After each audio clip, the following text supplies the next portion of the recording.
Okay. Guerrilla cricket. Whoa. Guerrilla cricket. Whoa. Guerrilla. Take guard, man the barricades, patrol the cover boundary. At last the time has come, this is a cricketing emergency. Hear this call to arms for every cricket revolutionary. Take up your bats and stumps for the test match insurgency. At first they tried to silence us, but we would not be silenced. They threatened us with... And we're live. Morning, Tone. Well, good morning. Well, there's a shock. There's a shock. There's a big shock. I haven't got time to play the team tune and make myself a coffee. Just as well I didn't write an intro. I think it started something along the lines of "You're a wizard, Abram." Wow.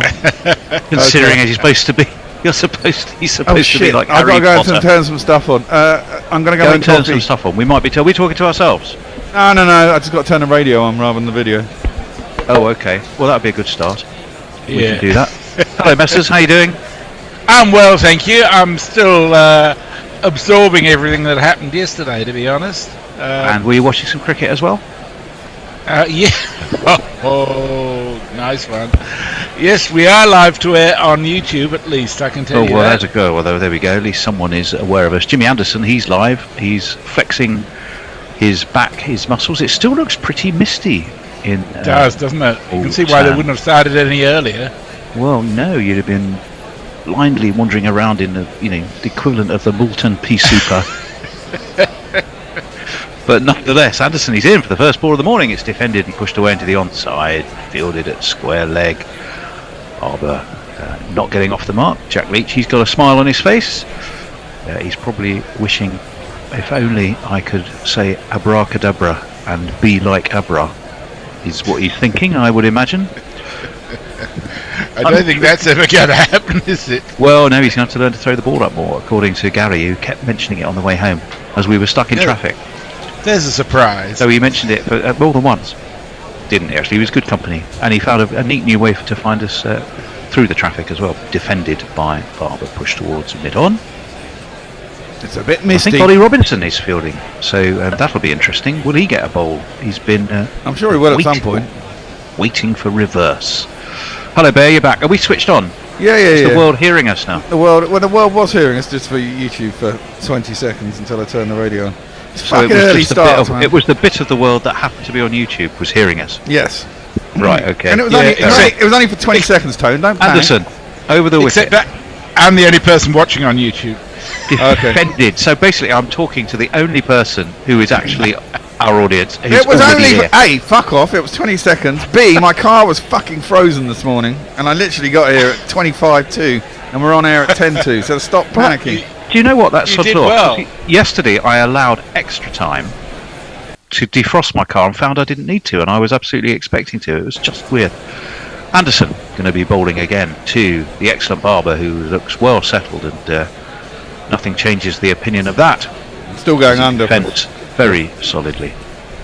Got a fall on the next wicket. Under what there? 146 and a half it looks like. Oh, okay. Oh, well, that's quite generous. Well, yes, because it's as flat thing, isn't it? But, you know. Yeah. But It's Abra going to made be it look. interesting to... Sorry, go. What I was going to say, Abra made it look a little bit less than that. Well, yeah, I noticed all, Superb debut that it was. all the chat on fucking WhatsApp yesterday, all these naysayers of Bazball. I'm Yeah, no, that's me. definitely not. They saying Glasball that nearly got an inside edge or an under edge really as Barber looked to cut. Maybe kept a bit low on him. Came back a Through long way, I to- think that was an off-cutter, Tone. It was Ollie Pope. It was Have a look. indeed. He did. He slid his fingers across it and it jagged back in. It was almost like a fast off break. That's exactly what I said. Which is pretty much, well, you said an off cutter, but pretty much the same thing. And Ollie Pope seemed to almost move past it and then kind of dived back in the other direction, which was rather interesting. Anderson in again. He has a slip. That's driven, and it's driven away through cover, and it will be runs for Barber here. They take one. They will come back for two. Fielded by the lanky Crawley. Lanky in the sense that he's tall, not that he plays for Lancashire. That would have been another Crawley. Yeah. He plays for Kent, doesn't he? Pakistan are up and running, 109 for 2. Is that the end of Yes. the over? That is the end of the over. I think it is. I was We about don't to- actually have it any tweets as yet, but what I will say is I've got a theory in relation to what Bear just said about all the naysayers of baseball. If you look at it, I suspect that what you'll find is that English supporters are very pro-baseball because they're thinking, thank Christ we're finally finding a way of possibly winning, and non-English supporters, like myself, are also saying, it's a load of bullshit because we're afraid that we might lose as a result of it. So there's a vested interest in all those comments. Well, the fucking results speak for themselves. Played 8, won 7. Previously, and the previous I year, acknowledge it.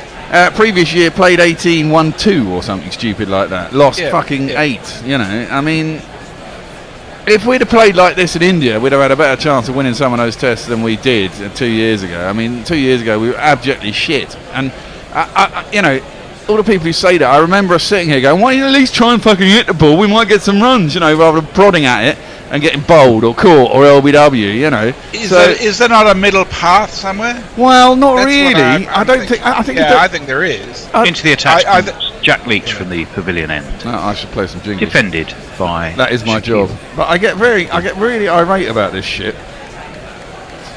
Offside. And Especially then at 4 in the morning. Yeah, when I've had no sleep. Again. It's Jack Leach. He also appears to be a bit of a bear with a sword. I am playing jingles, Tone. It's I can hear. Jack Leach. On Jack It's not a replay. Leach is in, and in real time he's cut away to cover. Fielded by Ron Wood, there's no run. Shaquille, Virat Kohli look-alike. Slip for Jack Leach, a forward short leg, and we have a short mid-on as well, which appears to be Ben Stokes himself. Back step Shaquille, cuts to point, Woodfields, no run, back to Leach. Rinse, recycle, which is one thing that doesn't tend to happen in the studio because it's still not plumbed in, as far as we know. The famous washing machine. It's Best spinner in the England team, best spinner in the Gorilla team, no doubt about that. As this is worked away towards square leg. Oh God, That's very hurtful. You know what? I didn't actually mean it to be quite what I said there. I'd forgotten that Bear, of course, is a spinner that once or should have played in the IPL. Still should. I suspect you're getting your revenge for Bear's abuse in the podcast.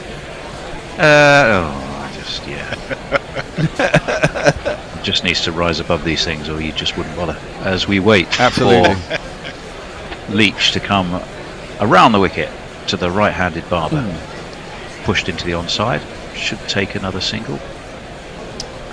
I think the head. Robinson loping away to field. He's got a smile on his face. Shaquille is enjoying himself, so he should be. He's in the runs. Pakistan looking quite set, and England, I wouldn't say this is a crucial first hour, but a wicket or two wouldn't half go amiss. We're having a look at the track, which does look rather cracked.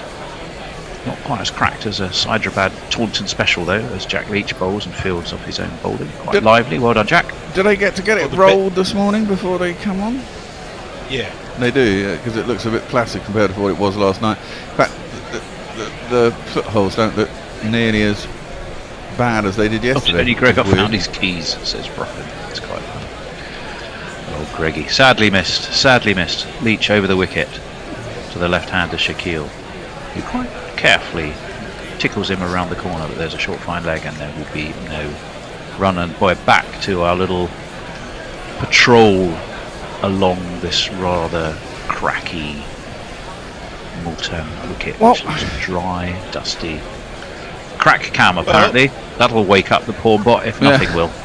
Well, Jay Grover is up. Yay, morning, Jay. Is he out of bed? Usual. He says, morning all, I've worked all night, which means that I can afford Christmas presents. Good. Oh, this Jay, also that's meant good. I had to put the heating on all night. Bad. So I can no longer afford to eat. Double plus bad. Get yourself down And to Brad- Meadow Hall, Jay. Get shopping. Or up to Meadow Brian Hall. Barrett wherever you says, are in g'day Sheffield. nerds. I'm up at midnight for a forthcoming 2-hour stint doing commentary on this very outlet. When I asked my wife why I subject myself to such a thing, she Anderson replied, back into the attack. Sorry to interrupt the thoughts of Chairman Barish, but the ball is pushed away into the onside. What is it? It must be about midnight on the East Coast. 113 for 2. Back to Brian, if you like. yes, it is midnight. He said, she said, it's because you're a good person. No. Well, of course you're a good You're a person very good if you're person, a gorilla, Brian. And he says, go England, question mark, go England. So the rebels are coming onto your team, which seems a bit strange, but yeah. Well, it's us against Frenchie. Frenchie. And Jay Grover observes that we're a bunch of fractious Bradmans this morning. Well, it's fucking early. Yesterday. Well, I think we got caught by surprise. That was the other problem. I mean, I was just thinking, I'll just make myself a cup of coffee, and then I suddenly... Mog it was, actually, who alerted me to the fact that early, all I saw was one word, early. And this one is nicely, quite sweetly, guided away past backward point. It's going to be the first boundary of the morning there. 1, 2, 3, 4. I didn't get my afternoon nap yesterday either because the BT man came round to refit fucking story of my bloody internet. Jesus Christ! You're sounding a bit. You're not sounding that clear there, Bear, by the way. Well, that's you. It's not me. I have to say. Well, that's funny because I can hear Messrs absolutely crystal clear, which is odd, seeing as he's over in Perth and you're essentially just up the road. That is steered to point. There is no wrong. We're looking at a man on a lawnmower. Oh, it's a nice looking mower too. Look at that. That's a very expensive mower. That looks a bit. So like they actually mow the pitch between days. I didn't realise that. I didn't realise that. I thought you could only do that between innings. Well, I think they have it at a set height, and maybe they just take off whatever's grown. Or maybe it's working as a roller, a light roller. In comes Anderson. Nicely nudged towards square leg. They had to take a sharp single, and it had to be sharp, as you heard from the Bear. I remember when I was a gardener, I used to have a big thing called, it was a hater, was the make. Big old monster of a lawnmower it was. You had to, well, I was very young at the time, so I had to use muscles of steel just to haul it round corners. A young Tony Bishop. When I happily used to garden in hospitals, and nurses used to lean out the window in the nurses' homes and throw things at my rotary blades. Let me tell you, some of those things were not pleasant. Is that a euphemism or not? Exactly. Well, I'm just imagining. Swirling around your rotary blades and squirting out towards your head. Let's put it that way. Where is the porn bar? In comes Anderson, defended away by Bob. It is no fun. I'm just imagining something like Lady Chatterley's lover here, a sort of top off Tony in his young days with an abs of steel, sweating in the summer sun. I did. Do you know what? I used to, by 10 o'clock in the morning, I'd go into the hospital canteens and I'd have like 2 massive cheese rolls and at least a pint of milk, and I was whippet thin, fit as a butcher's dog. It was the joyous days, defended by Barber, pushed back to Anderson, no run. 118 for 2. Northwick Park Hospital I used to do, Mount Vernon Hospital. All North London. The one in Harrow, that was an old people's hospital, that wasn't quite so fun. Shenley. You were just mowing for nurses, weren't you? Exactly. Let's put it this way. They might have been a byproduct or a benefit, as it were, of the location of where the gardening was being done. Worst one was Harrow Hospital. Harrow Hospital was sadly an old people's hospital, and they used to have a morgue, which sometimes they'd leave the door open, and we used to play games at lunchtime, as it were. One of my colleagues would always insist on making sure the tennis ball we were throwing about would accidentally bounce into the morgue. Oh, for fuck's sake, you twisted fuck. You're a weirdo. You are a weirdo. 118 for 2. Who's that weirdo? Well, this particular one is Jack Leach. It's Jack Leach who's bowling round the wicket, and he's bowling to the left-handed Kohli lookalike Shaquille, who sweeps, taking a leaf out of the England book, and he sweeps beautifully for 4 runs. 2 + 2 is on man. No, it probably is a tad worrying for England, because that looks gentle, harmless, hit me stuff from Jack. Well, I think the pitch, I mean, having been mowed and probably rolled. Now, I imagine it'll be quite placid for about half an hour, 45 minutes. Leach again round the wicket. Ball short leg and a slip. Crouch waiting. They won't be called on because that's dabbed around the corner to short third man. Is that Ben Duckett? Short square. Short Man on the 45, I leg. believe so. Yeah, the man on the 45 is how we record it, but it is the squat. Short, compact. Insert adjective for short person. Duckett. Who does the fielding? Jack Leach. All shiner supreme with his head. Does get some turn, but it's slow and it's fairly gentle and it's nudged away to the onside, well. And Pakistan will add 2 to their score. Barber will move on to 67. Pakistan will move on to 125 for 2. Leach just does tend to drag it down just a bit too much. Thing is, the turn is there, and this is what is. Yes, they might have. It might have flattened, but where Bra was suddenly getting it, and even Jack Leach yesterday we saw got the ball to turn. England are on the attack as much as they can be. They do have the forward short leg, they have the slip, they have the short mid off in the shape of Ben Stokes, but that is wristily clipped away through mid on and will be 4 runs. It's Nissan She. It's Nissan She. He's got to give it some more bloody air and toss it up a bit. I'm sounding a bit like Gary now, and it does frustrate me because I think Leach is a decent bowler, but he does have this habit of just dragging it down. Or Gary the Navigator, as I'm going to refer to him in future, because of his deep and intimate knowledge of South London back roads. You've got to know your to avoid Streatham. To avoid Streatham absolutely, roadwork. you've got to know that, man. Leach around the wicket he comes, defended. See, that's the ball. By Barber. Well, until I joined Gorilla, huge swathes of South London were that I might as well have been in the heart of the African jungle as it were. Yeah, I mean, I do wonder strangers. when you phone me up and go, we're stuck on Streatham High Street. I'm like, find your way to avoid Streatham High Street, man. Leach around the wicket. Oh, now that one rips and turns and beats Barber, who prodded forward along the line. Even the umpire. Oh, is it the umpire? No, it's not the umpire. I think it's just been Crawley.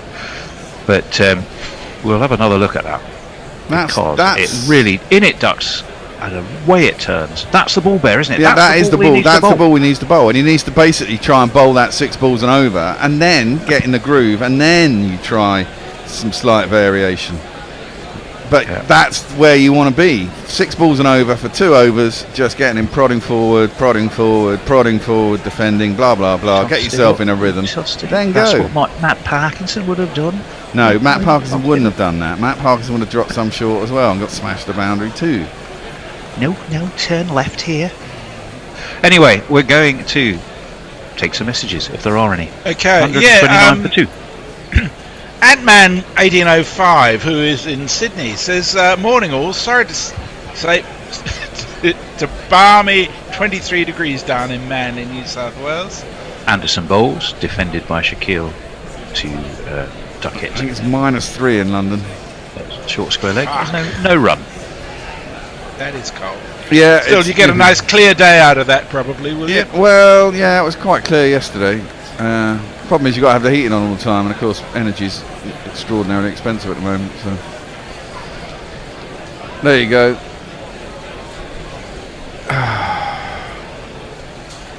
There were things I was going to say, but I can't remember what they are now.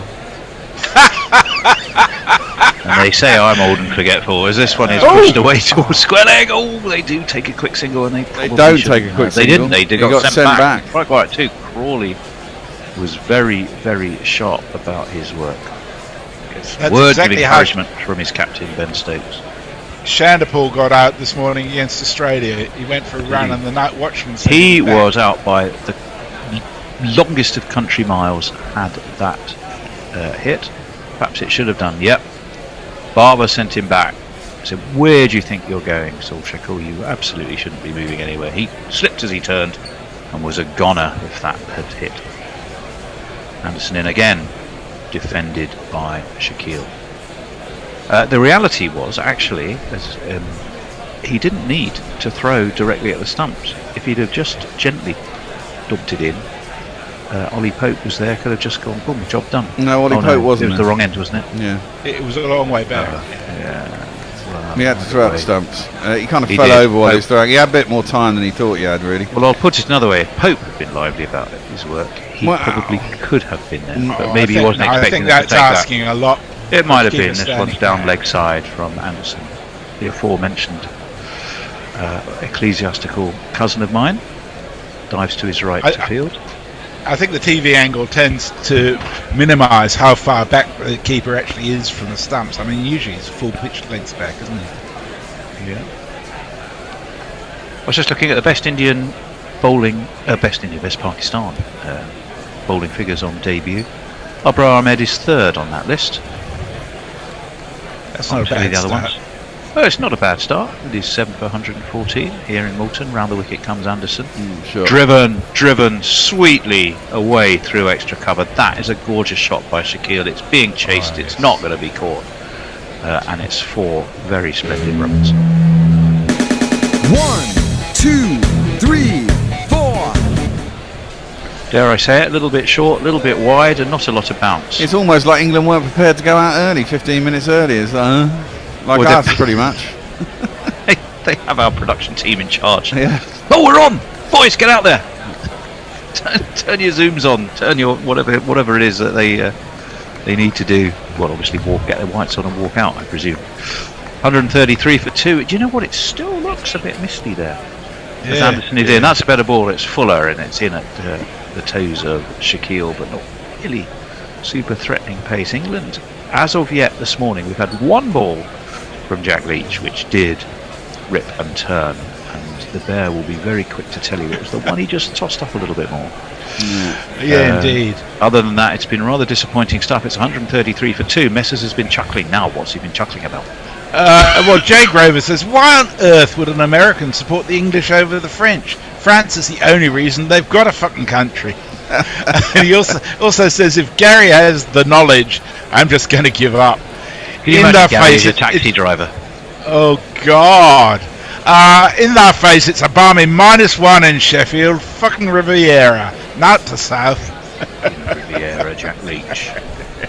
Around the wicket Too to get some short. turn, but it was already wide of the off stump and it bounced and was easy enough to clip down to deep backward point. It will take a single and the score will move on to 134. Yes, those Pakistan figures. Mohammed Zahid against New Zealand in Rawalpindi in 1996, 7 for 66.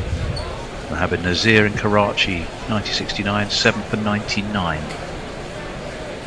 Is that debutantes, though? Yeah, these are debutants. Best figures for debutants. Not obviously necessarily on first day. This one's tickled around the corner. They decide not to run. It isn't just me, is it? So Saud Shakil does look like Virat Kohli, doesn't he? He does. I'm not No, going well, there. it's just Thank it's just No, well, it's that basically doesn't the prove you're not facial- going mad, Tony. Yeah, but, you know, exactly. it does It look just like means on Virat. that particular thing. Okay, I'm not seeing something that isn't there. This is again nicely tickled around the corner by Shakil. They do take a single. They will move on to 135. it's- The lead now has clicked under 150 for England. 146 is the gap that Pakistan are closing with far too much comfort for England's liking, one would suggest right now. What can Jack Leach do about that?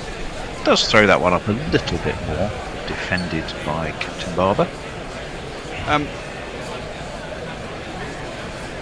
Sorry, Bear, yes? No, it's all right. he's over it. Or Brilliant. he's forgotten it again. There I was poised for insight or revelation, as this one is beautifully played off the back foot, punched really away towards deep mid wicket. 2 England players chase after it. Not surprisingly, the equine wood is the quicker. Able to field 2 more to the score. This pitch is So, dead. Bear, this is why I don't see Jack Leach as a Nathan Lyon. He doesn't have the consistency to hit the spot. Yeah, but you got to Ball think after when Nathan ball. Lyon was in his youthful part of his career, I doubt he had This it isn't- either. This is now a fairly mature Test career for Jack Well, that Leach, and one's so- a left armer and one's a right armer. Well, that doesn't make really that much difference, but it's more about We wait for it's more about consistency. Jack Leach. Yeah, but- over the wicket he's coming. He's swept by Shakil. He's swept superbly. The buffet is open, I'm afraid, right now. It brings up the 50 for Shaquille. It's 142 for 2. Jack Leach is, well, England might want to think about bringing the changes a little bit here. It's not been a great start to the morning. It's 50, and you know that can't be bad. Yeah, it's 50, and you know you should be glad. Now, some things to tell you about. Some things we will tell you about. Maybe we'll wait for Jack Leach's over just for a second and enjoy that sweep. It was quite short to sweep. He was really stretching for it, but he kept it down. Gets his captain's congratulations for a splendid 50. Very well played by South Shaquille. Well, we should tell you about our man Mayank, also known as Kevin Smith, we now find out, on YouTube. Who's been trying to get from Philadelphia to New York, and he hit a pothole, bent his metal rim out to change a wheel. Oh, well, tell us that in a second, because we do have a change of bowling there. Into the attack comes Finally. Sussex finest, Ollie Robinson. Do England think they might get some reverse? Well, Not with that Not person. yet. Sussex finest after Jofra Archer. Sussex fittest finest. 142 for 2. Although Jofra has been back bowling, hasn't he? Bowled in the Lions game. Didn't take a wicket, but was getting a fair bit of lift and pace. It's in barrels Robinson. Just the one slip. He's done the trick. He has bowled Barbara Azam with one that did swing in. We're not going to get any reverse, said Bear. That ducked in. It has pegged back the stumps of Barbara Azam. What a piece of captaincy by Ben Stokes. What a piece of bowling by Ollie Robinson. It's 142 for 3. Another one bites the dust. Got my under. I think that is going to be out, Fred. Another one bites the dust. There's something weirdly disturbing about the Bear interrupting his own voice on a jingle, as I'm not quite sure which is real and which is pretend Bear. What a delivery! What a delivery, Bear. Let's just enjoy that. What a ball! I don't. Was it reverse swing? I thought it was a little bit of an off cut and it just nipped back off the seam. That's what I thought. I thought it moved in the air. How can? Well, you're seeing a bigger screen than I. Yeah. Right in front of you, but I definitely saw that move in the air. No, I think it was, yeah, maybe. I don't know. We'll have to look at the replay. I'm sure they will show us again. We're going to have a little break anyway. So whilst we do that, we can ask the wizard, the weather cave wizard from Perth to update us. Brian Barish says, I'm actually rooting for a meteor. Which is an interesting way to look at it. Jay Grover says, due to heating bills, I need to type for a bit more. Thank you for keeping me company while I try to make sense of filth. Oh well, that's your chosen profession, so you enjoy it. Making sense of filth. As well as Mayank, well, we'll finish Mayank's story. He says, I hit a pothole, bent the metal rim on the inside, leaked all the air, got my spare fitted, and then at the local petrol station filling air, not a great man to help me bang the metal into place so I could drive my car to New York City. Finally made it, and now ready to enjoy a Friday night. Wow, that's a lot of stuff going on. Exactly, going to have a large night in New York City. Also going on is the arrival of the new batsman, which I thought is it was going to be the another man man of Sussex, actually. Only briefly, but nonetheless, he had a terrific little spell there. Mohammed Rizwan. I don't know, maybe he didn't do that much at all. He just played around it. Let's have a look here. I just think there's enough induct there. Oh, he bats and he keeps, and that's what the deal is, because he's Muhammad Rizwan. Maybe. Yeah, that moves in the air there. That does, and it moves in quite late in the air too. 142 for 3. Robinson has struck. He's got rid of the, what you might say is a big wicket, although South Shaquille is doing very nicely, thank you very much, on 52, but Barber has gone. Robinson, he's done the trick, and now he's bowling to the new man at the crease, Rizwan. Still just the one slip, that ducks in as well. Wow. A bit inside edgy by Rizwan, away to mid-on, and this is why they have been holding Robinson back, and that's why I said that's some captaincy. It was a beautifully timed intervention, I think, by Ben Stokes. Yeah, There. maybe. You want to have a look at that? It does seem to Not a huge No, amount. though, is no, okay, no, it's not. It wasn't a. it? He just an seems to Akram play all toe around it. crusher, I mean, I'll it give came you back that. enough, Yeah. and it was full enough. That was the thing. But more than anything else, he just played the wrong line, I think. He Well, did. that's what Let's I mean. see what Rizwan does. In comes Robinson. That is defended solidly back to the bowler by the Pakistan wicketkeeper from Peshawar, Khyber. And getting back to Leach, I mean, the problem is that as much as we bag Leach, there's Oh no, here's the look. That's how much it moved. that's Not a huge prodigiously, I grant you, but enough. But enough. But the movement was basically off the seam rather Yeah. than in the air. That's what I said. Getting back to Leach, I mean, the problem is that we really don't have a lot of spinners, do we? You know. In comes Robinson. That one's driven. Lively piece of fielding by Ben Stokes. He will put his body on the line, whether it's with bat, ball, or in the field. And he dived to ensure that there were no runs for Pakistan there. It was nicely played too. Suddenly, into view slid Captain Stokes. Yeah, it's. We're watching, multiple replays of that. To me, it just seemed to. Maybe it was the natural movement because I saw it again there, defended by Rizwan into the offside. No run. It's the end of a very successful over. It's a wicket maiden for Ollie Robinson. Superbly done from him. It's a Waden. It's 142 for 3. Barber has gone. Rizwan's a new man at the crease with 35 overs complete, and we have Messi poised to update us on your messages. Yeah, all over on YouTube. Big Brian is with us in Northampton. He says it's -3 degrees while he's driving his buses around in the dark. Jesus, thank you for your service. Where would we be without bus drivers putting up with really shit conditions and rotten wages? In Brian's case, where would we be without coffee, croissants, beer, nibbles, snacks, pizzas, and everything that this wonderful man just so generously and kindly sends our way? We cannot tell you how grateful we are for that. It's quite magnificent. Other things we should very quickly mention. GPL will be open. Just open. .com/competition. Or just you'll find it easy enough on the webpage. Just you can register. It's £1 a bet. Or guess. It's not a bet. It's a guess. It's a game of skill. It's game of skill. Yeah, don't forget that. You have to guess. £49 is the pot this morning. £49. Come on, get on board. Get us to past 50 quid. If you get the number of days to be runs to be scored in the day on the nose, you will win that pot or share of it. If not, it rolls over and it just gets bigger. We've had it as big as the best part of £400. Let me tell you. 337, I think, was during the World Cup.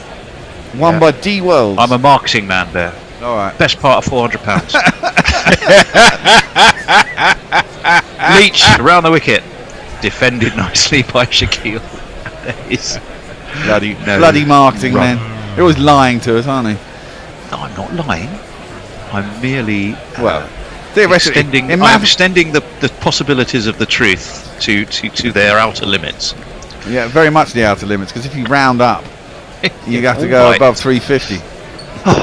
Defended by Shaquille into the onside. There is no run. What else can we tell you? We can tell you that our brilliant new podcast is out to be listened to. You can find that on the website gorillacricket.com. You can find it in your podcast provider of choice. Just simply look for Gorilla Cricket. Leach is in, defended again towards mid wicket, and again no run. Our guest on this one, it's called Who's That Weirdo? I guess he's certainly not a weirdo, but he is a very, very funny man and a superb company as he takes on Annie Chavitz, Bumble himself, David Lloyd. Forward again, defended into the onside, no run. Is this in a terrific quiz called Who's That Weirdo? And Bumble, let me tell you, is very, very funny. And we came up with some terrific cricketers, live and dead, and occasional weirdos, but we made sure that the weirdos who were cricketers were quite interesting and occasionally quite relevant for Bumble. Pushed into the onside again, no run off Leach. Better over from Jack, maybe inspired by Ollie Robinson, maybe because there's a new man at the crease, but this just seems to be a little bit better from Jack Leach. Bowling to the left-hander, who does, having said that, he's beautifully cut backward a point It's chased by Mark Wood. Galloping. Coming in off the rails, Mark Wood. He does get to field that. They would have taken 3. It's the end of that Jack Leach. Over. I should clarify that I'm going to make more coffee. Made it clear that when he says he's rooting for a meteor, that's in the England-France match. And Brian sent us a video of In the Dark in Northampton. He says, morning, Pakistan have a great chance here to put pressure on England if they can keep their concentration. But as I type this, a wicket falls. Bloody cold and dark here as I check over my bus before heading off on another 12-hour shift. 12 hours is a long shift driving a bus. Bloody hell. That is a long shift. Tell us the number of the bus. Can people look out for you? If they do, if we know the number of the bus and which one you're on, we'll get is it number 3 or number 11? I can't remember. Yeah, let us know, Brian. We'll see. I think you're just chucking random numbers about. Is it 12? Well, he did. No, he did tell us once before. I don't know if it's on the same route. So 145 for 3. That's the numbers to worry about here. Right. 36 overs. Let me see. We have 2 slips, a point, a cover, mid wicket, a mid off, and it's defended by Shaquille.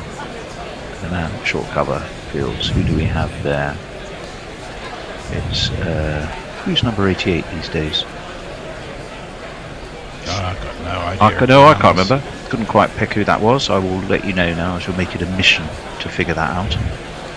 145. We had Knackles notes. They all have everyone's squad numbers on, which I never bother to look at. Not when you sort of think you're sort of very fairly familiar with the players. His work was underappreciated. In so many ways. Defended by Shaquille quite nicely. It's Harry Brook. Of course, it's Harry Brook.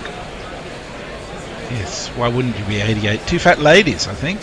Oh, I don't think you can say that anymore. Chris Woke wouldn't approve. Not at all. It's slightly, dietarily challenged persons of female gender. As we wait for Robinson is in, and it's slanted across Shaquille. Tidily dealt with by Ollie Pope behind the stumps. Again, there is no right. Bingo calling. I presume it's still a thing. I mean, I always used to be 2 ducks on a pond. I used to clean bingo halls when I was a kid. 2 little ducks, 22. I used to play bingo as a kid on the Eastbourne Pier. I loved it. Oh, you used to play, or you? I used to play when I was 10 or 11, getting these ridiculously crap presents for my mum when I did win. In £6 a game or something. That's forward defended by Shaquille. No run. So you were a player. I could see you though as a bingo caller on the end of the pier, Messrs. Oh, I could do that in your now, younger days with ladies of a certain age, all getting excited about. Oh, look at him, he's lovely. As you give it all the patter and the charm, calling out those numbers. Oh dear God, if only. Well, where are we? We are 145 for 3 here in Multan. There's a slip, there's a gully, and it's defended away to a short point as well. England attacking that off stump, or Robinson most particularly is attacking that off stump of the left-handed Shaquille. He has 1 ball of this over left. 136 is the deficit. That wicket of Barber was very timely for England, because together Barber and Shaquille were starting to look very, very solid indeed. But Robinson found that one that I say moved a little bit in the air. It definitely did, I will grant you. Just jagged back enough off the pitch to pin back the stumps of Captain Barber. Shaquille faces, leaves, big high leave, although the ball doesn't get up much. It's the end of that Robinson over. He's still to concede a run. 1 wicket for no runs for him. 145 for 3. England back to bingo calling Messi. Revinaya says, sorry I've not been here until now. I've been having a long chat with a dear friend who was sectioned by her husband about 3 weeks ago.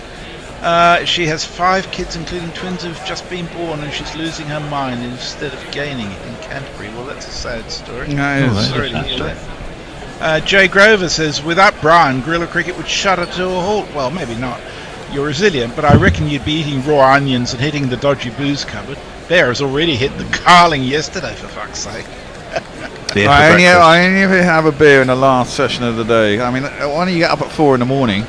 By the time it gets to, by the time it gets to nearly 10, 11 o'clock by then. Well, by the time it gets to 10, it's the equivalent of getting up at 8 and going to the pub at about 4 in the afternoon. So, you know. I think I have Mog to thank, really. For I was going to say Mog to thank for getting me out to bed. I will say very carefully, I was checking my phone and his was the message that said, early! And I thought he was replying to me because I just sent out our rota for the day, but then I suddenly thought, no, what I think he means is they're going to start early. Fuck! And up I jumped. Leach, and that's defended by Rizwan back to the bowler. There is no run. Yeah, I didn't get my customary sleep on a sofa because the fucking BT man came around and couldn't do his job. Well, were you not also? We were going to watch the Brazil surprise. game. I did doze a little bit through some of the Brazil game. I have to. Yeah, no. That beats the bat. Robinson Pope is quick about his work to clip off the stumps. I'm pretty sure the back foot was rooted enough, but there's that ball, which does get that rip for the slow left arm of Jack Leach. So we have the slip. We have the silly mid-off or foil. Silly point, really. Back, it is defended by Rizwan. It makes you wonder. It's so frustrating because when he gets that ball to do that, why is it so rare? Why can't it happen more often? Well, it's finding the right one. Well, I will tell you this: as a spinner on a wicket like this, you've got very little margin forever. But also a slow left armour there. Yeah, but that's my point. You've got so little margin for error. Against really good batsmen, you drop it slightly short and they'll be on it in a flash. In comes Jack Leach, defended by Rizwan, who's yet to get off the mark. Mohammed Rizwan. He had 5 matches for Sussex this year, average 58, high score of 130. I can tell you that, did Rizwan. The classic. Even when I was a kid, they were like, place a fucking handkerchief down on a length and go try and bowl and hit that every ball sort of deal. And on a wicket like this, you really need to be hitting that. The last ball of the Leach over, and it's prodded past him, but fielded by Jimmy Anderson. Mid off, and it is the end of the over. It's 145 for 3, 55 for Saud Shakil, who's going nicely, but Rizwan yet to get himself away. 10 balls he's faced, no runs he's scored. Messers. Jay Grover seeking grammatical advice. He knows the answer to this. He says, does fucks, as in for fuck's sake, require an apostrophe? Of course it does, Jay, and you knew that already. David Brooks says, good morning. Just Ideal says, ad men are a perfect fit for a sport comprising spin and spinners. And he also says, everyone could do with a knackle. And David Brooks says, eyebrows were raised 4 years ago when I included Ollie Robinson in my all-time Sussex 11 before he'd bowled a single ball for England. Well, I still don't agree with you in terms of that, David. I just don't think he's that good. Well, and Jay says, Bear, do you really think I'm going to be judgmental about early morning drinking? No, not you, Jay. You're in my camp. It's all right. Well, to be fair, Messi, they just showed up. For the amount of games he's played, he's only behind Frank Tyson in averages. Who is this? Averages, yes, but Jesus. You look at the strength of England bowlers coming from Sussex over the years, and it's pretty impressive. Oh, we talk about Ollie Robinson. Morris, yeah, but you've got to look at the test record. How many tests has he played now? 20? Maybe? I don't even know if he's played that many. Well, it is Ollie Robinson. He's not conceded a run yet, and he hasn't here because it's left alone by Shakil. He's persisting with this line to the left-hander where he's really continuing to just slant it across him, really, and England have the field set to attack that off stump.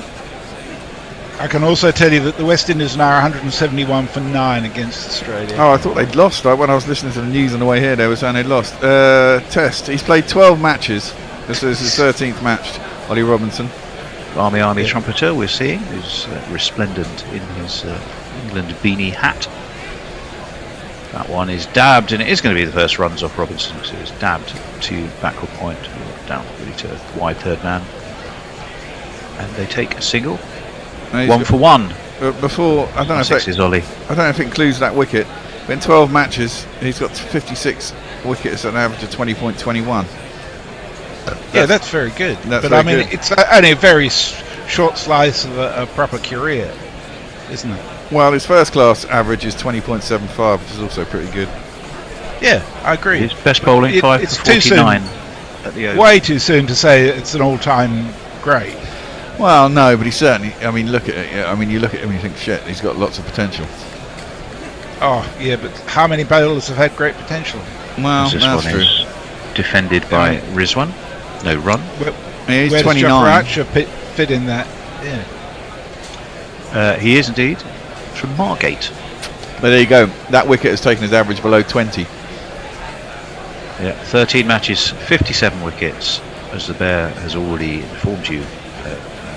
Average of a shade under 20 at 90.83. 6. 5 was still the best of those. That 5 for 49 versus South Africa at the Oval this summer, the last test of the English summer.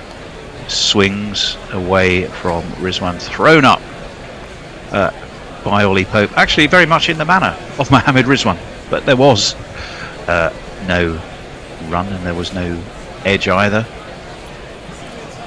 So Brian's giving some Later insight bit. to the life of a bus driver in Northampton. He says, I've just looked at my shift. The X7 from Northampton to Leicester at 6:32, returning at 8:07. The Then from X7. Northampton Township to back up to an X7, Northampton to Leicester at 14:27, returning at 16:07. Home in time to dodge the pissed-up Soccer Cup World Cup wankers.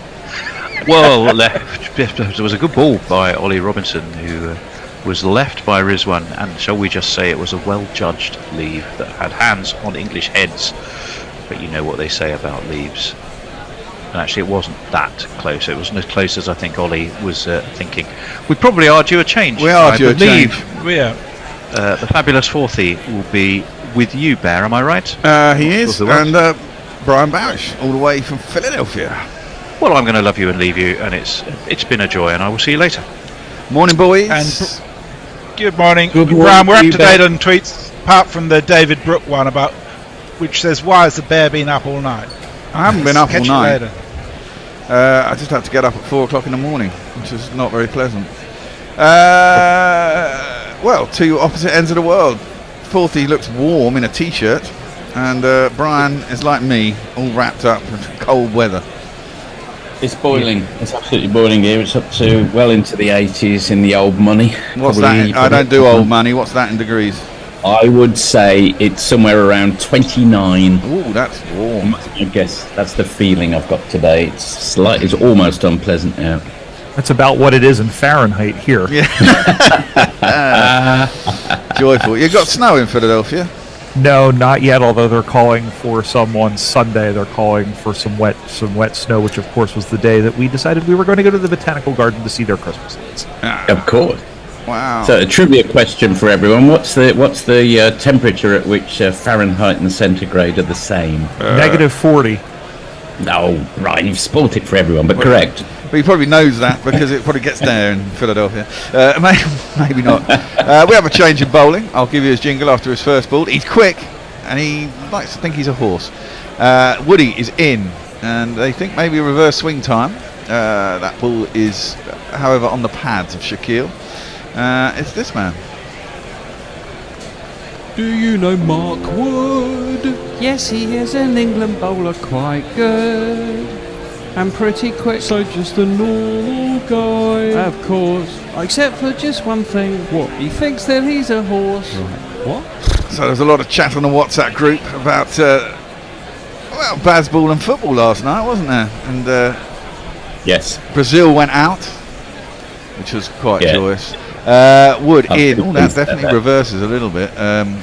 Going across Shaquille, defends it out to Stokes, and there's no run. Yes, to be honest, I think I was pretty pleased about that, and I was surprised by how of a unanimity of opinion there was that we were quite happy to see the back of Brazil and their funny little dances. You can take your funny little dances and fuck off. Go on. Well, absolutely. Not only that, they're just not. I mean, I don't know why everyone thinks they're the greatest team in the world still.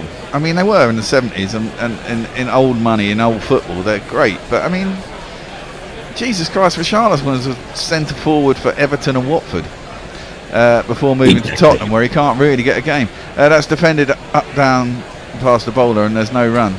Only got a couple of decent players, but they got a central defence that's about 40. You know, they're like Everton. You can pencil them in the top division every year, but in the end, they don't. They just end up underachieving. Yeah, they're the New England.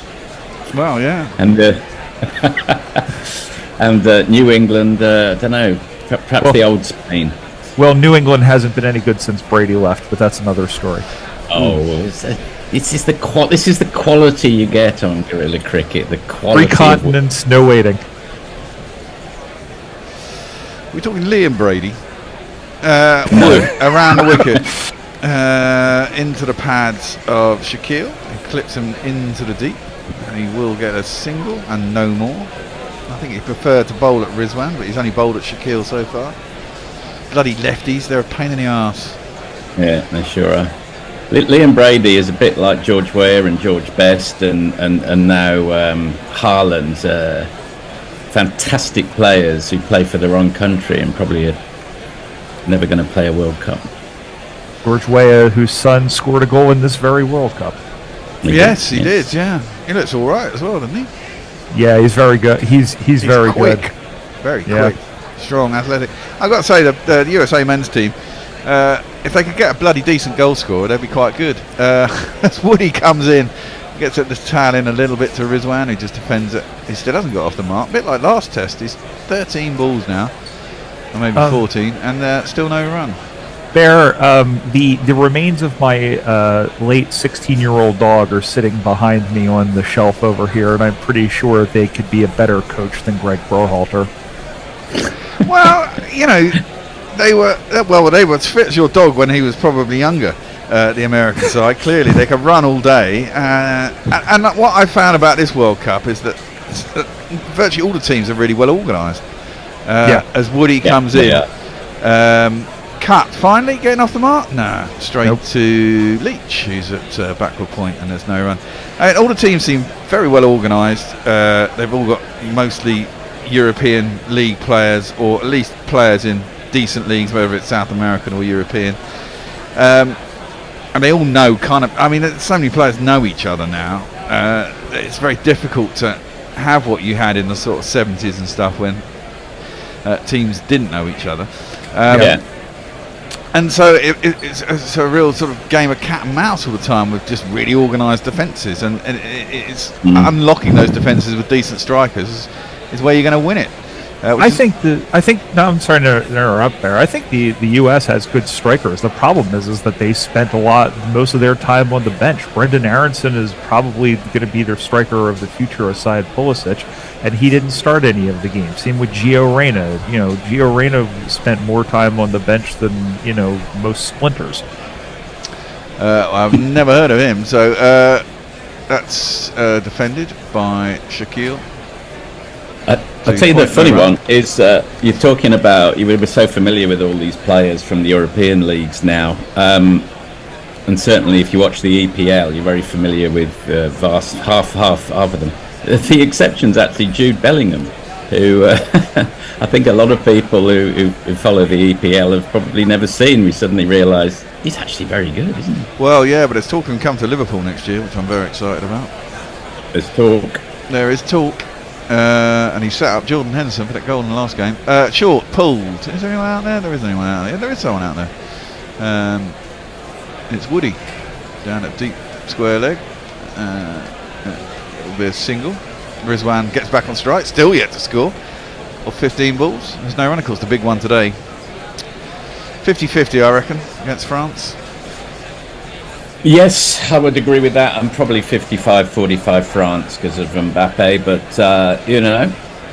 those are pretty good odds. If you got those, you'd say, well, England are definitely in it, and they've probably got a deeper squad than France. The deeper the game goes, particularly if it goes to extra time, they've got better resources to bring on. Yeah, I'm rooting for Morocco and a meteor. Oh yes, I'm definitely rooting for Morocco. Who isn't? Ronaldo is just a fucking poncy git, isn't he, these days? I mean, I Jesus agree. Christ, get over your fucking self. You're old and you're not as fast as you used to be, and therefore people don't want you on the side. That's left alone outside the off stump. There's no run, and he's the kind of player who's never going to go and play for, I don't know, not Sunderland, but the equivalent in the Premier League. The equivalent sort of mid to lower table team who want a superstar because they just need goals and they just feed him and he score. He's got the last I heard, Bear, there was a Saudi Arabian team that wanted to give him $250 million or some shit. Some stupid thing like that, wasn't it? It was like 20 million a year or something stupid like that to go and play in Saudi Arabia, which he's thinking about taking, apparently. Rizwan, Shaquille has just dropped his bat at the non-striker's end as Robinson comes in to bowl, and the umpire, Alim Dar, puts up his hand and stops Robinson from bowling. Can't really bugger up your legacy if you go and play in Saudi Arabia because no one's watching, no one's interested. It's a bit like when Sean Connery used to do Japanese wiki out, which you could only see in Japan. A whole lot of money for him and it didn't matter. No. Well, then there's Leo Messi who wants to go play in Miami. Well, at least, people will watch and, Well, you know who owns Miami, right? No. Inter Miami? David Beckham. Oh, right, really? Okay. Yeah. Not all of Miami or just the football team? Yes. No, it's Inter Miami is the name of the MLS team. Is that the new team, isn't it? He's just starting up, or is it? It's like third season. Okay. Third or fourth, something like that. I can't. They add teams so frequently, I can't keep track of it anymore. And I'm a season ticket holder. Oh, now that's a cracker of a delivery from Robinson. Nips back, goes in, beats the inside edge of Rizwan's bat as he prods forward, goes through the Pope, and there's no run. It's amazing how easy it was batting this morning when Baba and Shaquille were out there. When Leach was bowling short a lot of the time. Suddenly Robinson's come on, it's like a bloody minefield, and the pitch isn't quick and it's not really doing a lot, but he's bowling extraordinarily well. He's at 1 for 2, he's in his 4th over. As the DRS time is going down, I don't think they're going to review it. No. Any reason? What's the theory about why he wasn't bowling yesterday? Do we know? I don't know, actually. Maybe there was just a short amount of time left and they never got around to bowling him, and then it probably got too late and too dark. I mean, there was a lot of talk why he didn't bowl at the end, but I think he didn't bowl at the end because they basically went to spin because that was the only way they were going to stay on the pitch, is what I think, probably for the last 3/4 of an hour or so. And they literally came out after tea, didn't they? And there was only an hour and a half's worth of play. Well, Rizwan's got something in his eye. And he's splashing water on his face. And then he takes a little drink. It's time for drinks. Okay. Any tweets out there? Oh, plenty of them. Let me catch up. Brian 001 just looked at... Oh, no, I read over that one already. Mog, Old Money, joined the 21st Century Bear. Messy Jez says, Fourthy, you are such a softie. Officially only 24 Celsius in Melbourne right now. Is it? Oh, okay. Yes. Jay Grover, Northampton to Leicester gives me the fear. At least it's not Coventry. Also, hooray, Brian and Fourthy. Well, hooray to you, Jay. Good to see you. Oh, that's nice. And Mog also says hello. Brian 001 says Fourthy too warm. My sister is currently working in Mount Isa in Queensland, where it's 42.3 degrees Celsius or 108 degrees Fahrenheit. Oh, already? Fuck me. Yeah, it's not even that. It's like Arizona. Angelic Scudis, morning all. So after a 27-degree day, we're always talking about the temperature. On Monday here in Canberra, the maximums are going to be 17 through 19 for the rest of the week. Apparently, we've been transferred to the Northern Hemisphere this summer. Depends on where. You're in the Northern Hemisphere. You're in Maine. Let's see. That is... he also says, yes, enough about the Patriots, Brian. What about the Revolution? Well, the Revs, I think, will be better next year, but I don't think they'll be any good as long as they'll win a championship as long as Bruce Arena is still the coach. The Revolution is the name of the New England's MLS team, for those who don't get the joke. Jay Grover says, isn't George Way a son about 46 now? No, he is in his 20s, and he's a damn good soccer player. David Brook, morning, Fourthy. Can we have the Bears' correct score prediction for the England-France match? Oh, yeah. Morning, David. I think there's go ahead. I think there's going to be goals. I'd like to say... I think if someone gets ahead, they might... I'm going to go 3-1 England. I'm going to say 5-3 France. If it's 5-3 France, it'll be a cracking game no matter what. Exactly. That'll be an all-time classic. Maybe the best game in the World Cup of all time if it's 5-3. Just ideal, as we're still having drinks. Could it be that left-handers in cricket enjoy an advantage if their right eye is dominant? Messi Jez say there's not wrong with being old and not as fast as you used to be, Bear. Got a mirror. Jay Grover, oh man, I'd love to see Ronaldo on a night out in Sunderland. Mog saying, I really wish they'd name the second soccer team here Real Melbourne. Well, they were Melbourne Heart, which was a lot better than City. And then Mog saying, I just had lunch with a mutual acquaintance, Brian, and I know exactly who Mog is talking about, but I shan't say anymore. Oh. And we are caught up on tweets, and we're also caught up on treats. I'm going to step aside for a moment. I am just steeping some tea, and I have to get rid of the contraption. Go ahead. Oh, I'll just very quickly say thank you very much to other Brian, who provided me with some beer a short about a month ago, which I picked up from the Dan Murphys. Thank you very much, Brian. That's the bus He's driver, a isn't star, it? our man, Brian. Yeah, very welcome. Well, Shaquille seems to have sorted his eyes out, and he's all good. What I will say is I loved the moment when is it Marquinhos missed that penalty? You could, on the replay, you could see his heart break as it hit the post when that was kind of quite joyous. It's the least worst way of sorting out a football match, but the thing I've got against it is football is essentially a team game, unlike cricket, which is a combination of the two. We'll go back to the cricket now. No, we're still on replay, so I haven't started yet. And you know the way they solve it is pure individualism. You know, it suddenly reverts to another sport to resolve it. But I know there isn't any other way of doing it. I appreciate that. Yeah. It's a bit like that. I do understand that, but I mean, it is dramatic, isn't it? I mean, penalty shootouts, and I'm sure people will be laughing at us if we go out in penalties this afternoon. I mean, you always get to laugh. I mean, I so wanted Argentina to go out yesterday as well because they were so fucking arrogant in that last 7 minutes, and then the touch just lumped on the tall big guys and went route one, Graham Taylor, and managed to get themselves in. Although that last free kick was quite clever. Rizwan, who's still yet to get off the mark, so he's 18 balls now, just plods that one out to cover, and there is no run, playing away from his body. You couldn't help but wonder if they put the big man from Burnley, which he literally was. He was. He was useless at Burnley. Say at half time. I mean, honestly, that's the one thing that Argentina weren't able to cope with. No. I mean, they're all quite short, aren't they, Argentinians? I mean, I don't know why they didn't carry on, just lumping it in the box in an extra time. They'd probably got a knock on and a second ball and scored a goal. I couldn't understand it. I know. That was left alone by Rizwan through to the keeper, and there is no run. And why not launch long throws? Onto the penalty spot. Just barrage the box with the tall men. Go full Wimbledon, but no. Full English. What does that have to do with tennis? I'm just kidding. Nothing. Oh. Very good. It's a bit early for that. A bit late for you, isn't it? What time is it? 12:45. It is 12:45 in the morning, and I've been up since about 6:45 a.m. yesterday morning. Ooh. You've been getting up for the soccer ball?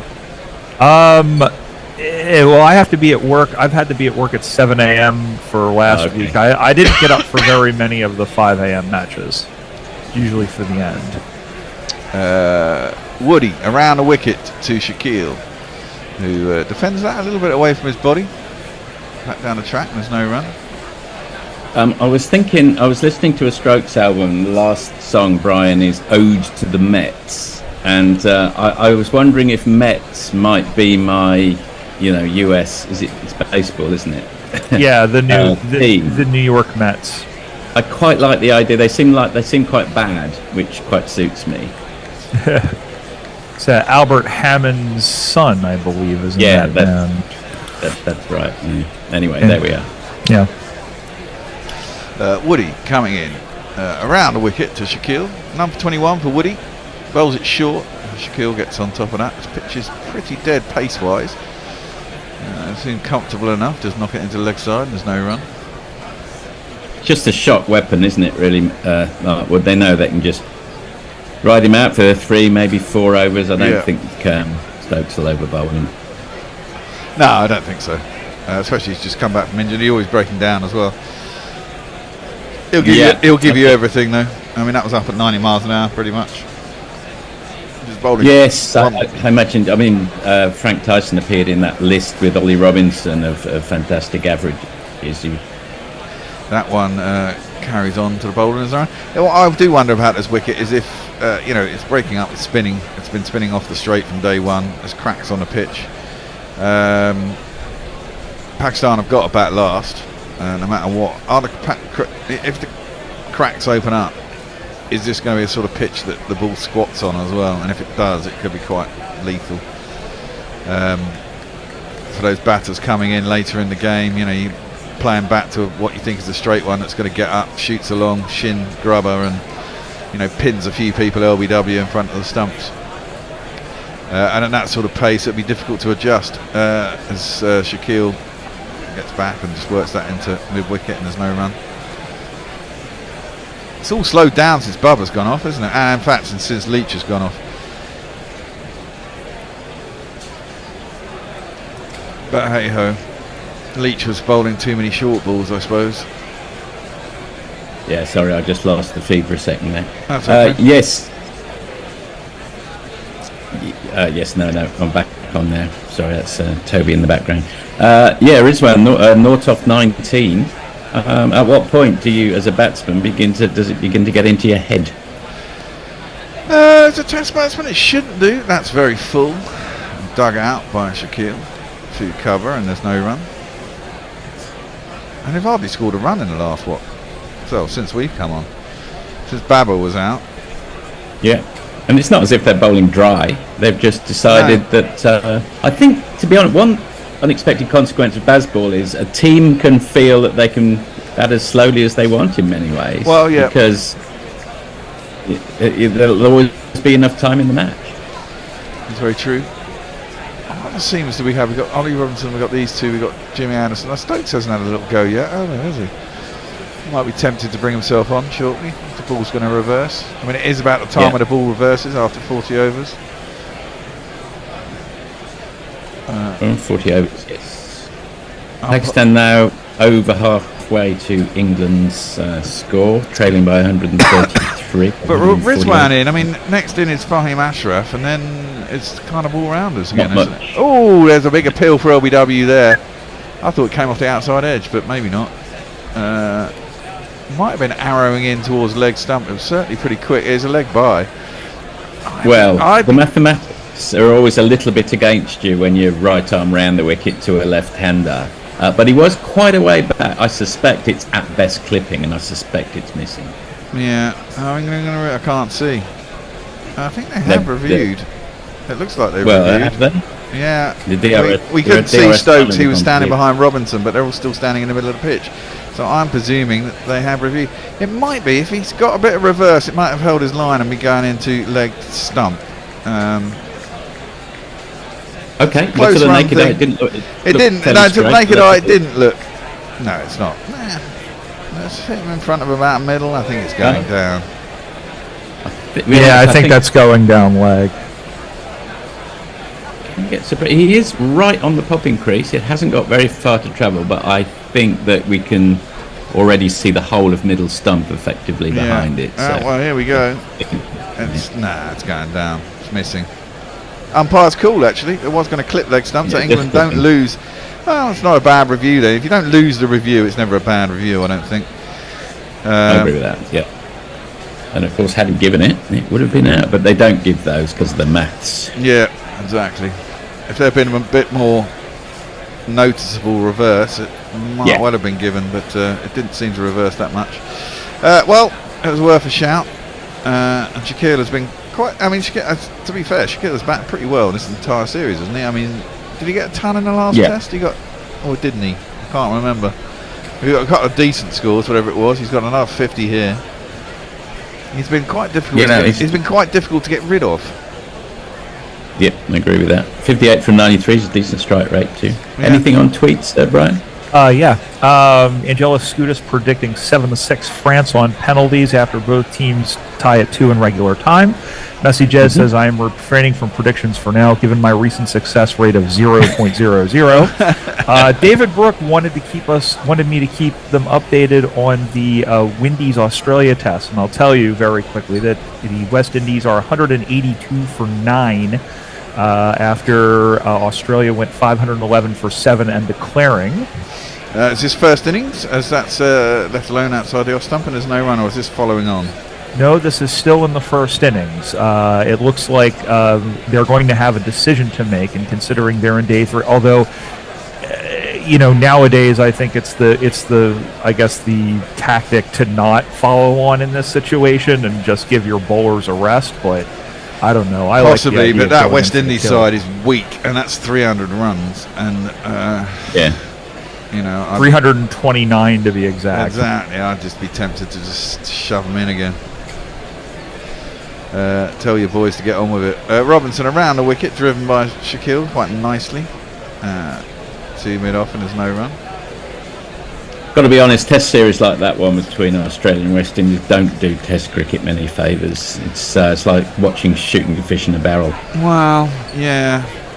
Especially when there's like 15 people in the stands like there is in Adelaide for this.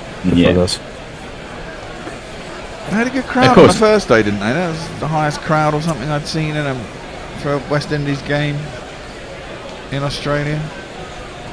Like 24,000, something like that. Yeah. Then they watched it. Well, maybe it's because Australia were batting. That's defended out to the offside and there's no run. You get more people for a Thursday night AFL game between the Port Adelaide Power and the GWS Giants. Well, they like their Aussie rules. Robinson has bowled. He's into his 5th over. He's only got for 2 runs and he's got a wicket. Rizwan yet to get off the mark. I've got under 179.5, so I'm getting good value in terms of time for my money. I may not get my money, but they're not scooting away like they were earlier this morning. Robinson back over the wickets and defended by Shaquille back down the track, and there's no run. It's almost Shaquille takes his lead from whoever's at the other end, and Rizwan's not scoring any runs. Shaquille's decided I'm not going to score any runs either. But when Baba was stroking it about earlier, he was freely scoring, and again that might be down to Leach. He's an impressionable batsman. Yes. Like someone who picks up accents very easily. Aye. Well, as we see a sensitive moment. That's always good to see. Full, and Shaquille defends out to cover, and there's no run. I mean, if England can get another 2 wickets, it could become fascinating. Exactly. I think if England, low scoring play. Exactly, this could be quite tight if England can break this partnership. Which will be, a classic, and it could be really great, and it'll be very watchable. The amazing thing about the last test was it was a very tight, high-scoring test. You don't get many of those. Well, yeah, I mean, England made all the running in that, and let's be honest, I mean, it had the potential to be a really dull draw. Absolutely. Robinson around the wicket, left alone by Shaquille, through to the keeper, no run. He remains 1 for 2 after 5 overs, and Pakistan remain 149 for 3. Rizwan will face up to Robinson. Woody. He'll probably only get 1 more.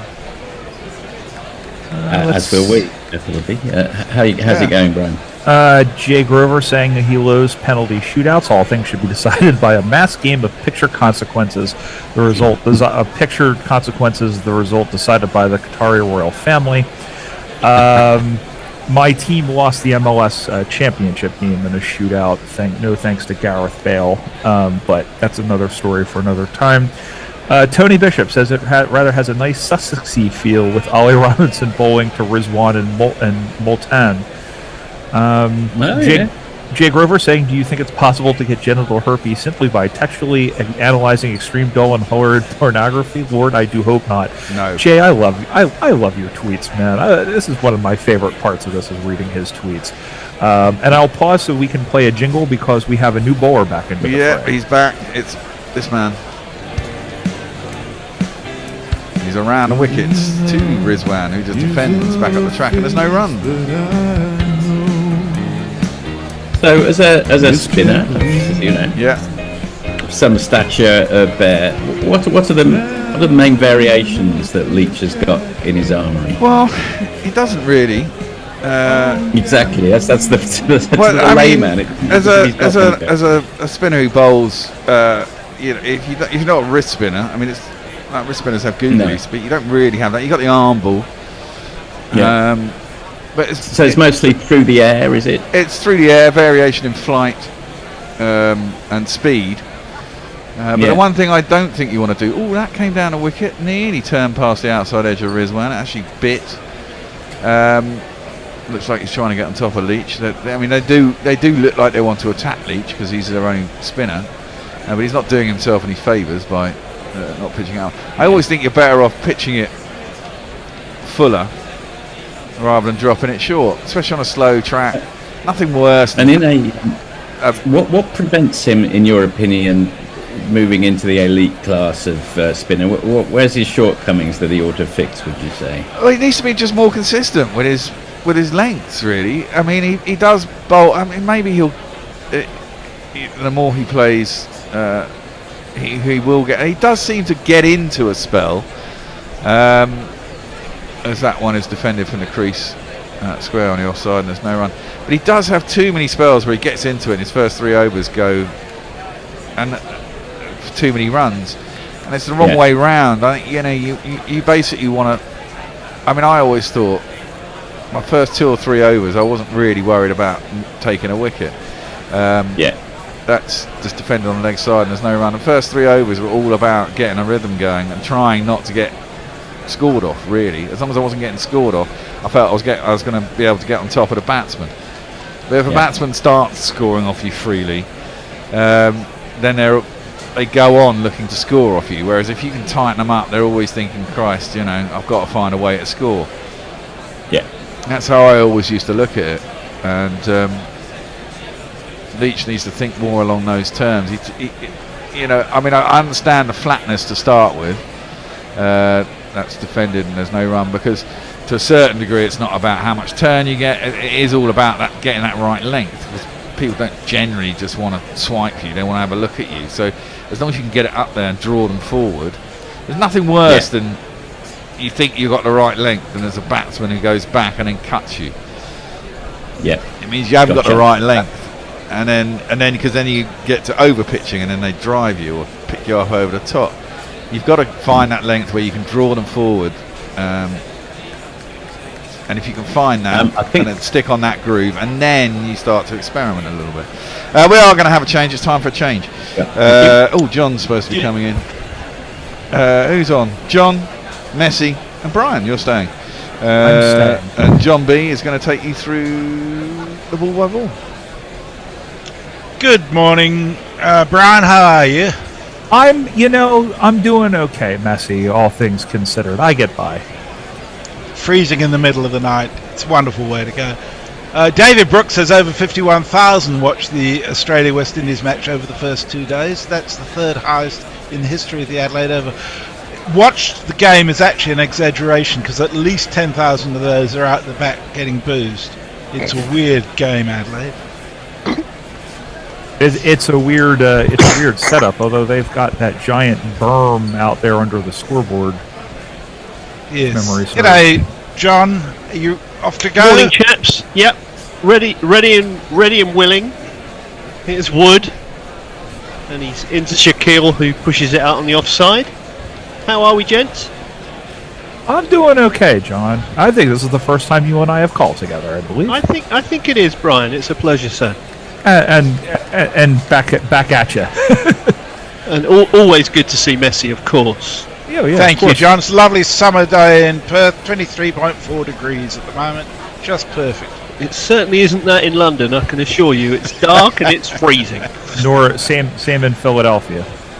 Here's Wood again.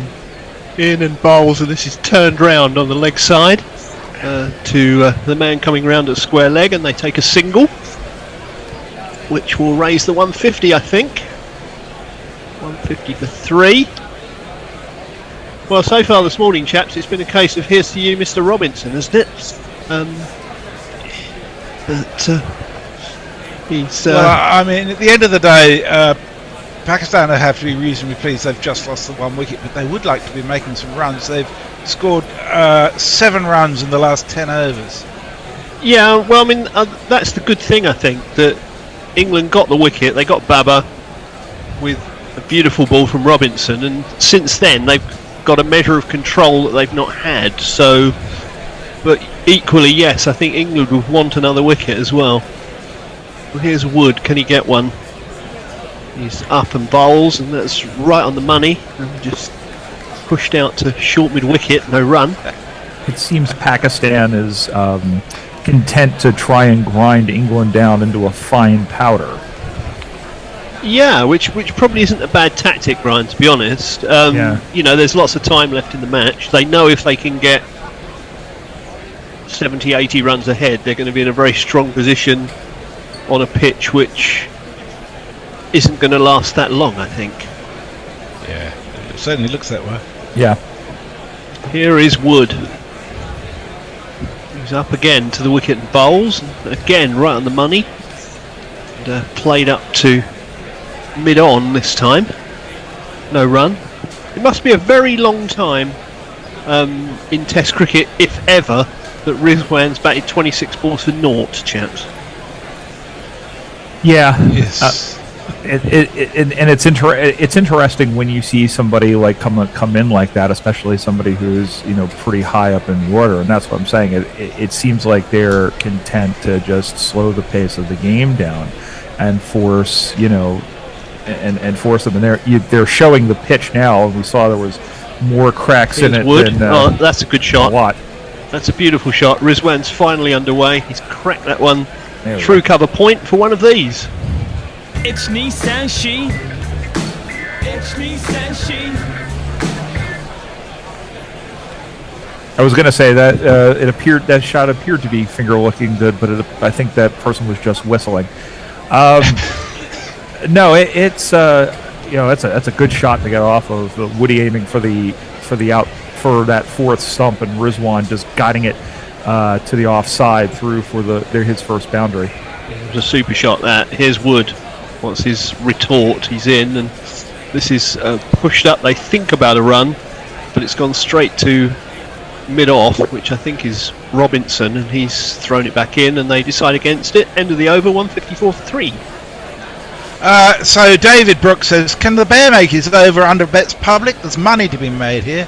Money to be lost, of course, as well. Nestlers says, good morning. G'day, Nestlers. How are you, mate? It must be a bugger having to work Monday to Friday. It's nice to have you with us today, at the very least. Mog says this commentary is getting far too convivial. I think he was thriving on the tension between the bear and the bishop early on, with the grumpy bear and the cold bishop. Well, here, Mog, I'll make you feel better. Fuck you, Messi. No, I'm just kidding.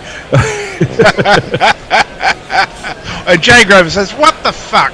Has John got a court case coming up? Either that or he's starting a new job as a geography teacher this morning. Really? Brush your hair, I think, John. Hey ho. He's got the elbow pads. He's got the gabardine going. Here is Leach anyway. He's in, and this is turned round on the leg side. But a sprawling stop by Stokes. That short mid prevents any run. It's a long time since my commentary was referred to as convivial, I can assure you. Here's Ravi's obviously not up yet. Here's Leach, and he turns that round, and Stokes again swoops and picks it up. No run. Convivial. The only person I know who uses the word convivial is Rick fucking Steves. He's the guy who shows up on public television with those tours of Europe. I'm not even sure I can spell it. Here's Leach, and this is again turned to Stokes. This is a bit of a groundhog over at the moment. It's just Leach, Stokes, and Shaquille in the game.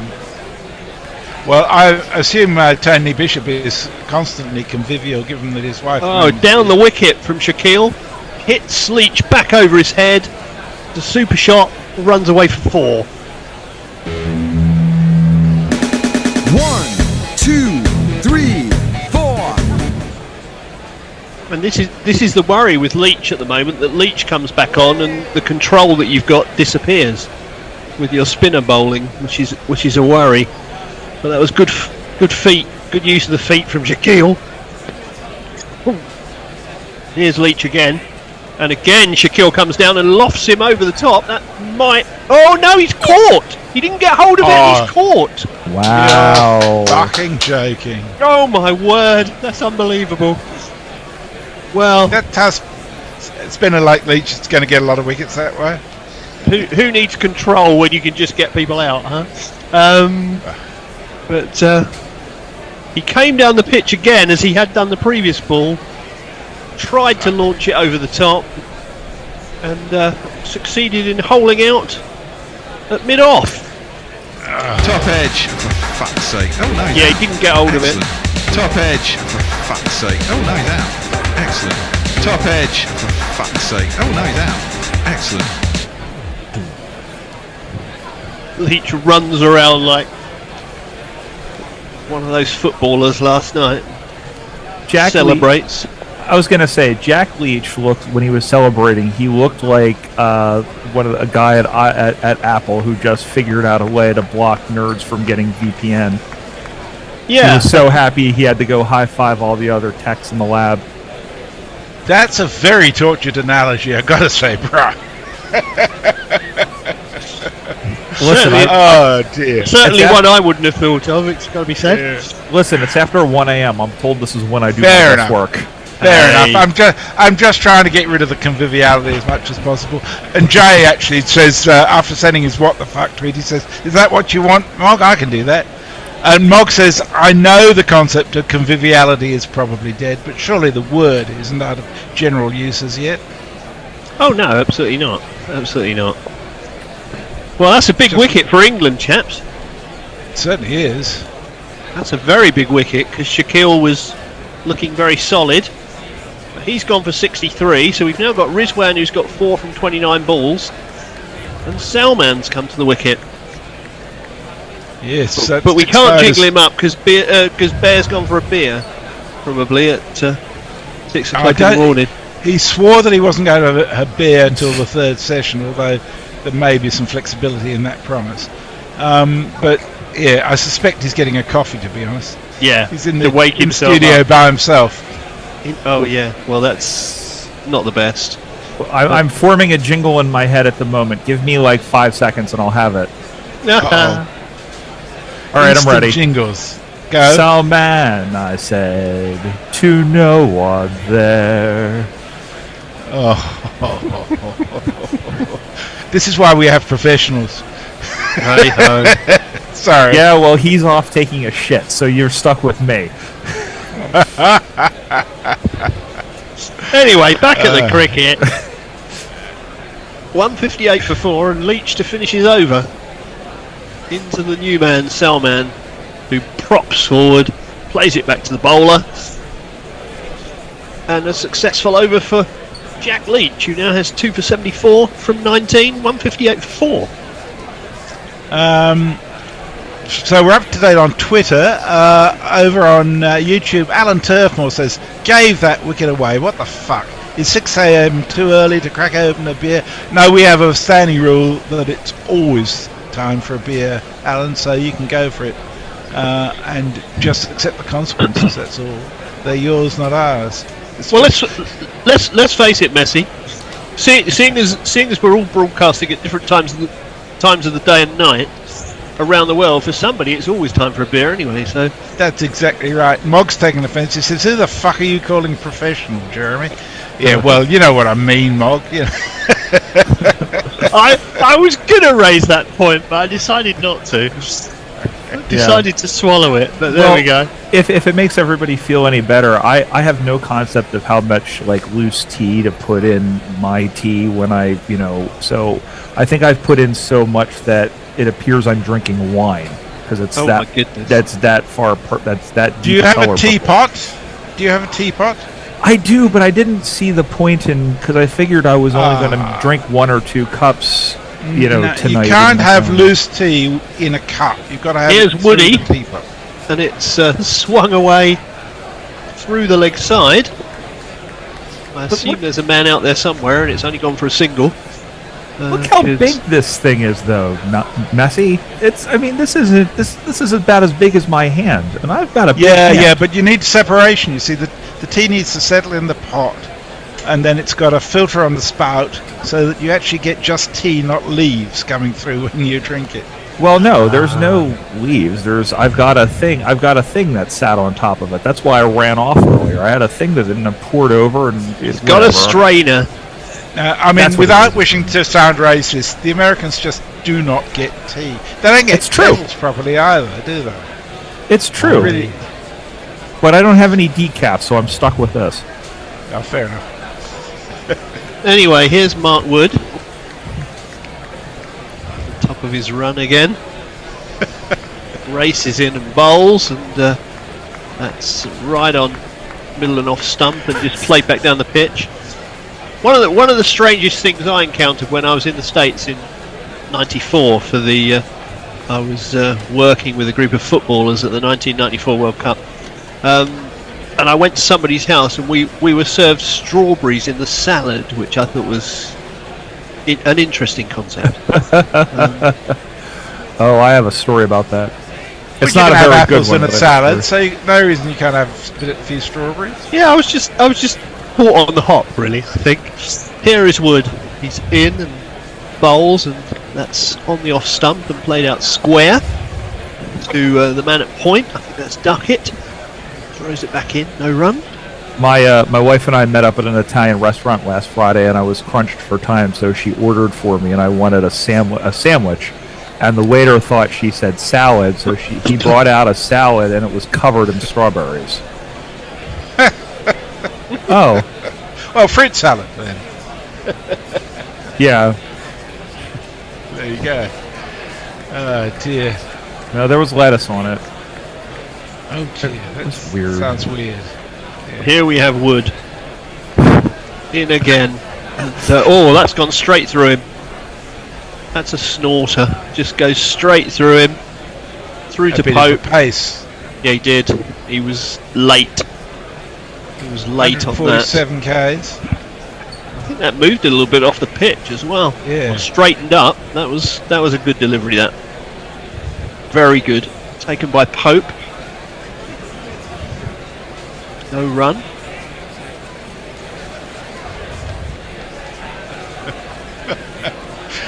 Brian's Jay's doing his best to try and destroy the atmosphere. He says, Mog, we've got a geography teacher, an autistic programmer, and a turncoat public school boy. You want conviviality with these fuckwits? I want to know which one am I. That one was played out to cover. Well, I know which one I am. They've already told me I'm the geography teacher, so that's fine. Yeah, and I'm the turncoat public school boy. That makes you an autistic programmer. There you go. I mean, 1 out of 2 ain't bad. Take offense if you choose, you know. No, he's got the right. I'm sure I'm on the spectrum. I just have never been a programmer, so to that I take offense. How dare he call me a programmer? Says Brian. I have been a programmer, so maybe I've got a bit of both. Here's Wood coming in to complete his over.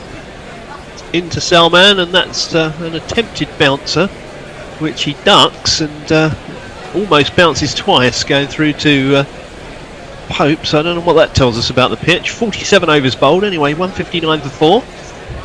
That's good news for you. Brian, Mog says, I'll snip out your performance and set it to music, Brian. Something to be proud of. There you go. And Jay says, Brian has now defined first world problems. I just don't know how much loose tea I can put in my cup. Are you a more nebbish Woody Allen? I just don't know how much tea. I mean, dude, this is why I buy it in bags. I can't be left responsible to do it. And Ravi Nair is still with us. He says things you'd expect to hear on Guerrilla Cricket number 327. You can't have tea from leaves in a cup. Messages is still English. Only on Guerrilla Cricket would you get discussions about tea. Oh, I don't know about that. I think tea is across all English broadcasting, to be honest. No, but only on Gorilla Cricket will you be hearing two Britons flog an American for his lack of knowledge when putting tea together. Here's Leach. True. And, True. Rizwan goes back and plays it to cover to Stokes. No run. Well, at least I didn't dump mine into the ocean. Okay. Leach in again, and this is a little bit Ooh. short. He goes back and cuts, and it hits the man at Silly Point. Hits Brook. Quite sure where it hit him, but In the butt. in the It hit him buttocks, I think. Yeah. Yeah. Well, sort of in the calf and up into the buttocks. That was a pretty stingy one, I think. He'll have a bruise like or two. bottom after Yeah. that. Yeah. Yeah, he will indeed. Right in the tuchus, as my grandma would say. In the waters. The tuchus. Could be worse. It's Could be Yiddish worse. cricket commentary. Get around it. Here's Leach again. And he props forward and plays it back up the pitch. Brook has moved from Silly Point after that incident. He's now gone to leg slip. Figures that's a much safer position to field if Leach is going to bowl fractionally short. Can't blame him, to be said. Here's Leach again into Rizwan. And he's just forward, playing that back to Leach. I've got to say, Brian, your mention of the Boston Tea Party didn't get sufficient credit. I thought you did well there. Thank you. I appreciate it. Fast and habit. Here's Leach. Again, this is just played out to cover, no run.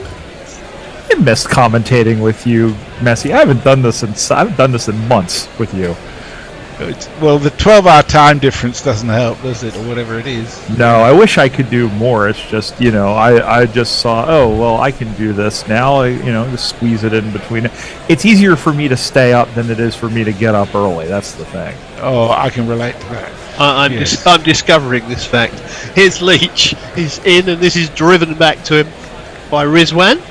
No run. End of the over. 159 for 4. Jay Grover's seeking a dispensation now. He says, "Can I stop being rude to people now? My heart's not in it." Yeah, I sort of noticed that, Jay. Thank you for your efforts, though. I thought that was very well done. Yeah. Angelic Scooters says, "In one of my other existences, I've become notorious for describing how sleep-deprived I am by the number of green tea leaves I place in my teapot while trying not to give myself the shakes." I can believe that of you, Scott. Josie Oak says, "The best tea is made from ground coffee beans." Oh, dear. And Jay Grover says, "Yiddish cricket commentary would be the best thing ever."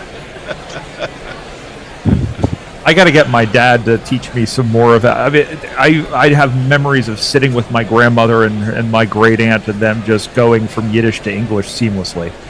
Here's Wood. And, this one, a little bit more bounce there. Played out on the offside, no run. They're running between the wickets like they're verschnicket leves, man. Hey. Oh, the possibilities. Oh, Salwan still to get off the mark, of course. Since Shaquille left us with his slightly injudicious shot. It's at the top of his run. Sort of arcs round. Runs in past the umpire, and that's sort of half edged, half guided away down to third man, where Duckett does the fielding.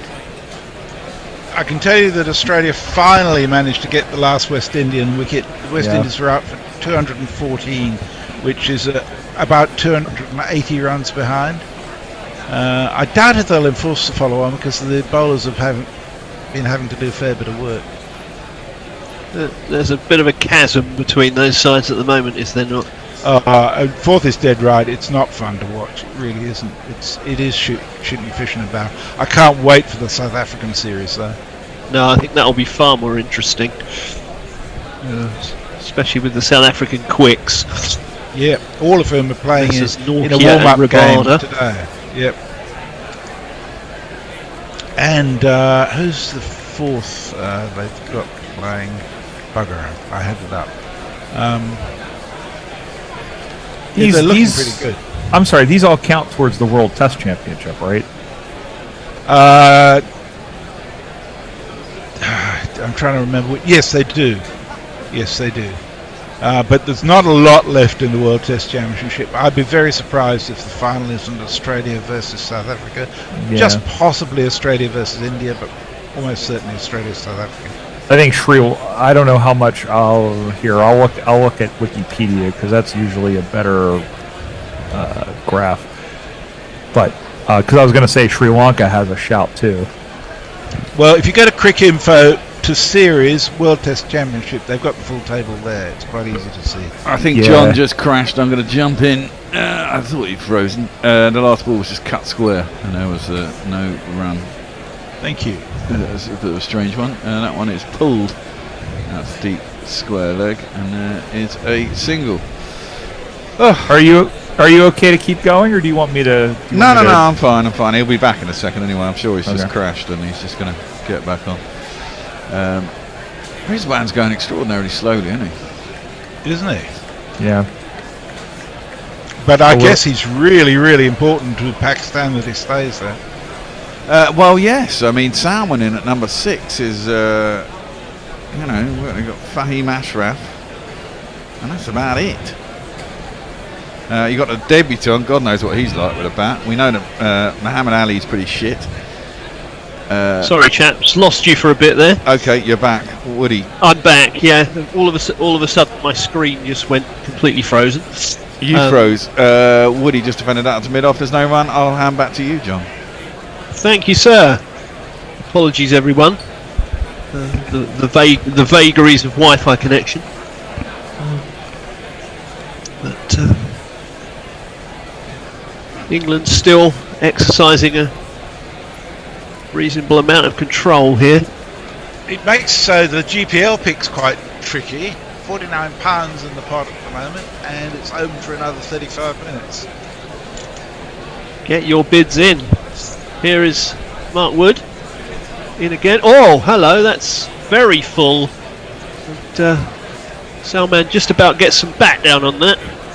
Otherwise that would have been pretty interesting. That's the end of that over. 49 gone, 161 for 4. So Angelic Scooters retweets Mark Puttick saying Jack Leach gets to 100 wickets in 50 bowling innings, the same number of innings as it took Wasim Akram, Jaminda Vas, Shoaib Akhtar, Herath, Stark and Maharaj to reach 100. That's amazing. They all took exactly the same number of innings, isn't it? Yeah, it is. And that's fairly good company as well, has to be said. Yeah, it is, isn't it? Pretty decent. Yeah, considering, was it not Herath who's had 8 in his first first innings? Yeah, I think it was. Yeah, that's right. So he had a head start. Indeed. Yeah, it's a pretty good way to begin. And Diana Patterson's with us. Hello, Diana. She says 2 countries divided by use of tea. Proper cuppa versus iced. That first ball was cut away to cover where Stokes made a good stop. Probably saved a run or two. Here's Leach again. And this is a bit more flighted. And, just played to Silly Point. No run. Silly Point's back in position. Is it still Brook or is it someone else? We're just seeing a replay of the last ball of Woods over, which was extremely full. Very nearly caught Salman out.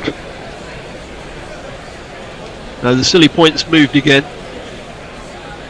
Gone back to leg slip. Here's Leach. And, Rizwan just pushes it up on the onside of the pitch. Leach goes across and picks it up himself. No run. So a slip and a leg slip as England search for a third breakthrough this morning. Here is Leach. And Rizwan comes down the pitch and lofts this over the top of mid-on. 1 bounce, 4. There's not one board for me, I must have 2 or 3, I need 4. Yeah, good foot movement, got right to the pitch of that. Just lofted it over the top of mid-on. Bounced probably, 5 yards inside the boundary. And up over the boundary boards. So, some intent from Rizwan at last. Leach is in again. Oh, beauty! He's bowled him! What a cracking delivery that was! What a cracking delivery! That was nice. That was a beauty. That's the way to respond to being smacked for 4. I want to see the replay of that. It looks as if it hitched about middle and off and just turned a fraction and hit off. Let's have a look. It's a beauty. In fact, it turned more than that. Probably pitched middle and hit off. That is a snorter from Jack Leach. Well, that's a good way to begin your second century of wickets. And take a hike right out of here.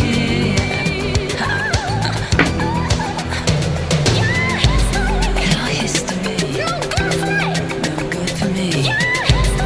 Your history, nah, nah, nah, nah. All right, let's play that back in Yiddish. Sein Ficken, eins Wigenidsen. That was Well, fantastic, so ends an innings of 43 balls for 10 runs for Rizwan, including 2 fours. So a very un-Rizwan-like contribution, I think we could say. Yeah, definitely. And yeah, England can be pretty pleased with their morning's work thus far. Now, having made a pretty awful start, I would suggest. Yeah, indeed. Jay Grover had just tweeted, I just started laughing at Brian's tiny piece of Yiddish commentary. Seriously, Yiddish cricket is the way forward. Which so is there you why, go, Brian. You got yourself a big fan. Yeah, I have a big fan upstairs too, and it's set to medium. All right, we're due a change, by the way. We are. So now might be the appropriate time to do that. Indeed. So Brian, you're on tweets and we're up to date. Yep. Thanks. See you later, chaps. See you, John. Thanks very much, John. Thanks very much, Brian. I think it's Tony in the summary chair and Jack Leach flushed with success this morning in the last half hour since I've been away. A couple of excellent pieces of bowling, particularly that last one, which actually pitched more like leg and hit the top of middle and off. It was a superb piece of bowling. He's in again to the new batsman, who is the all-rounder Nawaz. Let's see what he can do. That's just played down past the man at short leg for no run. But well, great ball that one, Tony? It was. Classic left armer's ball. Indeed. A leg break from a right armer, wouldn't it? But it pitched it on leg. It really nipped back. Rizwan was feet were a bit rooted, and he just had a prod and it beat his outside edge. It was an ugly shot, but it was a superb delivery. And we're just having a little look at Joe Root. The winter of our discontent made glorious summer by this sun of Pakistan. Is that our Richard III? That is one of my. That's become one of my favorite jingles. Now is the winter of our discotheque. That's terrific. That's in fact the end of the over. That's 165 for 5. Do you have quickly any more tweets? Is it Brian? I think we're okay. Yeah, no, we're caught up. I'll look in on YouTube. There's some conversations going on. Okay. Well, back to the cricket. It's Mark Wood thundering in again. Horse-like, right up almost in the block hole, and he almost falls over. And that is a dot ball defended, and we're having a look at that last Leachian wicket again. Yeah. I mean, could the batsman have done better? Maybe, but it's a pretty bloody good ball. Yeah. It looked like one you wanted to just at least make a forward movement to. He just seemed to grow roots, didn't he? That's right. Rizwan. And he normally a good player of spin too.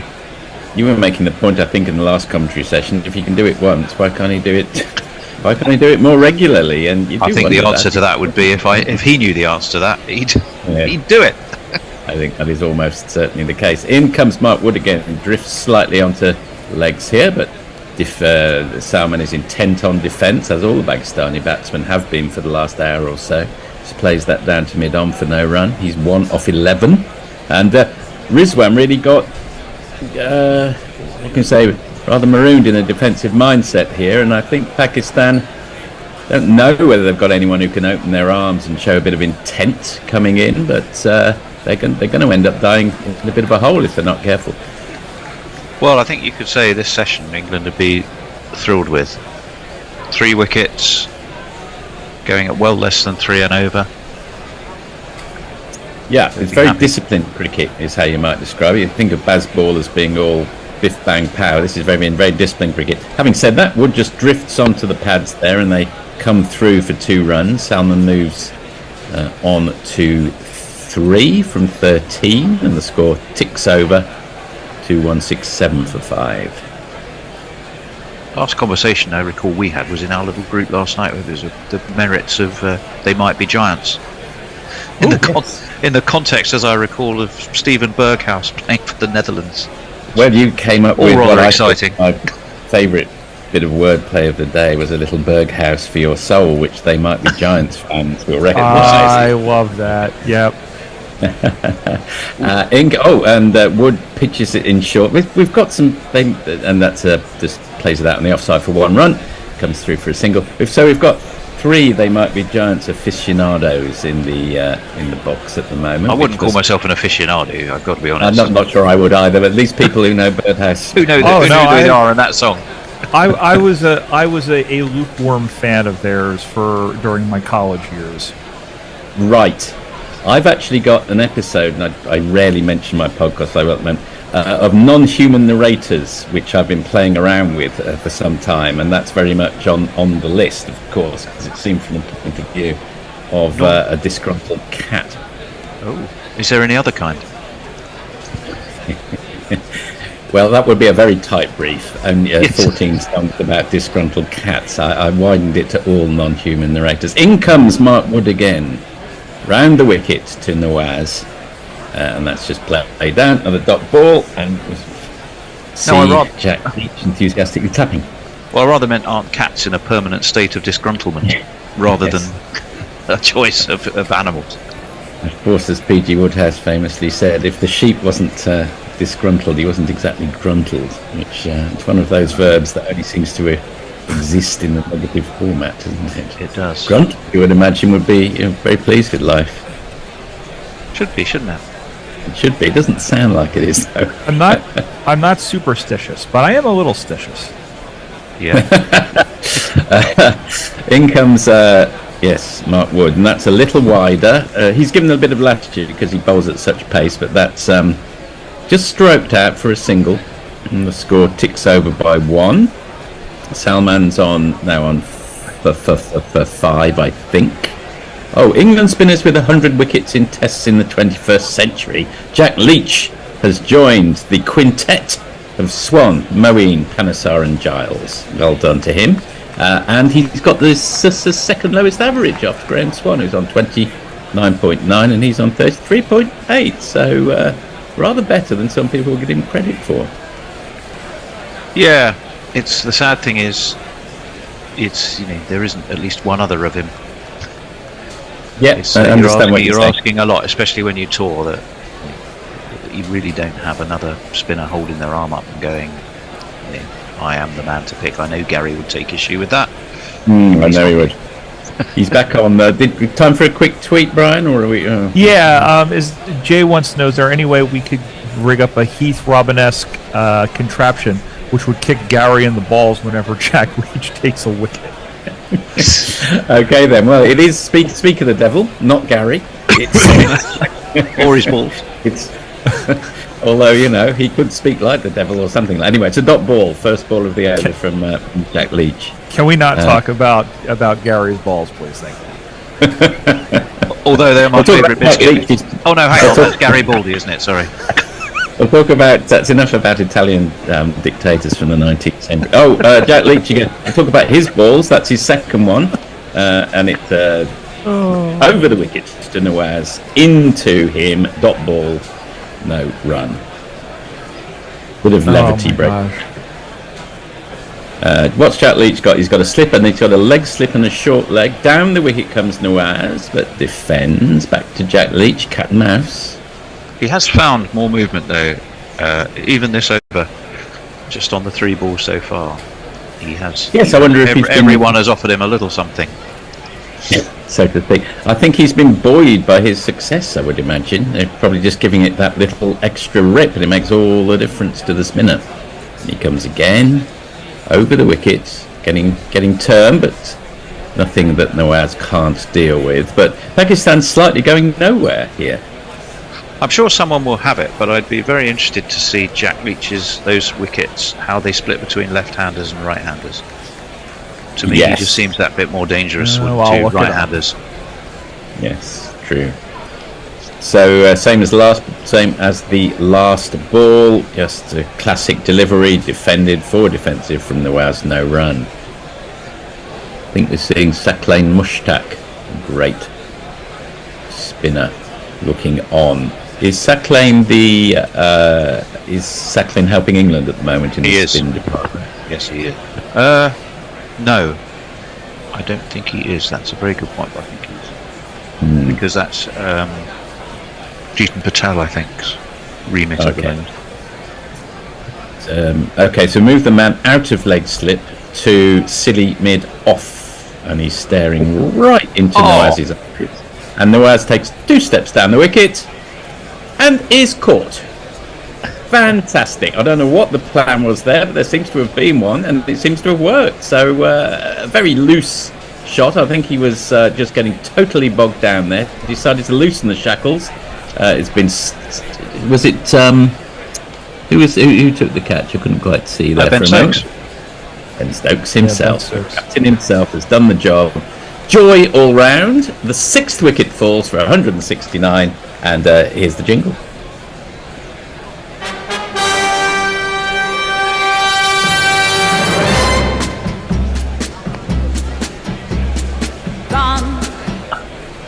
He is gone. No longer made glorious by this son of York. It is the winter of his demise. Yes. You're telling Peter Cook there, I think, doing Richard III, aren't you? Hop he goes. It's by some distance my least favourite Shakespeare play. I think I've mentioned this before, but I was a big fan of Richard III when I was a teenager. I was a strange teenager and was determined to defend his... and the member of the society that I joined was the Fellowship of the White Boar. The Fellowship of the White Boar? Oh, Lord. That was Richard III's symbol, a white pig, a white boar. So the society was the Fellowship of the White Boar. You people are weird. Boar. Yes. Some people would say guerrilla cricket can occasionally totter into, but not me. Ashraf has come to the wicket. Here's his jingle.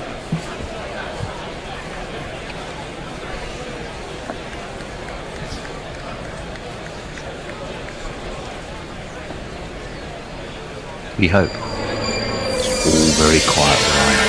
Is it? Well, I never hear a thing, so I can only guess.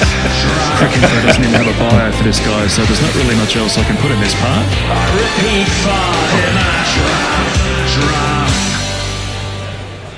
There, I think that is it. Yeah, that's it. I just want to say, those of you who know me, I know I have an affinity for the game show Jeopardy.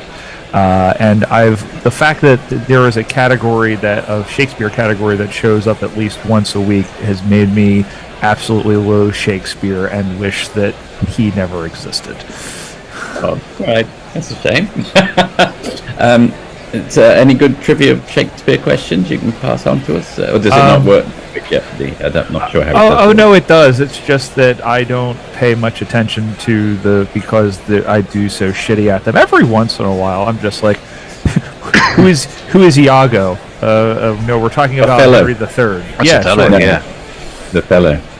Yes. Get us on Shakespeare questions. We love them. It's Joe Root time. He's coming to the. So it's Salman on strike. Ashraf, the new batsman's at the non-striker's end, and with an extravagant. He's gone! First ball. Can you believe it? This has turned from a good morning to a fantastic morning for England. The 7th wicket. Joe Root, actually.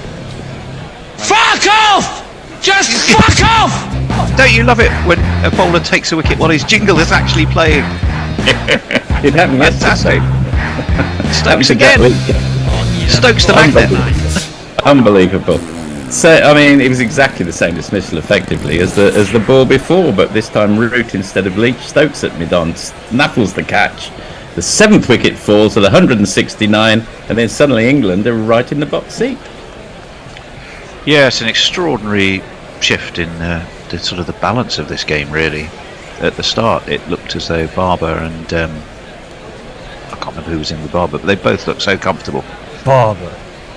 But since then, wow, what a turnaround! 7 wickets down, Shaquille, lead still of over 100. Shaquille, yeah, and it's odd because the ball, yes, it has turned, but it's not. I don't think ripped. It's not a viper's nest of a track. No. But England have suddenly, found a way to make it work for them, and I think we do suspect with this Pakistan side that once you get past 4 and 5 in their batting lineup, things can happen pretty quickly if you're bowling against them. They said this morning on commentary, it ain't much if it ain't Dutch, and there ain't much down in the lower end of the Pakistani order either, to do a little topical segue. Got that unusual situation now where we've got 2 men in, Muhammad Ali and Ashraf, both without any runs, both not having faced the ball. You don't often get that down the card. Obviously you get it when the 2 openers go in. Just a little statistical quirk for you there. He reminds cognoscenti of Jason Gillespie. This no longer young man called Muhammad Ali. I'm not sure what that's a dot ball first up to Muhammad Ali to Joe Root. Not sure what the ball that Joe Root bowls. I think just a classic spinning delivery. He gets a fair bit of tweak on the ball, and it was just misread there. But another dot ball goes by. So we've got a situation where we've got a short leg, a leg slip, a slip, and this position that's very short mid-on, which has taken the last 2 catches on Hayden, as it's sometimes called, of course. Slightly wider on Hayden, actually. Yes, that's. Oh my goodness, that was. The big appeal, Aleem's not to be not for turning. The ball was turning. Ben Stokes says no. Yeah, he says it was wide of off, I think is what he's saying. Right, so right on that occasion, he seemed very sure. He did seem very sure. His arm captains have to take on a responsibility that the rest of the team don't in those situations. Wide of leg. Well done, pitched well outside leg. Joe Root seems to be sort of. There's another one. Surely, it's gone. He's gone. Another wicket has fallen. Either straight on with the arm or the straight on ball. It's taken at slip. Muhammad Ali has gone for naught as well. 3 wickets have fallen in the space of the last, I think, 7 balls. 169 for 8 Pakistan. The crowd says, you're out. Well, like a butterfly sting, like a butterfly. Well, this is interesting. I just had a look at the replay. was that taken at slip or was that LBW? I'm not entirely. LBW. I think. Was it by Jay? No, it's given us Crawley. Well, yeah, the that was scorecard's taken. given us Crawley. Caught Crawley. I didn't think it was LBW. I thought it was an edge. Yeah, that was a thick edge. Bear, though, I've got to say, has a better view than I. But certainly the scorecard has no doubt. Crawley took it high above his head. That would have been a huge leap for a ball that had hit a pad in any capacity, I think. I think that is exactly right. The fact that he dug it up above his head indicated it must have taken an edge. But just for a moment, I thought it just clipped the top of his pad. I don't see how it could have deflected to that degree. Doesn't matter. He's back in the pavilion. Root has got 2 for 21 of 6.5 overs. The new batsman is Mahmood, and I dare say we might have a jingle for him too.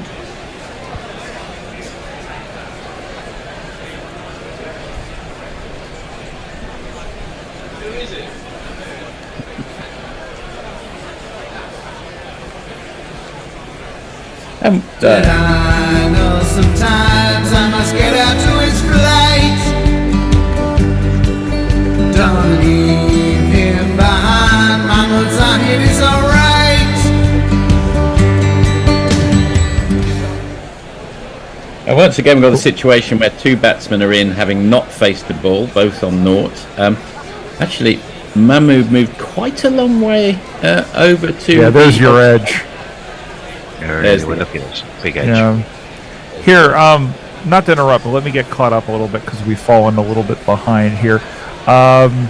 Jay Grover wants to know that there are 4 They Might Be Giants aficionados. Also, fuck your tight briefs.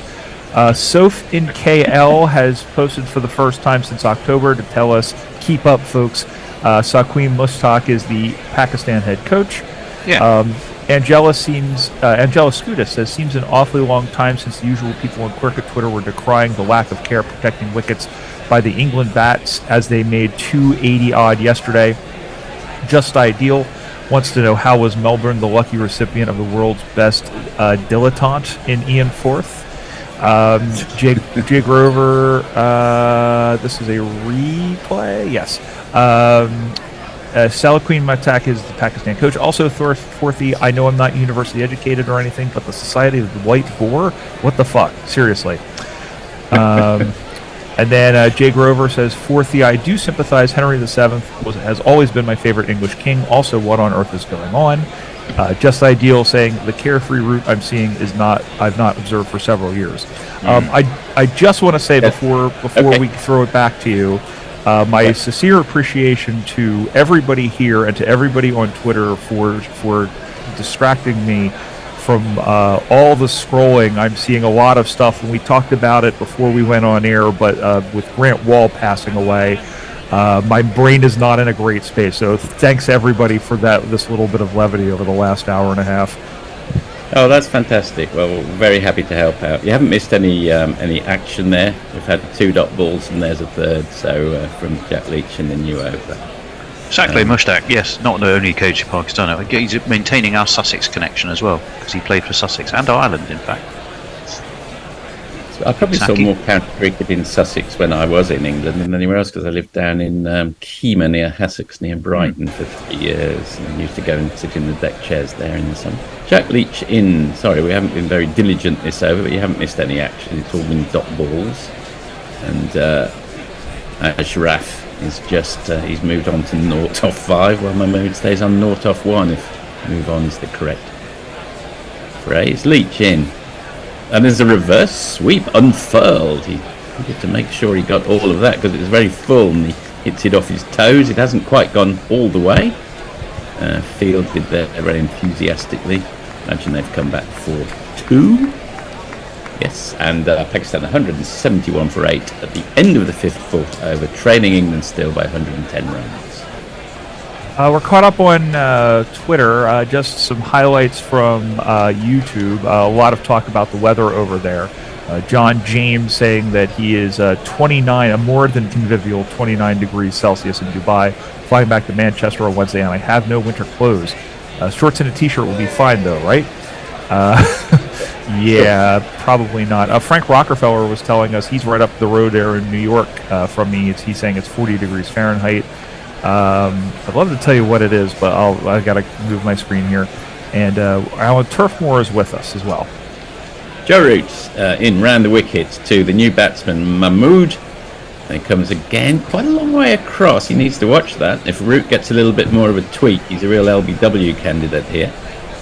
And the vultures are hovering around Mahmood, as you'd expect. Give you the field in a moment. There's another dot door. We've got a ball. We've got a slip, a leg slip. We've got a short leg, and we've got the on-hayden, shall I call it?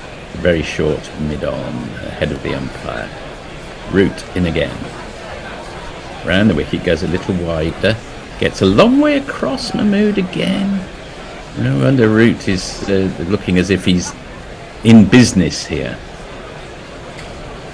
Just having a look at the fall of Pakistan wickets. 142, 158, 165, 169, 169, 169. They were 145 for 2. They're now 171 for 8. Some collapse. It's not renowned for his batting, is Zahid Mahmood. But he did make 17 in Multan, didn't he? First innings.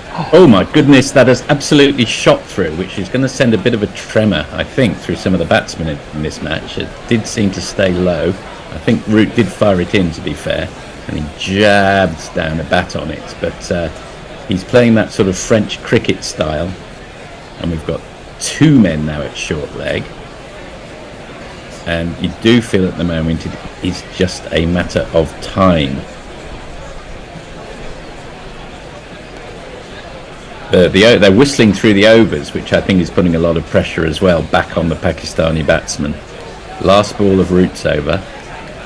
Round the wicket to Mahmood, who leaves that one, and it's evaded everybody, including Pope, and it's going away to the boundary. Will it reach? Yes, it does. That'll be 4 byes to end the over. So Pakistan move on to 175 for 8 at the end of the 55th. Can I just, before Brian jumps in, put in a quick word for something we're doing next week in the Bishop and Bear for our patrons. We're having an open house, a Christmas open house. If you're a patron, you should have received a message via Patreon. It has in it a link where you can join us. We're going to have a normal Bishop and Bear chat, probably Hendo, but anyone is able to join. You can be active, or you can just sit and listen. You can bring a drink of your choice. It's 11 o'clock UK time on the 15th, I think, which I think is Thursday. And we would love to have your company. Just come along and join us. Friendliest virtual pub on the cricketing internet. On a work day, Tony? Come on. I'm just kidding. The reverse sweep's been unleashed by Ashraf, but it just goes to the man at slip, effectively leg slip because of the reverse sweep. No runs. Pakistan have lost 6 wickets for 68 runs in this session. Fantastic one for England after a slow start. From Leach in again. And just tucked off his hips to the man at 45 by Ashraf. There's no run. Certainly rather impressed by Stokes' field positionings. Feels like a real tourniquet has been applied to the Pakistanis. Obviously done a lot of work on that. Very good piece of fielding of his own bowling by Leach there as it comes. He dives to his left. Stop any possibility of a run. I'm sitting here thinking to myself, I never got that email about that, but as it turns out, my card has expired or something. I don't know. So that would explain why I didn't get a notification. Leach putting a little bit more effort perhaps into that one, trying to get a few more revs, but again, fields of his own bowling very energetically, and who wouldn't after his being 4 for 80 in the innings, looking for his 5-fer. Reverse sweep, unfurled again, and that time he does beat the man at square leg, and it'll go for 4, so Ashraf will move to 6 and the score to 179. Zahid's recent form with the bat is not super encouraging, I have to say. Zahid Mahmood, 8 for Sindh versus Northern. He got 24 and 2 versus Punjab, and a duck again against Northern. So doing well with the ball, but nothing very spectacular really with the wood in his hand. So to speak. So to speak. I meant Last willow. ball I should have of said Leach's willow. over. Last ball of the Leach's over. He comes round the wicket and gets a nice little bit of turn, but it's tucked off his hips against the man at 45. Dot ball fielded again very enthusiastically there by Duckett. 179 for 8 at the end of the 56th. Let's see. Jake Rivert says, it's all right, Brian. In times of trouble, the Commonwealth will join together and mock your inability to make tea. Thanks, Jake. Mog wants to know, is this Bazbol? B-O-W-L. Probably. Bazbol. Ah, Yes. very good. Yes. Well, it's certainly their willingness to attack. It's the willingness to set changing and aggressive fields. I don't know about you, Forthy. I know you're a man of letters, not a postman, because they're on strike. I hate the term funky fields because it doesn't do it justice, because it's just looking for different ways to unsettle a batsman, keep them on their toes, and a way of building pressure. And Yes, England have been doing that constantly. I do think sometimes you can get a gestural field which is meaningless. Michael Clarke was sometimes prone to that. He'd do some, put in a kind of row position, didn't really make sense, and it was described as thinking outside the box. But there's no point just doing it for the hell of it, really. Oh, that is surely out. It's been given by Alim Dar, absolutely pinned on the grease, Mahmood.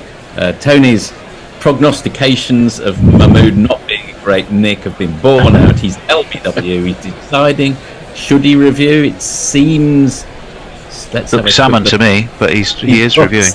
Honestly, if that's not hitting halfway up middle, possibly middle and leg, I don't know what. That is surely out. Even at 8 wickets down, he's wasting his time. I was definitely in. Were you definitely in? I don't know. Yeah. Anyway, that can be missing anything. It's missing off, it's missing leg, and it's missing middle. It's hitting middle halfway up, I think. The sad thing is with the sound down, of course, we're missing the voice of Joel Wilson. He's I quite like his voice. That's we're straight on to the DRS tracker. It's absolutely smashing into middle and leg. As we thought, that may well be lunch. Is that lunch? I would hope so, because otherwise they'll be playing the extra half hour, which doesn't seem to make a lot of sense. You're absolutely right, it's out. It'd be a treat to hear Joel Wilson say something that isn't "where am I and what happened." No, England might be able to take the extra time here, won't they? Oh, that's a point. Yes, Yeah. indeed. For Because they've got 9 wickets. Yeah. plausible tactical reasons on this occasion, you are dead right, and I think they're going to take that opportunity from what we're seeing. I don't think Abra will last very long. I mean, if he's coming in after Mahmood, there's not a lot of hope for him, is there? Really? Yeah. So what should we do? Should we just shuffle the pack that's on here, or Bear, do you want to step in? No, just carry on, because I don't think it will last long. I'll give him a jingle now. Playing with house money anyway. Do you want to take the next floor over, Forthy, and then you and I will flip flop, and Brian can stay on top of his task. Jingle playing.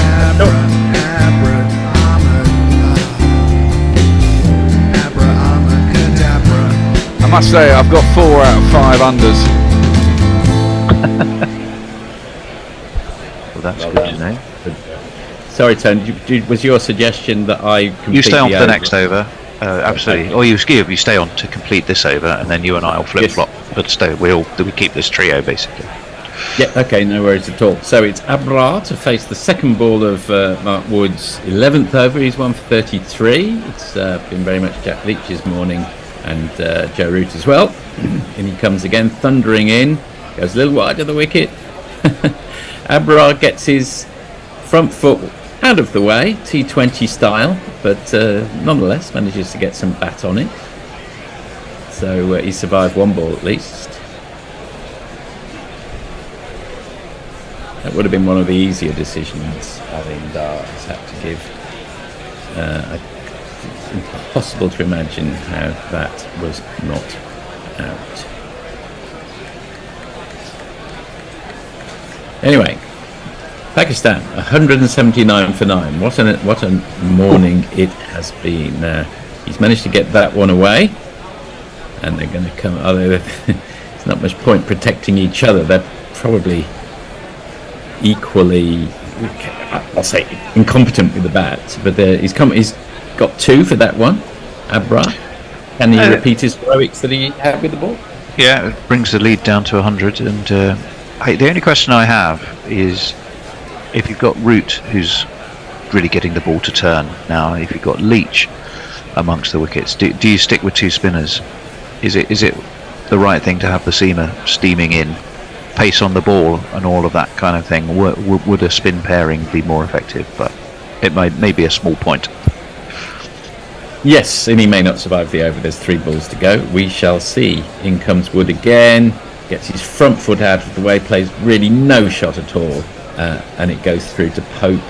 I would say just exactly the ball that he bowled first up. If he could repeat the dose, we'd probably see for Abra here.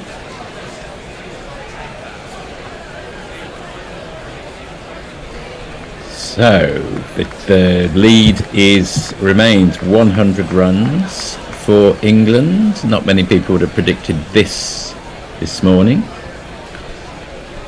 Type of test match he's had so far, though, Abra, he may just smack a quick 30. Yeah, no, he could, like much as Mark Wood did. He got 36 yesterday from number 11. It made quite a big difference, actually. And that one's played down to mid-off with some panache. Dot ball. It's 2 off 4. Few, we can see the crowd, and there's a fair few in. It is a Saturday, of course. He's made 26 recently. For Sindh against Southern Punjab, 16 and a 20 against Central Punjab, but a duck and a 6 not out. So, in very recently, he has some runs. Last ball of the over from Mark Wood to Abra. Abra. And this one goes through to Ollie Pope. There is no run. Pakistan 181 for 9. Abra on 2, Ashraf on 6 at the end of the 57. It is indeed. Go on, Brian. Sorry. Chris the Choir saying, "Good morning, all. Looking forward to a virtual Christmas guerrilla gathering, like the symbolic opening time." Yes, I do, actually, now that makes sense. Here's what I will say very quickly about that. If you would love to be a part of this community, and this is it's not just an outlet, it's not just a sounding board for what's happening in the cricket world, but the people involved in this are generally pretty great. And you don't have to be a Patreon, but events like this is really what makes it worth it, especially with the Discord as other things. So chip in that $5 a month or whatever it is in your currency of choice, and not only get involved in it, but also help us all do what we do as well. There's more tweets, but I think that getting that little dig in is very important. So, or plug as it is. So, very, very much appreciated, and thank you for that, Brian. 181 for 9. Leach is going to bowl 2 for Hugh Ashraf. He's on 6. 7 wickets have fallen this morning in fairly rapid order. It's been some morning for England. Didn't look that way for a while. That's swept away round the corner, fielded on the 45. Then Duckett comes around to do the job thanks there. For staying up, Brian. Thanks for staying up, Brian, as Just well. a single. Must be after 1 a.m. your time, is it? 2:05 a.m. Oh, Brian, if you needed, if that was rather selfish of me. I hadn't appreciated that, of course. If you do need to cut out, I'm sure Messi is poised. If you want to stay, please stay. Yeah, no, I'm fine. I'm doing okay. That's good to hear. 82 for 9. So we do have an extra 30 minutes, but obviously if the wicket falls, it will be less than 30 minutes. That's what we I think we assumed. Let's have a look at this field. We've got 2 slips, a point. The man at silly mid-off, forward short leg. In comes Leach, beats the bat with one that absolutely rips. Pope has the stumps, or the bail's off. I don't think the back foot had been dragged out. We'll have another look. No, I think it was planted by Harry Potter. Will his bat be a wand? Let's find out. Well, it's effective enough in defence on that occasion. Pushing Leach away into the offside, 182 for 9. He wants to bowl the one that doesn't. He wants to bowl the arm ball here because the one that, yeah, I think you're probably right. That was an ugly shot, I have to say, by Abra, who steps back onto his stumps, turns sideways, and if he hadn't got any bat on that, he was basically playing French cricket with that shot, and it would have been interesting. Defended again. He's certainly not keen on coming too far out of his crease, is he, Forthy? he's not. He's also got absolutely no markings on his bat whatsoever, which you don't often see. It's just a straight bit of wood. That one, he waits and dabs to second slip. Joe Root sees the funny side of that. Jack Leach sees the funny side of that. Will Jacks looks a tad perplexed, and I think it was because I'm not sure how Abra, if he knew exactly how he had played that shot, but played he had. There was no run. It's 182 for 9, and back to Brian. Mog saying, is Abrar going to destroy England with the bat too? Jay Grover saying Abra the new Agar or best. Chris the Choir, bloody autocorrect. Ramiz may be head of the PCB, but not a Pharaoh. Just for those of you who were following the Australia-West Indies test, Australia did not, in fact, enforce the follow-on, to the surprise of absolutely nobody. And they are underway in the second innings. They are an over and a half in, and they are 6 for naught, leading by 303 runs. Well, it looks like we are going to have spin at both ends. Who knows? Maybe somewhere, somehow. That message got through to Captain Stokes. Joe Root, round the wicket he comes. But he's driven quite nicely first ball, but driven straight to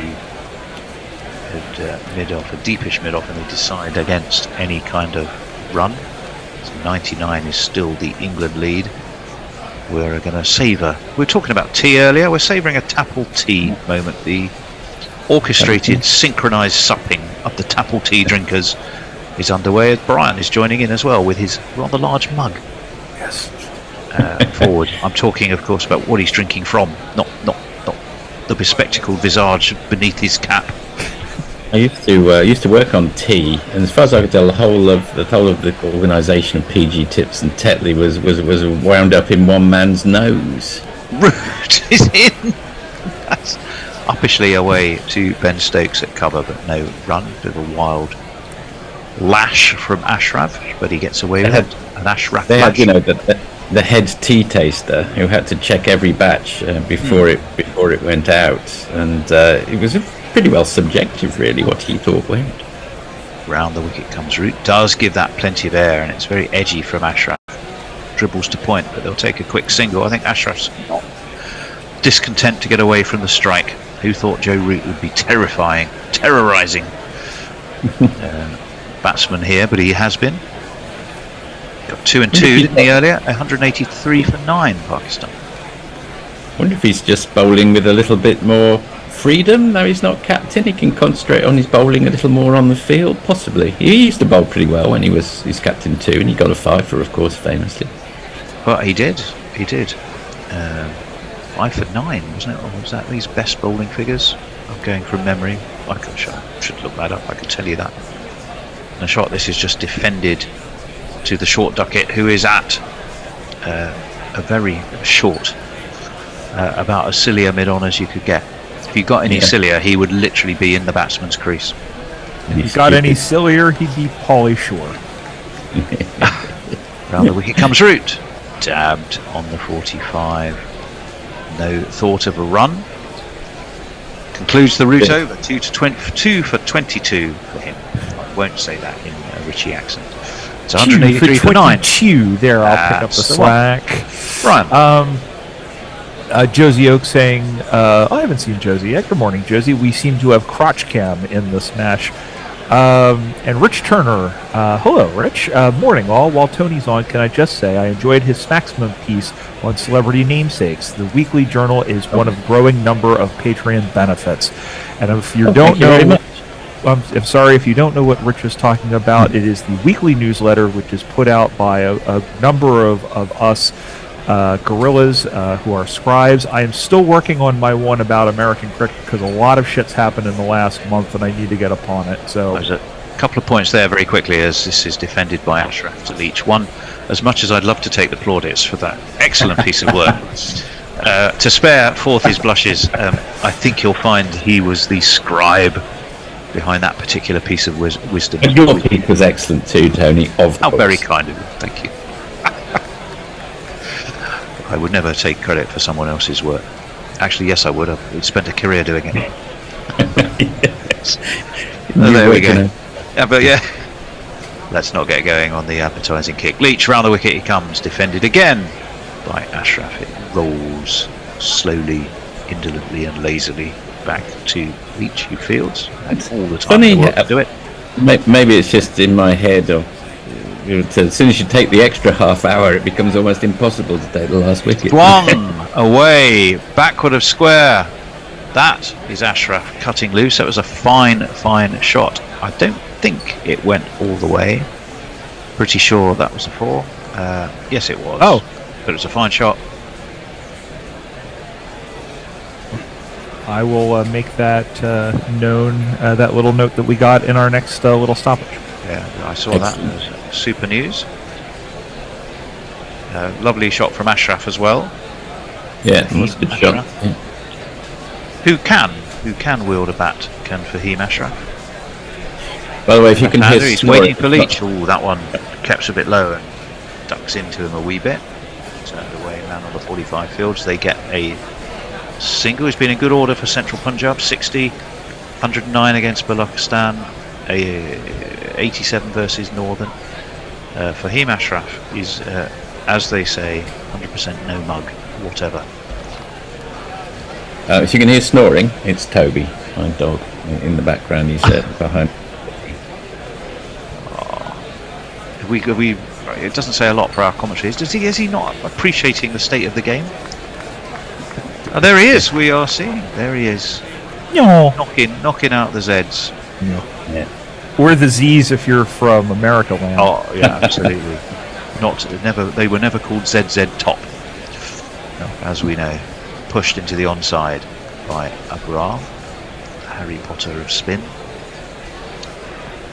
No run. 188 for 9, 93 the run. Every run, the deficit for Pakistan. Yeah. Every run will close that. That again is Jack Leach. I'm not sure what he's appealing for there, because Abrar appeared to have stepped so far across. He was beyond his. The bear is signalling something, and I have literally no idea. Bear, what are you trying to signal to us there? I'm patting my leg. That's LBW, yeah? Yeah, no, okay. Well, that's what he was appealing for, but it was fucking miles outside the off stump and never out. Well, that's what I thought. And on Zoom, all I could see was your right arm moving up and down quite rapidly, and I was thinking, well, what exactly is he doing? But it was apparently patting your leg. 188 for 9. But like you, I thought, hang on, he's miles outside of his off stump. How on earth could they even appeal for that? Odd, very odd. Joe Root's going to be back into the attack. 93 the lead. Did you want to read that YouTube? Oh yes, let's do that. Yes, let's do that. Since I'm on there, our biggest thanks to Frank Rockefeller, who has donated to us $20 via YouTube. Frank, thank you so much. Another member of the Mid-Atlantic U.S. chapter of the Gorilla Cricket Society. Thank you, Frank. It's very much appreciated, and that one dips a little into Ashraf from the bowling of Root. It's away into the offside. There's no run. Still 108 for 9. The field has gone way back. They've just kept us slipping, and everybody else has retreated into the ring. Well, I think they realise Ashraf is looking to make a bit of hay, and he has pushed this towards mid-wicket. With the note, by the way, excuse me, Tony, with the note, making spontaneous cricket a fascinating adventure. Thanks. Oh, how kind! Spontaneous cricket. I like that. It's a sense is complete lack of preparation on our part, and that's which is probably in many cases true. 189 for 9. Abrar on 2, Ashraf on 14. 2 for 23 for for former England captain Jay Root, who I do agree with you is playing with a sense of freedom and more of a smile than we've seen for a long while, as this is guided into the offside. Abra's riding his luck here. There is you could drive a coach and horses in the gap between his pad and his bat. His batting technique is deficient in many things, although he plays that one rather nicely. And for him, there is an attacking field. There's a slip, a leg slip, a silly mid-off, and a silly point. Sorry, a forward short leg and a silly mid-off. So he taps that bat into the ground, and indeed a silly mid-off. So we have 4 men around the bat. Carry on like this. You might attract a bat sponsor or anyone really. It's very rare. I always think it says something about a bowler who is batting and they don't have a bat sponsor. Normally, is a bit of a comment on their ability. He defends that well enough, not prettily. Certainly, we wouldn't describe it as classical, but it was effective. It brings it close to the over, and most importantly, he's still there to keep Fahim Ashraf company. Brian. That's the most important part. Let's see. PJ, let's see. Messy Jez saying, oh no, let's go back to Josie Oak. I'm sorry, I've completely lost where I was. Josie Oak wants to be the head beer taster for Brew York. Messy Jez saying, I can very quickly jump to the wrong conclusion. When Forthy said all of Tetley was about one man's nose, I assumed he was saying the profits were all spent on coke. Rich Turner, sorry Forthy, it was very early in the morning when I read it.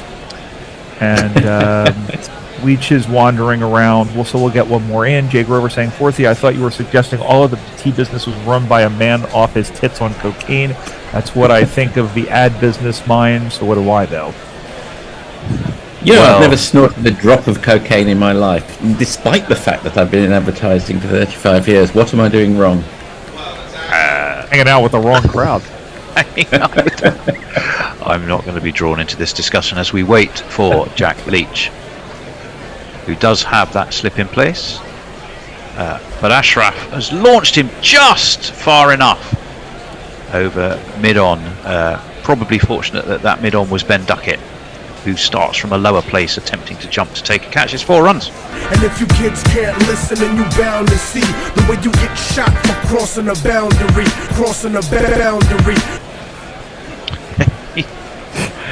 A taller man, perhaps, might have been more in the game there, one suspects. Jack Leach. He wished he was a little bit taller. He wished he was a baller. He wished he had a girl who looked good, who he could call her. Oh, yes. Is that they might be giants? No. Oh, in that case, what's it doing in this conversation? And that one beats a prod from Ashraf. England appeal vociferously. Bear has given him out. Bear's given him. Well, that would suggest a review at least. Well, Stokes thinks it's going down. He doesn't seem at all interested in the review. No. I didn't think so. But, he's rubbing an imaginary butt. I think it struck him outside the line.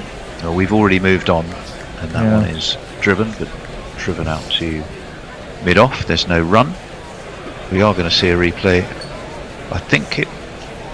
Well, he's a left-hander, so he got an inside edge, and he got a big edge to it. That's the biggest issue there. Again, it moves back into the left-hander, and Ashraf whips it towards mid-wicket. There's no run. Well, this is turning from not amusing, but they've scored a few runs into vaguely irritating territory now. Ashraf 18 off 27. Yeah. The lead is our friendly two large ladies once more. 88. 2 large ladies. Oh, I'm going to need to steal that. 190. Well, it's a bingo. We were chatting about bingo calling earlier, Brian, with Messers. That was the thing. As this one's an attempted reverse sweep, but Root just about clings on from leg slip. He did very well actually to do that. Saves it becoming less than 2 fat ladies and just the one of them.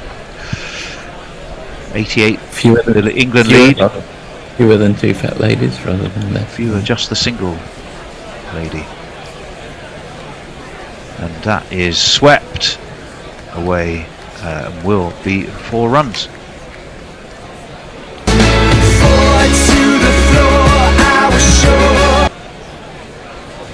Well, at least one of those fat ladies should be loosening her vocal cords, preparing to sing as far as this Pakistan innings is concerned. But these two, particularly Fahim Ashraf, with some interesting and entertaining but nonetheless effective support, is proving a difficult pair to crack. A bit of an irritation now for England after so much had gone so right for large chunks of the morning. 197 for 9, 62 overs complete. Brian. Let's see. PJ Mead, Leach bowling to Abrar, Spectacles bowling to Spectacles. That's not a common thing in Test cricket, is it? It's not. No, it's not. Not since the days of Daniel. Not since the days of Daniel Vittori. Jay Grover, I have done Forthia a great disservice. I thought the White Boar Society was some sort of incestuous hell, Glyndon-esque Oxbridge drinking club. Turns out it's a group of people who think Richard III is mint, which I respect. Yes. Quick question to the Bear, if I may. Sorry, Forthie. Is the GPL still open, Bear, or is it closed? No. GPL. Let us know how many people jumped on and what the pot is. I'm doing that now. Okay, super. Thank you. Abrar. Unless I get beat to it. Let's say his idiosyncratic defence, and there he just stands still and just waggles the bat and has lofted it beautifully down to third man. There's nobody there, and he's got himself 4 runs. And the extra pace of Wood on the ball has immediately not worked in England's favour. I have an update on that when you get a moment. Super, yeah. I see why they brought Mark Wood back 4th. At the same time, there is the risk of doing it. There is, but you know, he was reverse sweeping away quite happily. Leach. That one, Bra steps back. I wonder if the plan here is to give Harry Potter a bit of a workover. I would, but I'd also see if he fancies it. I'd have a fly slip in, probably 2/3 of the way back, if that's his only shot to Mark Wood. Yeah, well, he did. It was an extraordinary. I mean, he did execute it very well in the end. But it was, let's say, a more wing and a prayer than solid technique that got him those 4 runs. Well, he moved on to 6. Work him over for a couple of balls, I imagine. Wood. He's driven that. He's driven that beautifully away to mid-wicket. He'll get a single. Bring Ashraf back onto strike. The deficit reduced to 80. The 200 up for Pakistan. They're 201 for 9. 22 for Ashraf. Rather amusing, because we've got Brian, who looks like he's in an Antarctic hideout, and Bear's joining him in that look now with his top hat on. Yeah, I don't have that. I don't have one of those hats, unfortunately. As cold as it is in this what used to be our dining room and is now our office. 202 for 9. Oh, Pakistan. Fahim Ashraf is closing that England lead for all he is worth. He's got 22 off 29. Abrar Ahmed, the bowling hero, on his debut is doing a decent job of keeping in company. Yes. Slip is in place. Wood is around the wicket, and again it's driven by Ashraf. It's driven out to mid-off. Ashraf Jimmy Anderson, no run. Ashraf looks like a well-organised batsman. Yes, he is. No, he absolutely is, and he's been in plenty of runs recently as well. As we were saying, 60, 109, 87, all amongst his recent scores. So absolutely, he would count, I think, as a batsman for sure. Although he wanted to be a fast bowler, he really made his mark as a batsman. Worked off his legs, Ashraf. Down towards Duckett. In fact, I think Wood's got a wicket. It was worked off his legs. He has. It was in the air all the way. It was down to Duckett, a deep backward square. England have broken through. We have a T-shirt really, because I'm not sure that was the ball that Wood was expecting, or certainly not the way he was expecting that to happen. But Ashraf has just shoveled it around down to deep backward square. It's been taken by Ben Duckett. The innings is over. Wood has struck. I will take back everything I said. That it needed to be spin. Mark Wood has done the job, but perhaps not in the way he thought he might. I won't look back. 'Cause by the time that I do, you'll be gone. It's flicked wristily by Ashraf, but he didn't roll the wrists quite enough. Ben Duckett didn't have to jump on that occasion. Wood seems to think it's all rather funny. Perhaps a tad embarrassed, doesn't matter. Pakistan are all out for 202, which is a healthy enough lead of, is it 87? Am I right? Yeah. My maths is right. Yep. Well, England, at the start of the play today, they would have bitten your hand off for that. They surely would. If we want to rush on, then stop me, but I'll very quickly summarise for anyone who might be joining us late. Please do. So resume the day, 3 wickets down. Saud Shakir was the first man to go. Very good catch by Jimmy Anderson off Jack Leach. He went for 63. The next wicket to fall was Mohammed Rizwan, who got rather bogged down, went for 10 runs off 43 balls. He was bowled by an absolute perler by Jack Leach. He went for 10. So that was 5 wickets down for 165. 4 runs later, Mohammed Nawaz was the next to fall, this time again to Leach. This one Ollie Robinson, so he went for 1. Next to go was Agar Salman, and this was the first of 2 catches at short mid-on, and this time to Joe Root, poached by Ben Stokes, the captain. He went for 4. So at that stage it was 169 for 7. It rapidly became 169 for 8 when Muhammad Ali fell to a catch by Crawley at slip above his head to the first ball of the next over from Joe Root. He went for a duck, as did Zahid Mahmood, who was absolutely pinned LBW to a very fast ball by Mark Wood. So at that stage it was 179 for 9. They took the extra half hour. They needed the extra half hour because the last wicket partnership put on 23 with a good bit of tail wagging, specifically by Fahim Ashraf. I thought you were doing a Pearl and Dean there for a second. Fahim Ashraf, who's caught by Duckett, round the corner but off Mark Wood for 22 of 31, so a nice little bit of tail wagging for him. Abra Ahmed remained 7 not out, and the score was 202, and the lead 87 for England, with the first wickets of both teams now completed. All right, I'm gonna. Beautiful. If I may, Tony, let me catch up on tweets, and at the stroke of 2:30 a.m. Eastern Standard Time, I'm going to go to bed after such whiff. Here we go. Chris DeQuire. Sadly, Tony's prediction in last week's Maximum that Livingston would play a key role didn't last long. Today's news, tomorrow's chip wrapping scenario. Yeah, alas, that's true. Jay Grover, I don't understand, but I appreciate. Messy Jez saying possibly what you are doing wrong, Forthy, is thinking that cocaine comes in drops. I was thinking that myself. Yes. Jay Grover says something similar to that. Pravin Gurjala, glasses to glasses, funk to funky, David Bowie. I love it. Yes. Mog saying, I put this question to Forthy yesterday, but England versus France in soccer, will it be a Hastings or an Agincourt? Yes, my reply was Casey. Christ Acquire, methinks bingo calling needs the Chris Woke treatment. 2 ample non-gender specific persons. Messy, that's a conversation. Jay Grover saying, it was our dining room, now it's our office. Brian Channels is in her David Burke. that's funny, and that's it. And I will since I promised I usurped the bear on this. We have a grand total of 2 entries in the GPL, which I will say with everybody's permission is kind of piss poor. But it's 95 runs were added to the total since the beginning of play today. The target is either 287 or 327. The pot is a massive 50 pounds, and I'm going to bed.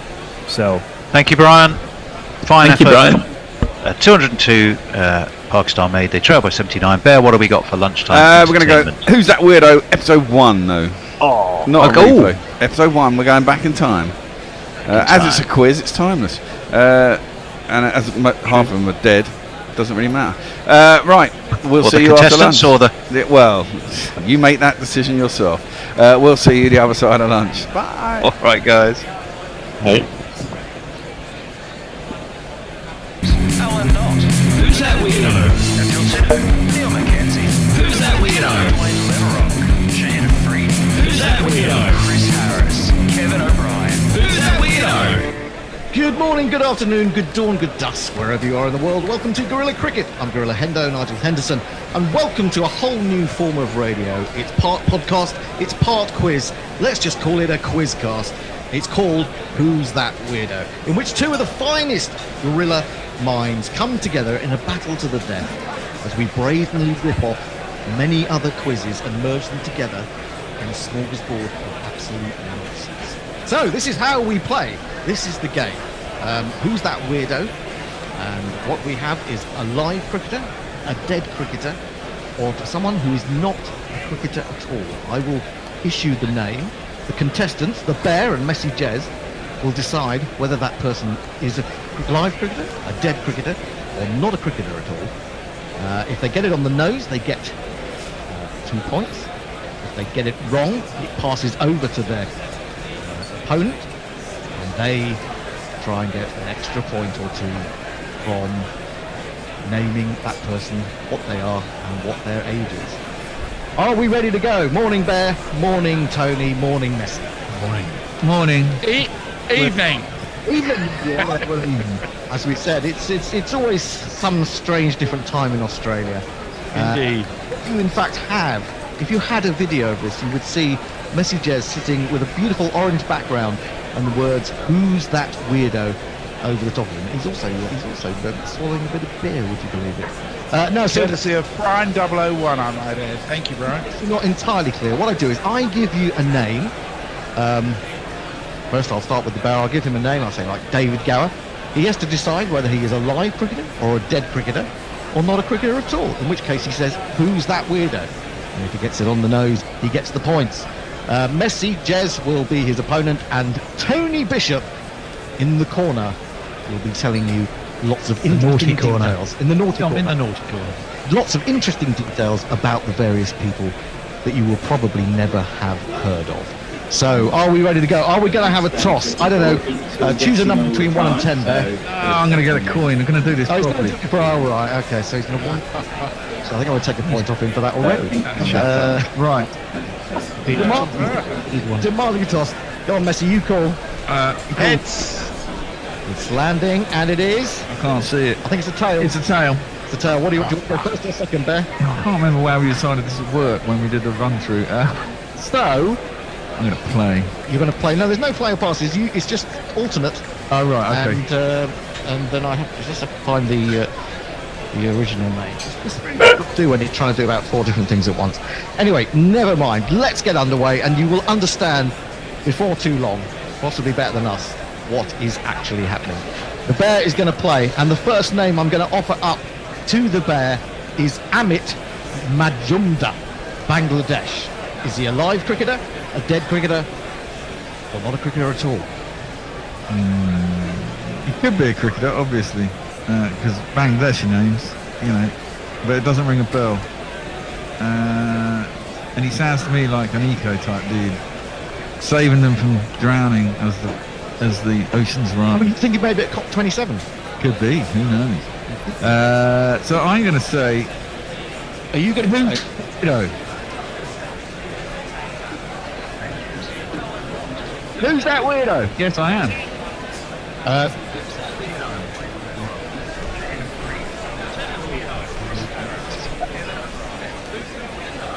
It's a bit long, that, isn't it?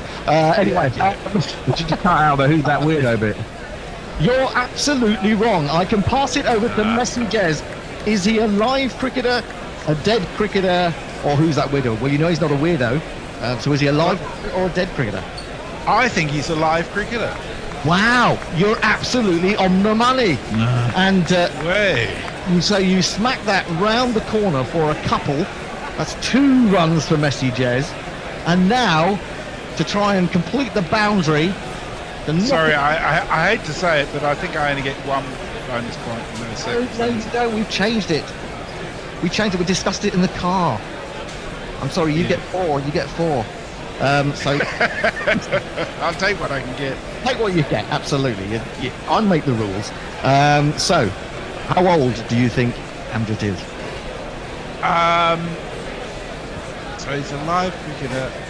I reckon he's up and coming myself. I think he's only 23. Well, I can't offer you another point because I'm afraid you've missed out by a long way. He's actually 31 years old, is he not, Tony? Tell us what you can about him. Well, there isn't a huge amount to tell about him, which might suggest a career that hasn't fulfilled its promise, probably. He's 31, left-handed opening batsman, bowls with a leg spin. He idolised, probably still does, Yuvraj Singh.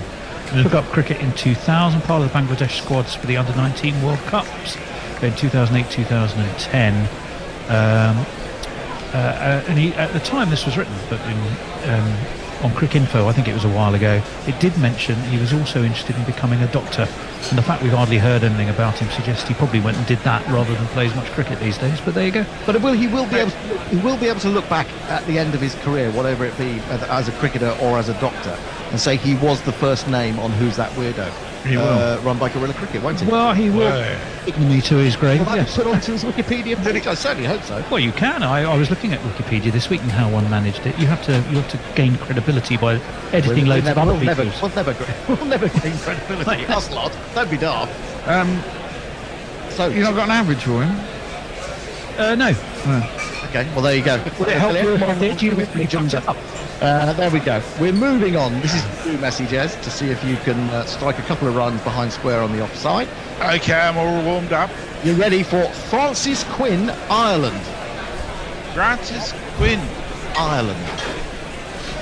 Live cricketer, dead cricketer, or not a cricketer, or in that case, a weirdo. Francis Quinn of Ireland. Well, I think he's probably an Irish politician, so I shall say, who's that weirdo? No, you're absolutely wrong. It's not a Who's That Weirdo. So it goes over to the bear. You're not doing very well on your own spells, are you? Francis Quinn is Francis Quinn a dead cricketer or a live cricketer? Francis Quinn could be a woman, couldn't she? How is the Francis spelled? That's what they're asking. Wow. Is it with an E? Is it with an I?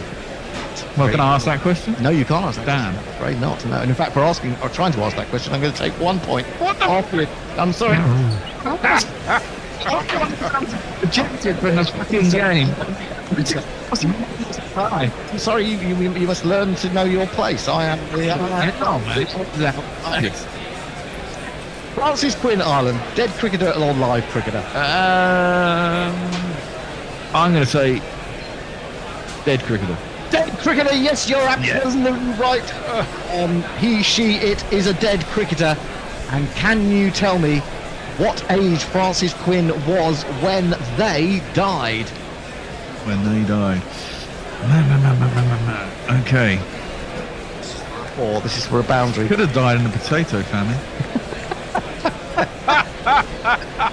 Could have. Cricket's been going on a long time. It's been going on a long time. Has it been going as long ago as the potato famine? I don't know, probably 1800s. It's going to turn in the 19th century, wasn't it? So, turn of the 20th century, just shy of. I can tell. I'll give you a clue. She died in 1996. I'm going to give you a little clue. I'm just a little bit of help because I know you're struggling, and I'm not struggling. I'm going to have to have a guess. I guess she'd be quite old. She might not. She could have died early. Anyway, I'm going to say 76. Oh, you just miss out on a boundary because she was 80 on her death in 1996.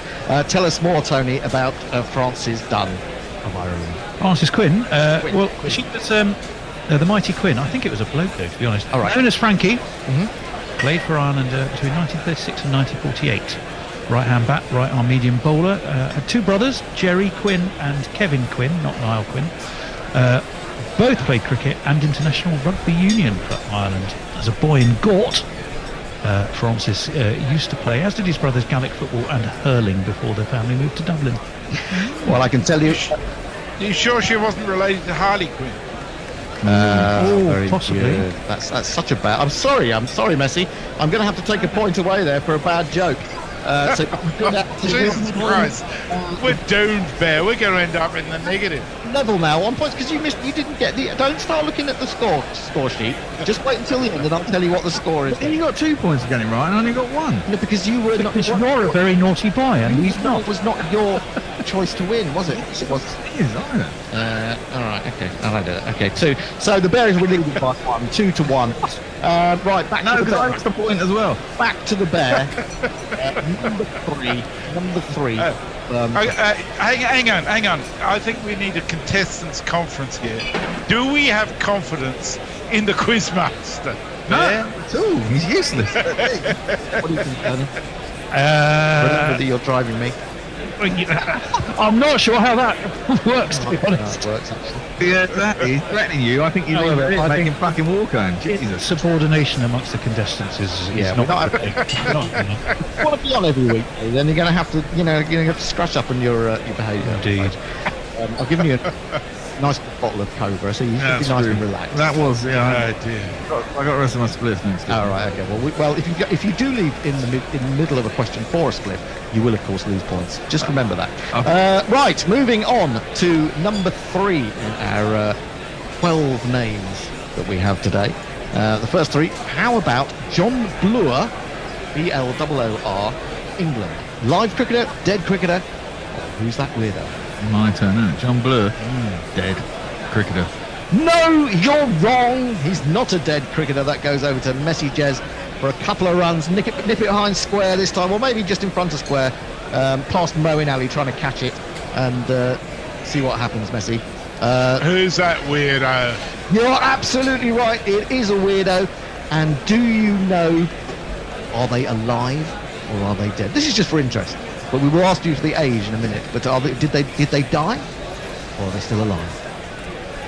I suspect that he's dead. No, you're wrong. I'm afraid you're wrong. We haven't allowed for this situation, have we? No, tell me, why are you asking? Well, I'm assuming all the weirdos are actually alive. Because they're just a weirdo. Well, because they're just a weirdo. Assume anything in this game, Bear. Don't assume. It's an important thing you should remember. Makes an ass out of you and me. But you're supposed to guess what alive or dead. All right, so we'll do without that then. Anyway, do you want to tell us a bit about John Bloor then? Well, I absolutely can tell you a bit about John Bloor. Don't I get to choose his guess his age? Yes, because Messi did know, so Messi can guess his age. Go on, guess his age then. Go on. So I'm reckoning he was 72 when he died. No, I'm afraid not. He's alive. I just told you he has died. Sorry. Yeah. Oh, he's 72 now. I don't know. The thing I can tell you, Messers, is that He's going to die soon. at one point he was 72. Yes, he was. On his way being 79, which is what he is now. And he got there pretty quickly, and I'll tell you the reason he got there pretty quickly. He got there in 3 years, I guess. Is because, between 72 and 79. He got there in 7 years.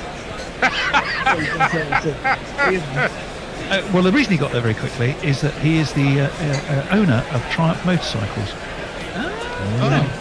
So he got there in a hurry. He's also a house builder. He's got an OBE. He lives in Derbyshire. His father was a coal miner. Quite a hip guy, although in this case the hip was more of a problem in that he's got a dodgy hip, and that means that he doesn't really ride his motorcycles anymore, and these days has to troll around in a Range Rover. There you go. Tragic end of life for John Bloor. Land Rover Overfinch, no doubt, the man who owns Triumph motorcycles, and he's probably loaded. Yeah. Do they still make Triumph motorcycles? Yeah. Do they? Yeah, they went out of business for quite a while, I think, and then they got rebought. Yeah. 20 years ago, 30 years ago. Okay. We're moving on. We're moving on to Messi Jez, and we're staying in Ireland for some reason. Josephine Mitchell, Ireland. Live cricketer, dead cricketer, or who's that with? I think Josephine. Josephine. Excellent name. Excellent name. Great name. Lots of Mitchells play cricket, so I'm going to say she's live cricket. You're absolutely wrong again, and I can pass it over to the Bear. Josephine Mitchell of Ireland. Is she? What did you say, Messi? You said she was a live cricketer. I did. Who's that weirdo? Yes, she is a Who's That Weirdo. She is Who's That Weirdo, and She's do you want to? No, I get to go. Now I'm assuming she's alive. Don't assume. Well. Don't assume. 55. Oh, you're absolutely nowhere near. No extra points for you, I'm afraid. Died age 92 in 1995. Tell us all about her, Tony. Your name for a moment. Whoever you are, whatever your name is, boy in the corner. Man who drives me to cricket. Man who drives me to cricket. Well, I can tell you, she died very sadly at the age of 92. Good age. In 1995, she was Ireland's first female saxophonist. Born in 1903 in Dublin, played her first gig at the age of 11, toured Europe, settled in Berlin in the 20s, played jazz with such jazz legends, and I know Hendo will appreciate this, as Coleman Hawkins and Django Reinhardt. Married a Belgian bloke whose name I can't recall, but she did it just to get out of Nazi Germany at the time, so she escaped from Germany about that. Just on Josephine Mitchell, really. Well, I know she's got no connection to cricket, but we should do a programme anyway. Yeah. All right. Okay, moving on. No extra points there, I'm afraid. Paul Matavere from Zimbabwe. Yes. This is for the bet. This is for me. Paul Matavere, live cricketer. No. Not a live cricketer. Paul Matavere, Zimbabwe. Messages. That, to be honest, that's something I would have picked too. Well, dead cricketer. No. Who's a window? It's a Zimbabwe. Window from Zimbabwe. Tell us all about Paul Matavere from Zimbabwe. Well, Paul Matavere. You get to guess his name, age. No, because I didn't get it right. Well, he died at the age of premature age, I'm sad to say, of 44 in 2005. He's a blind musician. Rose to prominence in the 80s when he joined the Jaros Jiri band based in Bulawayo. By the time of his death, though, he's believed by some to have become the owner of a large herd of cattle and spent his last days as a farmer. If you want to listen to some of his stuff, though, which such is my commitment, you've had a listen to this research. I did listen to, and I can tell you, it's actually really rather good. It's a kind of a cross, so sort of jazz meets township jive. Township jive. Well, that was his cattle. Unfortunately, it wasn't a sheep farmer. It was a cattle. It is jazz meets township jive sort of sound. Check out albums Diana or Dr. Love. And you'll get a feeling for what I mean. Well, there you go. You can't say this is not an educational programme. There you go. Right. Can we give the bishop a point? I mean, I think the depth of his research is to be. No, because the bishop is quite literally pointless. He is pointless, and I've done the research. Then I just has to go and look at it, basically. Right, last one before we have a break, and I'll tell you what, we have an absolute treat for you coming up in the break. Those of you who've been receiving our Maximum weekly newsletter will know that we have a wonderful columnist known as Chris Woke. He's absolutely wonderful. He's all about forced inclusion and social justice. And after we've had this last name of the first half, he will be bringing you a few of his thoughts, just so that we can spread the word of woke. That will be rather wonderful. Okay, the final name before we go to Chris Woke, and this is for Messi Jez, Lance Hamilton, New Zealand. He's got to be cricket, hasn't he? With a name like that. Wouldn't you have against Lance Hamilton. I'm going to say he's a dead cricketer. No, you're wrong, I'm afraid. Over to the... Hey, we're 6 for 6, Bear. How about that? Oh, none of us have gone wrong, have we? So, what did you say he was? He said he was what did you say? He was a dead cricketer? I said dead cricketer. Do you want? Is he a weirdo or is he a live cricketer? That's 3 weirdos in a row. Yeah, well, you see, so I'm going to go. He's a live cricketer. Yeah, absolutely. He is a live cricketer. And now for some extra points, what is his current age?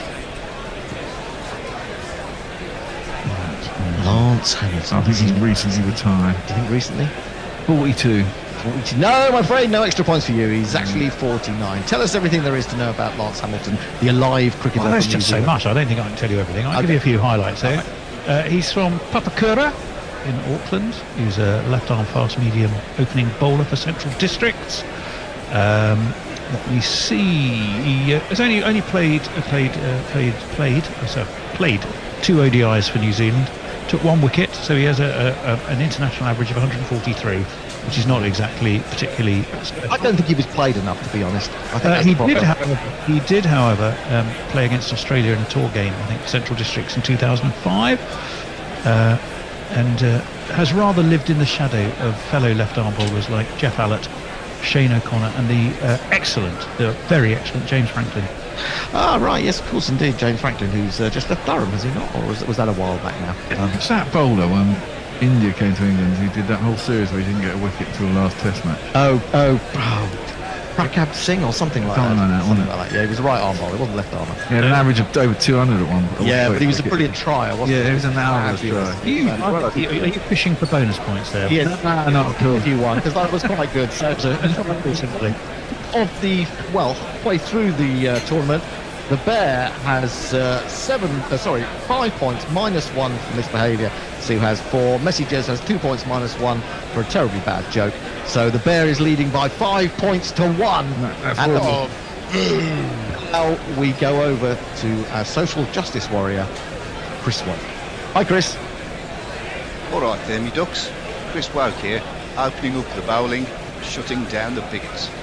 The Men's T20 International Cricket World Cup 2022, brought to you by the International Cricket Council, TM, is busting, isn't it? The massive sixes, the highly skilled bowling, the dropped catches. Isn't it wonderful to see world-class performers demonstrating their fallibility? The never less than hilarious fancy dress, the expert television commentators there to remind everyone that what they're watching is the most exciting thing ever.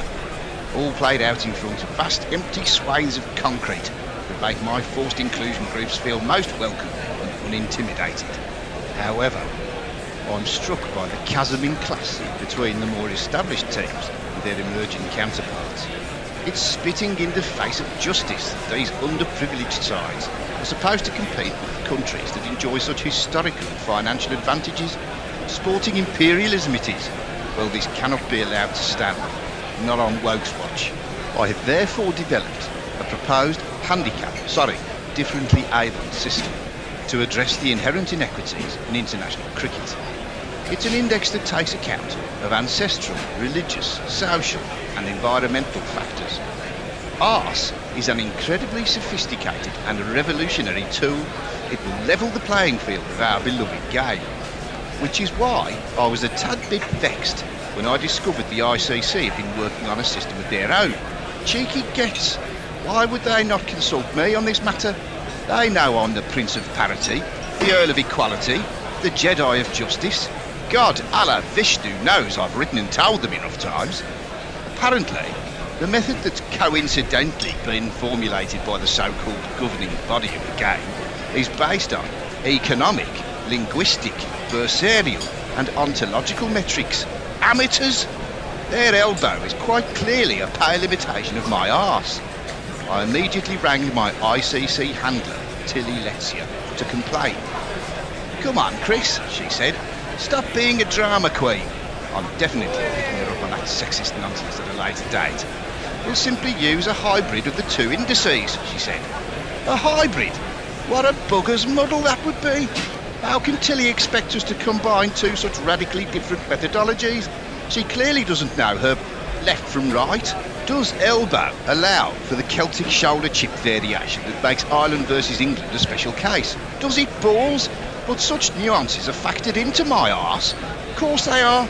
In fact, I've run the whole tournament through my virtual arse, and I'm here to tell you the final will be between Afghanistan and the Netherlands. Now, if that doesn't get glutei maximi on cushioned banquettes, I don't know what will. I've written an ultimatum to the ICC overlords, overladies and over-gentlefolk, demanding my arse be revealed to the cricketing public. Furthermore, it must be the sole differently abled system applied to international cricket. Of course, the index can also be applied to the domestic game. Indeed, Derbyshire have expressed a particular interest. Some things are worth fighting for, people, and I know I can count on your continued support. Remember, when it comes to international cricket, if it ain't woke, don't six-hit. Until next woke, ta-ra me ducks.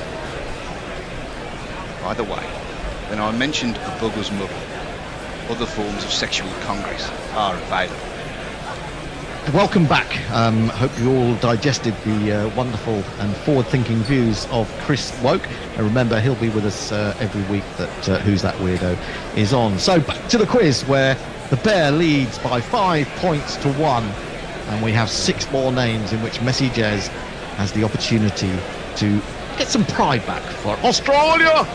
The first name after the break, Bear, for you is Karen Billamoria, India.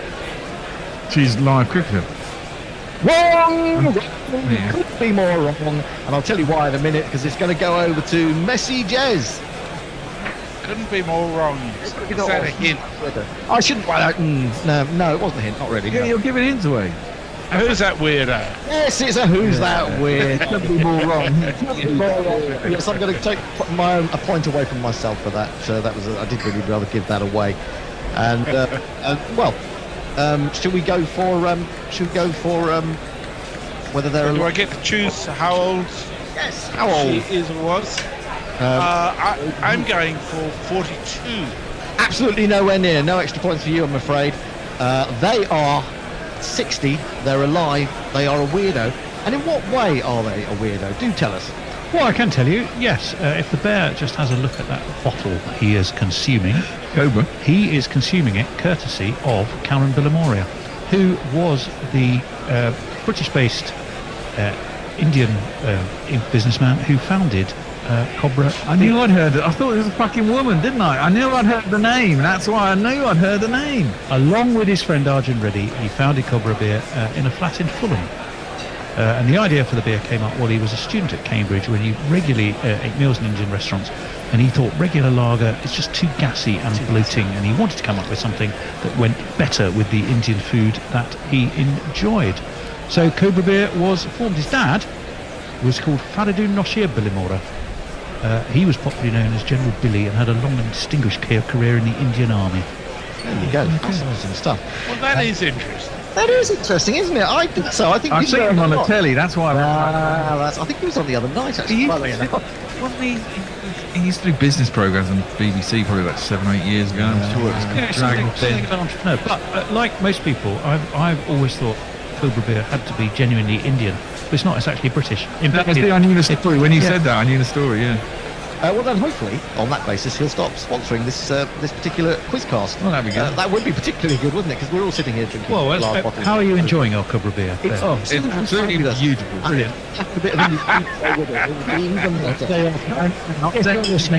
If you're listening. Right, moving on to Messi Jez. Look, just before you go on, Hender, seeing as we're looking for any sponsorship opportunities we can get, I'm drinking a bottle of Wild Yak, which is Pacific Ale, 100% more crisp and tropical beast, and it is delicious. So if the makers of Pacific Yak would like to sponsor us, we'd be very welcome. Beer companies are always welcome. Yak, don't talk back. And I thought you were going to say it was Wild Yak Piss, but there you go. It's not. It's Wild Yak Lager. Anyway, moving on to the next name on our list in Who's That Weirdo Part 1. John Cordner, Australia. Live cricketer, dead. Or Who's That Weirdo? John Cordner. There's this little tweak at the back of my brain somewhere, and maybe something to do with the question.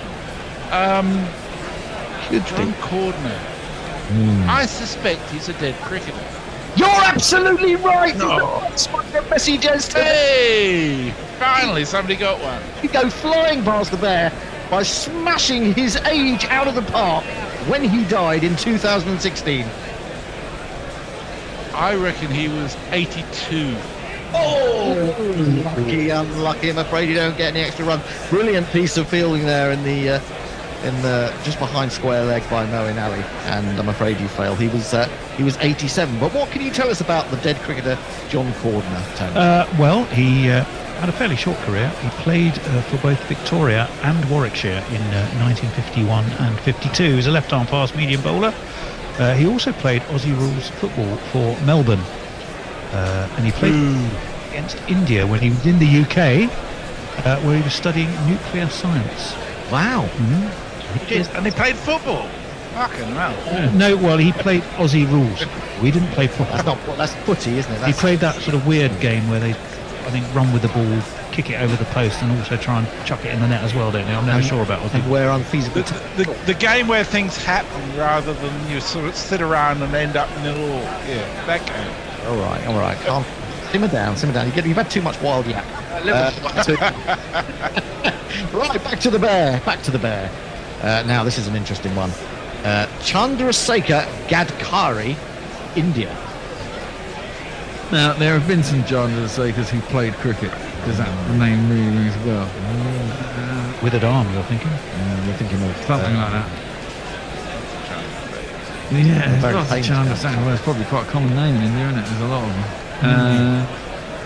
And the question is, did he play cricket? No, there we go. Who's that weirdo? No, you're wrong. I'm afraid you're wrong. It goes over to messages.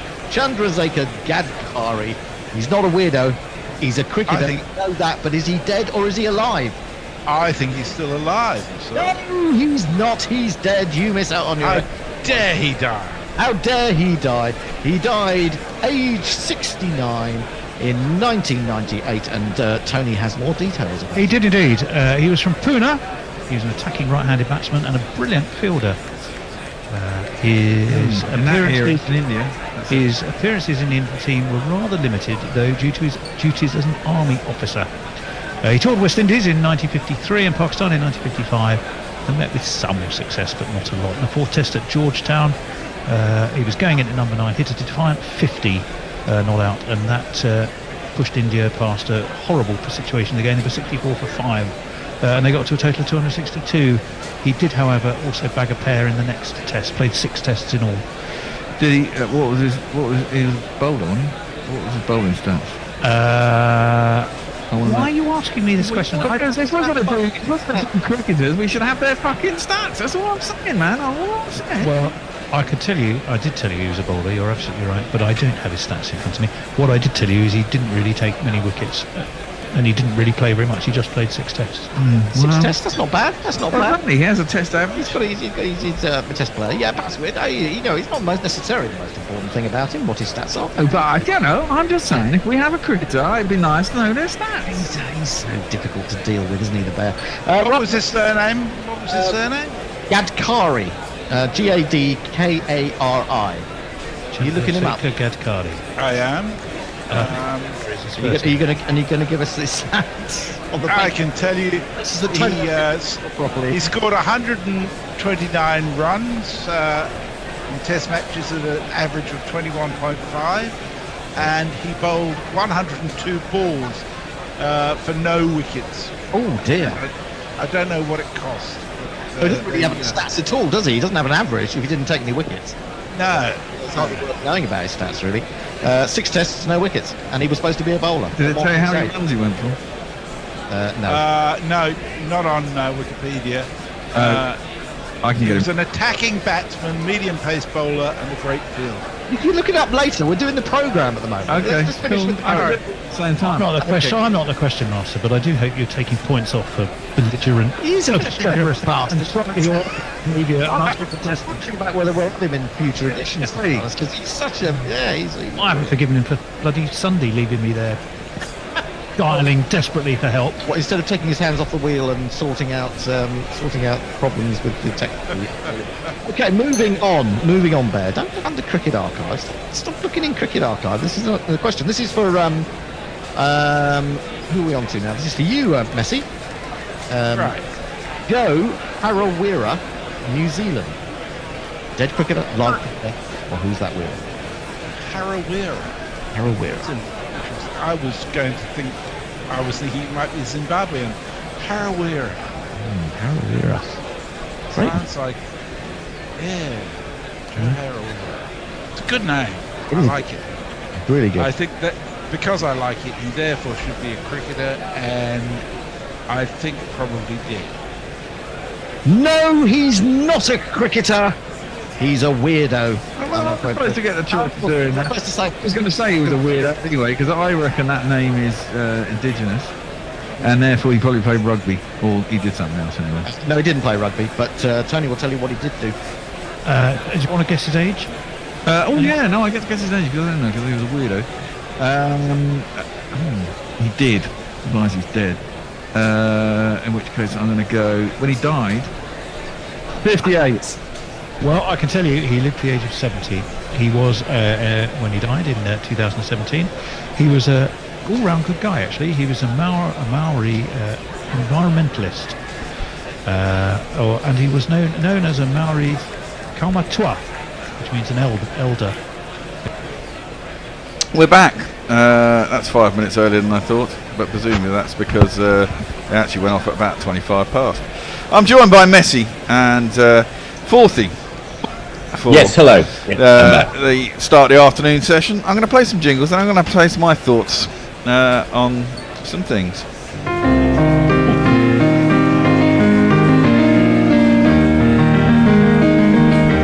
He arrived with a smile and he's going places. He's looking good now, he's in with the aces.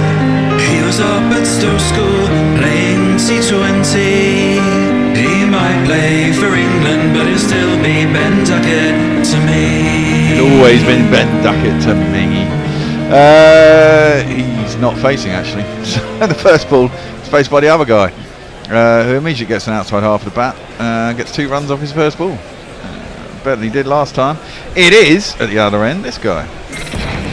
Zach Croy was a cricket player, a damn good cricket player. But he was moved from the middle order to open the batting. Now, trapped in the English professional cricket circuit, Zach Croy must fight to survive. Must fight to survive. He's going to face up to his second ball. I'll give you the bowler's jingle after this ball. As he approaches the crease, and he's driven hard, but to cover. He's Imam ul Haq, and there ain't no run. This man's bowling. He reminds cognoscenti of Jason Gillespie. This no longer young man called Muhammad Ali. Right, my 2 points. But going back to what the WhatsApp group was saying last night, and the fucking naysayers and the pessimists on there, like John Batham, if you're listening, Hendo, baseball, if we didn't do this, we'd have got more runs. No, we could have got to 350. Well, actually, the wicket's quite a good wicket, right? There's a bit of turn in there, and there's a bit of reverse swing, as that's driven hard by Crawley. Point is deep set, and they will get a single. And the point is, baseball bloody work, because we got to 280 and the wicket's quite tricky, and we did it in 50 odd overs. Now Pakistan came out and they were looking quite good and then collapsed in a bloody heat. And if they'd have baseballed it, they were out there for what, 65, 70 overs? They'd have got more runs than us, but they didn't, and they were out. And my second point, fucking Gary Leachy got 4 for 77 or 4 for 80 odd. What's his name? Aftar, whatever. Got 7 for a lot, 140, because he was baseballed. There you go. There's my two ranty pieces straight after lunch that no one was saying. I'm putting him up on Twitter just so the record's there. Okay. Well, it basically says the baseball naysayers can all get fucked, and Leach got a 4 for fuck you, Gary. Yes. Is that about it? That's about right. Thank you very much, Messi. I'll come on to that after this ball. Duckett is going to face up. It's on his pads. He wants a run. It's not there. As it goes square on the leg side, there's no run. Yeah, so that's enough ranting for me. But yeah, if you're a prosecution barrister for baseball, you'd have your work cut out. Yeah, you would do. Because they've won 7 out of 8 tests playing baseball, if that's the correct terminology, of course. Before that, they won 1 test out of 17. Let us not forget. Precisely. So, if you were, a football manager and you turn around the club with that set of results, there wouldn't be anybody anywhere who's saying, well, it's obviously not working. No, exactly that. Ali is in, and it's clipped by Duckett. 2 mid-wicket. He won't get a run. That's not the end of the over. 1 ball to come. England lead, and we got a lead of 82 on a wearing pitch. That's not, it's conducive to spin. And the fact with Leach is, he drops a lot short and blah blah blah. But when he gets it right, it's all right. And this wicket is helpful, so he doesn't really have to do a lot. He's just got to get it in the right place often enough, and wickets will come. Now, and they did do. We lost Messi for a second because he has his problems with Bazball and be quite I interesting. do indeed. I'm sorry, I'm still here. do. I'm just doing some adjustments. Okay, No. that's thrown wide of the off stump. Duckett lets it through to the keeper and no run. Yeah, come on, Messi. What is your problems with Bazball? What? Because we keep winning. My mind is too set in its ways to be able to accept change of this extent, and I think it's the only thing that threatens Australia's dominance over the next 5 years. So obviously, it makes me really fucking nervous. Well, I mean, it'll be interesting. I think that's at the root of it all. I'll use all sorts of other justifications, but that's what it's all about. Elasticate your mind. It's interesting that you used to be fair, you used the word irresponsible batting yesterday. I did. Yes, I did. Yes. You did. So, but I would regard it as executing a strategy very clearly. Now, you might disagree with the strategy, although the results are certainly indicating that it's successful. But I wouldn't describe it as irresponsible. I'd describe it as executing a strategy. Absolutely. There you go. Man at the other end will get a jingle shortly. His first ball is driven up to mid-off and there ain't no run. It is this guy. Look out, it's far him Cricinfo doesn't even have a bio for this guy, so there's not really much else I can put in this part. I repeat, far him He batted all right at the end. Eventually clipping one down square to leg's throat. Yes, he did. Certainly got them 20 odd runs, but they're valuably needed. That one comes in a little bit to Crawley, who defends it back up the track, and there is no run. Yeah, I mean, I don't know how Bazball will work. I mean, I don't know how successful it will be against Cummins, Stark, Hazelwood, etc., etc. It come next summer in England. It'll be interesting to see. But I will say, England will do well against Australia in the summer in England. I think it'll be a touch series, as it usually is in England. I think the real test is 3 years away in Australia. well, again, yeah, I mean, the one thing about it that you can say is that if you can put pressure even on the best bowlers, if Bairstow is picking up Cummins, who's bowling a decent length on off stump, and he gets his eye in, much like an ODI, as that one is left outside off stump, and then Crawley takes a little walk outside his crease, which means the keeper decides to throw at the stumps, misses, and there's no run.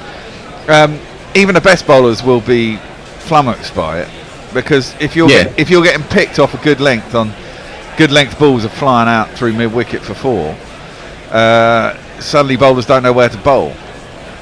And but the other thing, yes, that's possible. But I also think that really good bowlers who maintain line and length will continue to succeed, particularly on English wickets. To be honest. Well, there's a certain bit of that. As Crawley tries to crash that through the off stump, mistimes it to cover, and there's no run.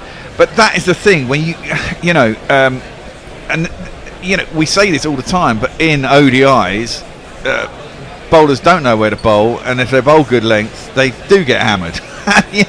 After the ball gets a little bit older, you bowl length. Yeah, I mean, this is the one thing you say in an ODI or a T20: don't bowl length because you get hammered.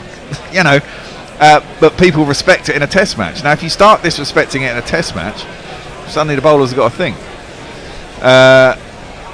That one is really nicely driven by Crawley, but Pakistan have set their field quite deep, and cover collects that one, and there is no run. And that's one thing I'd say is that last 3 series England have played in Australia, lost 5-0, lost 4-0, lost 5-0. So it can't be any worse, really. How much worse can it get? Well, I mean, let's at least I see Bazball as a strategy. When you haven't got the talent, you take a gamble and see if something else will work. Oh no! No, I disagree with that. You see, that's worked into leg side, and there's no run.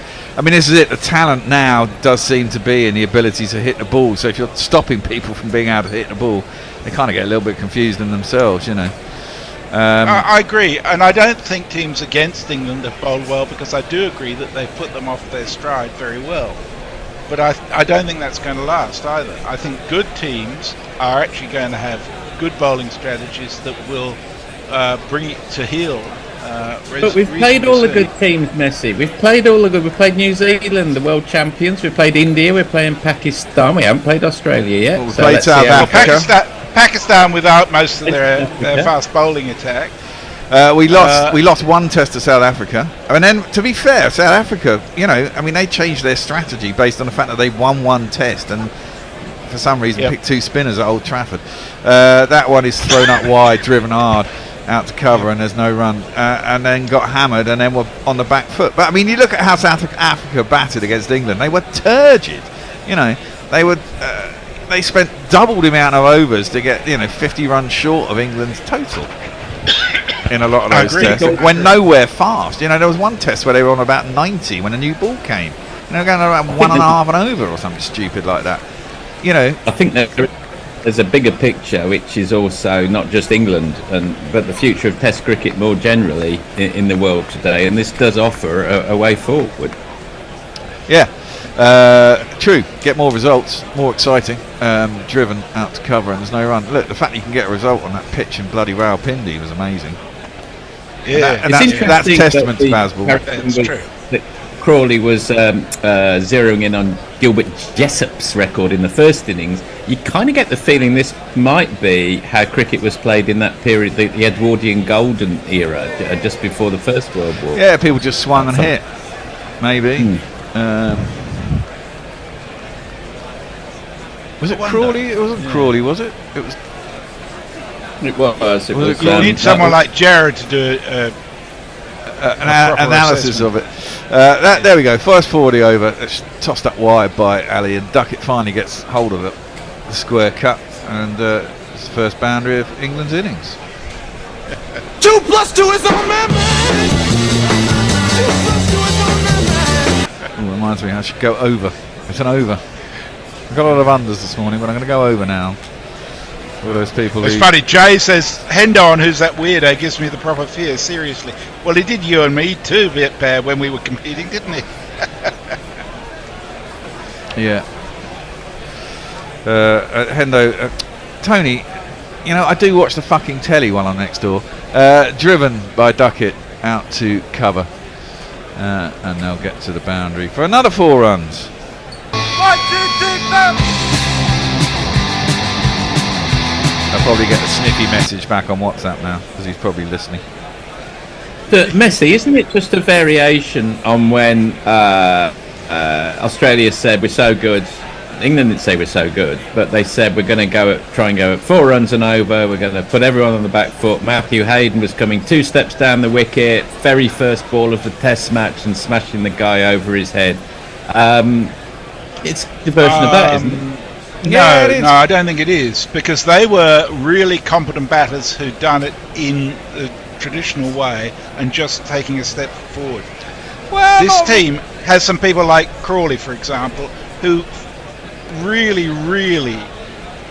was lucky to be in the team at all coming out here after his performances previously. And took on a totally different style. It wasn't a step forward. Well, conversely, you could say he wasn't good enough to play that other style, but he is good enough to play this style, and actually had to make it work because England's resources at the top of the order. I mean, we've had a lot of batsmen over the last 4 or 5 years who hang their bat outside our stump trying to defend shit. So that's defended by Duckett up to mid-off, and there's no run. And actually, if you let them attack and they get away with it, you can suddenly be 60 or 70 after 10 overs, and actually that's not a bad start, whether a wicket falls or not. Well, what I will concede is I do think McCallum and Stokes have done a fantastic job psychologically in terms of giving people the capacity to believe in themselves, whereas previously they were living in fear of failure. Yes. And that fear of failure has disappeared, and I think that does make a huge difference. It does. That's half the battle, isn't it? Really? Yeah. Jay Grover says, I don't like to jump on any bandwagon as my views have already been expressed, but just to reiterate, fuck you, Gary.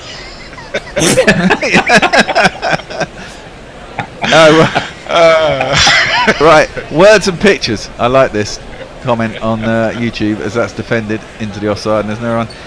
He says, new cricket fan, who is Baz and when did he start with his ball? Baz is... I bet that's Mayank. Under another name. Well, maybe. Baz is Brendan McCullum, ex-New Zealand cricketer, who is now in charge of England's cricket squad. And obviously his ball is the cricket ball. And we are playing Bazball. He was always an attacking person, if you're not taking a piss out of me. He was always an attacking, forward-looking thinking cricketer. That's driven by Crawley, can't beat cover, and that is no run. Leah says that was a bloody disgusting collapse by Pakistan in the first session. It was weird, wasn't it? Well, it went sort of backwards. Rizwan being so defensive just seemed crazy. It was weird, but I mean, the ball that got him, I mean, this is when he got out was the kind of ball where you think this is why you do Bazball, because the ball was turning, but he went back to one that actually ripped a little bit, and maybe there's always one with your name on a turning wicket. That one is clipped nicely by Crawley, but straight to mid-wicket, and there's no run. And therefore, take your chances while you're there, As Leah said yesterday, there's always a ball with "to whom it may concern" on it on this wicket. Indeed. She says, I've now peeled myself out of the covers and I'm enjoying coffee, so expect more participation. Yeah, I thought they were coming out 5 minutes later. I just started boiling the kettle. So at the end of this over, when you do some tweets, I'm going to quickly go and make myself another cup of coffee because I need one. That's full. Fair enough. Decent ball by Ashraf. Defended though by Crawley, and there's no run. 3 off 12, not very bad ball. Duckett 8 off 9, that's bad ball. Bloody hell. Sorry, I've just seen... Go ahead. Yes. Roston Chase has taken 2 for 7, which is twice as many wickets as he's taken for 360 runs. He's one of those, the bastard that is Marnus Labuschagne. And no, he got out Warner and Khawaja. So Labuschagne's still there with Smith, the two bastards. Yes, unusually. Jesus. That's horrible. That could have been a run out. That could be a run out. I think it is a run out. I think fucking Crawley's run himself out. I don't know. We'll have a look from the side. He's not walking off. And the umpire what's his name? Abrash. I can't remember his name now. Fucking hell, that's terrible. Abrar Ahmed, who was fielding at mid-on. He's had a great game, and he raced in, underarmed it, hit the stumps. And here comes Crawley, he's out. Fucking idiot, he's run himself out. Should have gone on the run out. Muppet. So I'm going to play that one. Please fuck off, you useless twat. I don't think I've heard that one before. That's another fuck off jingle. That's from Jeff. And that's a beauty. These things happen. Presumably Australia are just trying to bash it around the park, aren't they? They're 300 runs ahead already. quick 100 declare.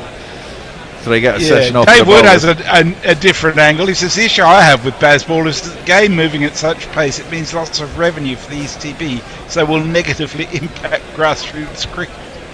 Yeah, well, I suppose. Not a terrible point. Yeah, mind you, we did get quite a few quite short test matches over a period of a couple of years, didn't we? Yeah. I mean, when England go to... I mean, this is it. I mean, my point is at least take this strategy to India. Can't be any... Again, much like Australia.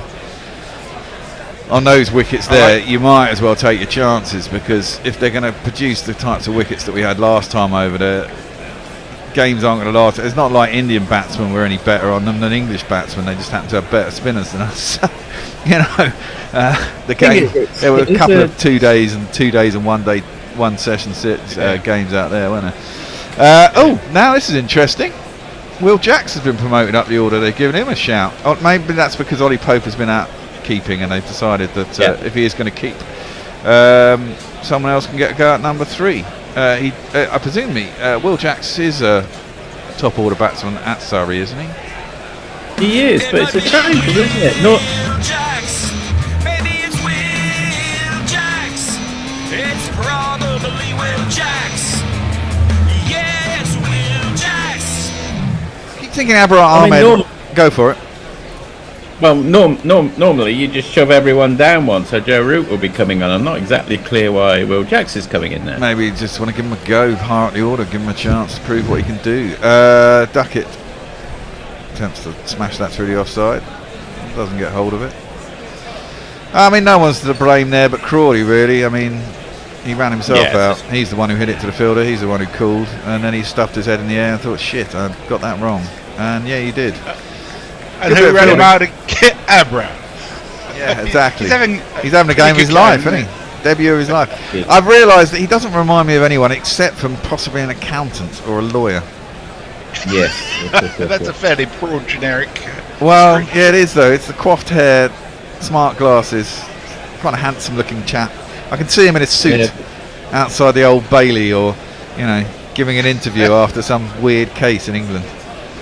Or the guy who says Human rights case. Yes. cannot accept that expenses claim because the receipts are in the wrong order. Yeah. I suspect this is showing our prejudices more than anything else. Possibly. So, I think England 11 for 1. I mean, how many do England need here? If they can get a lead of, I presume they need 250. They'd like 300 lead. They probably think will be enough. Down the track comes will be heaps. Will Jacks. You turn into the leg side and there's no run. Yeah, I mean, I imagine Ahmed will be on pretty soon, I'd have thought. Muhammad Ali and Fahim Ashraf aren't exactly traditional, well, the best opening bowlers in the world, let's put it that way. Right, no, I haven't got time to go and make a coffee. We're in the middle of an over. Alec Payton says Pakistan's collapse was so bad that the 2021 England team has started proceedings for copyright infringement. Yeah. Well, yeah, they are, Rizwan in at 5. That shows you the strength of their batting, really, as that stops a little bit on Duckett. He's trying to turn it to the leg side. The short leg might have been in, actually, but he's not there, so no run. History might be a little kinder on that 2021 performance from England. I think, to be fair, it had something to do with being in a COVID bubble all that time. It must have been very difficult. Which one? The one in India? Well, the whole year. Yeah, they were in a yes, COVID bubble. exactly. And I think they just got into a negative cycle after a while. Yeah, I think that's probably true. Duckett plays it up towards mid-off, and that is no run. I mean, they were asked to play 17 tests in 12 months, I think it was, without their friends or family or anyone else, and they're only human. Exactly, and they started off quite well, didn't they? I mean, they won that series in Sri Lanka really well, and then they won that first test in India on what's a pretty flat dip, and then it all went to shit after that. Well, I think you could say Joe Root won those 3 tests. Yeah, I mean, he was having a year of his life, wasn't he? Smith and Labuschagne were winning tests off their own bat without any other help. Yeah, that's true. On to the pads of Duckett, who clips that to mid-wicket once again. There's no run. I think he's rolling his fingers across a lot of these balls. It's only 120 kilometres an hour. Yeah, he's trying the fast off-spin tap. Yes, they might have worked out that cutters is the way to go on this pitch. Well, they obviously have. Whether it is or not, I'm not sure, but that's what they're doing. Certainly makes it harder to pick it through the leg side. Whoa. Farron's just drawn my attention to the India-Bangladesh ODI, which I'll come to after this ball. Cut at by Duckett with that sort of cut that he doesn't really move his feet at all, just swings his bat through it. Just goes over the top edge through to the keeper, and there's no run. So this is the 3rd ODI in a series that Bangladesh have won the first 2 games, right? Yeah. India, after 32 overs, 269 for 1. Wow. Ishan Kishan is 186 off 118 balls. Wow. If he stays there, he could make 300. He really could. Kohli's on 73 not half it off 66. And who was the one? Rohit? That's clipped into the leg side nicely. Shikhar Dhawan. Rohit's taken a break, has he? And that's gone out towards the deep mid-wicket. Well, he got very badly hit on his finger and injured on his finger last game. Okay, back for 3, that was. That ends the over. Right, I'm going to go and make that coffee. If I'm not back in time, do a ball. Okay. Yeah, so Farong says, greetings from that place, i.e. Bangladesh. I hope you're all well. 3 or 4 day test this one. Ishant on 175 not out, nearly the 29th over. India should get 400 to 450. Who knows, Virat may even get triple figures. Guess which team was watching the Soccer World Cup all night? Of course, Bangladesh. Jay Grover says, "Oh, for fuck's sake! There's no way those succubus tiny wings are aerodynamic. It's a bloody farce." What's that about? And Jay Grover just says, "Brooke." Again, I don't know why. Oh, sorry. Yes. Yeah. Okay. Leah says it's in relation to the England 2021 England team. Starting proceedings for copyright infringements, he says, and rightly so. They'll probably lose, though, with the court arguing that collapse and heap is too broad a category to be copyrighted. Sorry. Oof. Oof. Okay, one ball from Ashraf is all you've missed, and it's a dot ball defended by Duckett. Back to there. Right, thank you very much. Ashraf is warming up. Now it'll be interesting to see what happens when he comes in. Presumably England will attack him. We could have a quick 100 runs for 8 wickets would be my bet. Something like that. He could end up with 15 for the match or something stupid. Pulled by Duckett. Got enough of that. It's going to go down. It's been chased by Abra. He's not going to catch it though. And it makes itself to the boundary for 4 runs.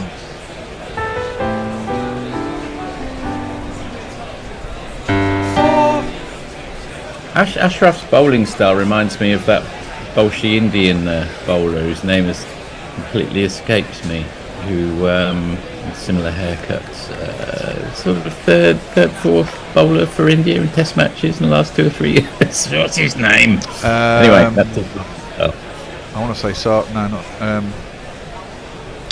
I know exactly who you mean. Both, wasn't he? Yeah, similar style. He's the aggressive, emotional fellow.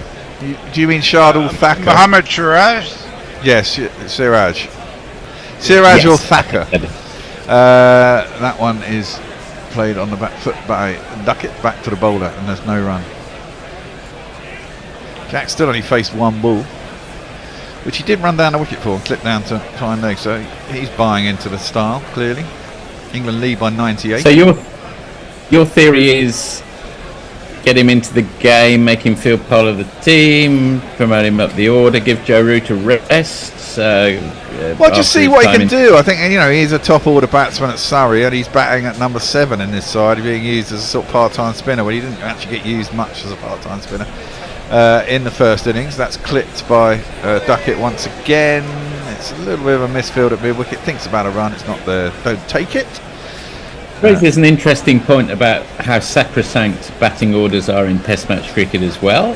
Obviously in ODIs and T20s we've got used to a little bit of more flexibility and fluidity, but perhaps that is another aspect of baseball we're going to be treated with as time goes on. Well, I think, I mean, maybe, this is it, isn't it? In a traditional sense, openers were openers, but if you're going to play like this, then maybe not, Bring back Josh Butler to open a Test match. That's floated up there by Ashraf, driven up to mid-off, and there's no run. That's another peculiarity, is that Josh Butler, of all people, would have felt completely at home in this era, just at the very moment that he ceased playing Test cricket. Yeah, completely. Go out there and smash it around, Josh. All right, mate. He'd have been fine, wouldn't he? Fine. Understand. Yeah. Exactly that. Maybe they might try and shoehorn him in somewhere. Maybe no. Actually, I think maybe that boat has sailed a bit. And I think you're right. And I actually think it's a good thing for countries to have 2 different focuses, so that he doesn't get stretched too thin. Did that hit the umpire? Yeah. I think it did. There's a terrible throw from whoever's out to point, threw it back. Yeah, he has. He hit Marias in his more than ample belly. It was a big target. It's a big target, and he's well padded. Everyone's seen the funny side. Hello, Messi. Any tweets? Yes, the light roller says, I've been on stealth mode, dipping in and out of the first session. Anyway, is Bazball still in action? Yes. And Messi J's your favourite chase has wickets and runs. I know I'm getting all my prejudices wrong, aren't I? Mog says time to drop Crawley. Well, he's still got an average of less than 30. Jay says that I'm not a believer in the supernatural, but as a man brought up in the church, I consider Labuschagne's heretical dominionist views worthy of hellfire. Can I cash in my confirmation classes for some selective damnation? I don't think so. I think you've given away the right to cash those in by your heresy since then, Jay. I'm sorry. Yeah, he's quite a religious man, isn't he, Marnus? I'm always suspicious of religious men, I have to say. Yeah. And Jay says, oh shit, I forgot Jeremy was a priest. No offense, mate. I was not a priest. That was the wrong answer. But you knew that. Well, here we go. It's only taken 6 overs. And we have the man of the moment. Abracadabra. I want to reach out and grab ya.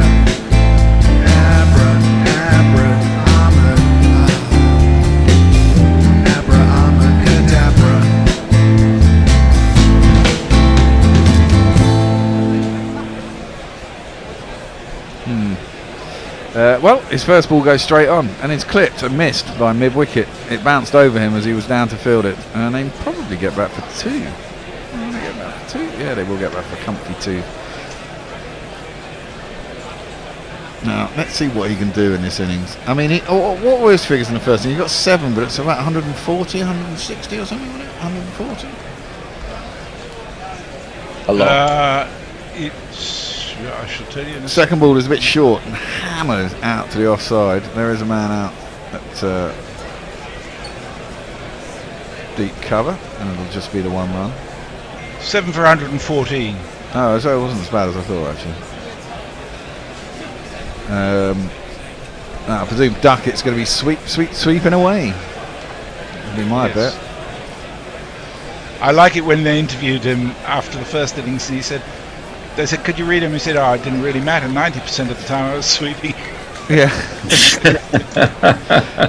Clipped into a mid-wicket and there's no run.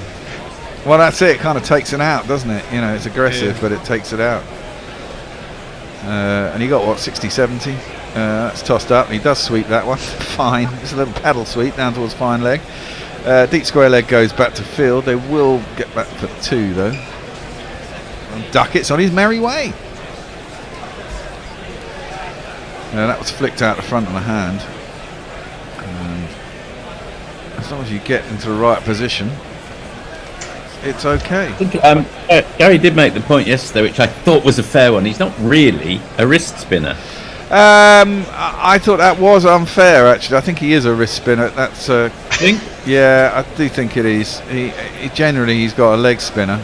He might not have the action of some of the others, as that's clipped that square for a single. But he is a genuine leg spinner. He just, you know, like all spinners of these modern ages, he's got a lot of variations, and one of them happens to be clicking out the front of the hand. He's bowled him. Will Jacks has been bowled. That was the googly. Tossed up there. He went for a big sweep. Missed it. So the Will Jacks experiment number 3 didn't last. But hey ho. Can't be for everybody. The crowd says, the crowd says, the crowd says you're out. Beaten in the flight, wasn't he? He was. It was the googly. Alan from Accounts, aka Ebra, is off and running in the second innings. He's going to have a 10 wicket test match in his first game, this boy. It was a perfect googly too. Yeah, it was as well. Ah well, that's baseball for you. Yeah. I mean, it's much as we like seeing him win, it's also a joy to see in bowling executed to that level of to that level. It's very good. He has fantastic control, and if you're going to be a wrist spinner or somebody who bowls licorice all sorts with lots of variations, you have to be able to land it in the right space. You know, he has better control of length, you could argue, than Jack Leach, who's only bowling it out of his arm in a traditional manner, and it's a lot harder when you're bowling with a weird wrist action to land it in the right space, and he has that control. Could be a superstar potential. It is only his first test. He certainly won't find it as easy on potentially other wickets. You know, probably wouldn't have found it that easy in Rawalpindi. Would have probably been tonked all over the place there as well. But well, obviously Pope is having a rest, because you'll be pleased to know that Labuschagne is out for 31 of 23 balls. Australia are 136 for 3. I wouldn't be at all surprised if they declared now. Yeah, exactly. That's a lead of 420 yard or something. That's enough against the West Indies. They had enough in the first innings. Anyway, this man's at the crease. His voice is high-pitched and ginger hair like a picked, but massive runs he has hit, so there's that. Could we be having a... Introduce yourself. Joe Root. Introduce yourself. Joe Root, actually. Could we be having a turnaround? What time did they come out at? That's driven up to mid-off, and there's no... They did, actually. Yes, we Jesus should. Christ, Yes, we should have we a should be. turnaround. Tony wants to get in. Okay. Yeah, Tony's on tweets. And I'm on. You're on ball by ball. Do you just want to take over in a minute? You might as well take over now, 40. We are 2 minutes past the designated switch over time. No problem. Ashraf, England lead by 104. England are 25-2, which will be sending shivers down the spine in other eras, but they're just going to keep on going. Yep. Ben Duckett launches himself at that, down to mid-off, no run, but still plenty of bristling intent, as you would expect. No surprises there. That was actually quite airborne for quite some considerable time. Hello, Tony. Hello again. Here I am. Tony, can I just tell you the next tweet is Mog about Roston Chase 12 minutes ago. Roston Chase, and what do you get? Sounds like a village in Somerset. Yeah. Well, if England bat for 40 overs, they should get, 160? Probably be enough. With an 82 run lead, that'd be 240, 50 ahead. Well, time won't be a problem, that much we can say, unless there's some tropical monsoon deluges just round the corner that I'm unaware of. It's a late cut from little delicate late cut from Duckett. They'll come back from 2, and he moves on to 20. And yet to face the ball. And almost like any good ODI innings or T20 innings, in Bazball, in the situation that England are in, they just need 2 batsmen to get 50, 60, and everyone else to kind of bat around them, and they'll probably have a score that's winnable with. Yeah, daft wickets to give away, you think? I mean, certainly the first one was a bit silly. Yeah, definitely. Running yourself out is always stupid. As an opener in the first over and a half. A little bit of width. Duckett launches into that, but very good bit of fielding in the covers out there. Shah Masood. Shah Masood is like a specialist fucking fielder. I've seen it every time Pakistan are on the field. He's on the field, but he's not in the team. It's a bit like England. A bit like Keaton Jennings or others we could mention. Chris Jordan in the ODI setup and the T20 setup. Exactly. What are we? That was the ball that got root in the first innings. Very good delivery from Ashraf. It's a little bit of a mystery why Abra hasn't been playing in the previous test, but he's happening. Maybe it his time was felt not to be quite right. It is now. Try getting him out of this team. Well, they clearly thought that Zafir was a better option in the first test, but that didn't prove to be the case, did it? Joe Root as Ashraf aborts his run. Fair few we can see in the crowd. I mean, it's not bad, although it is a Saturday, so you would hope for a few more than this. In comes Ashraf. And that is played through, no run. Joe Root yet to get off the mark.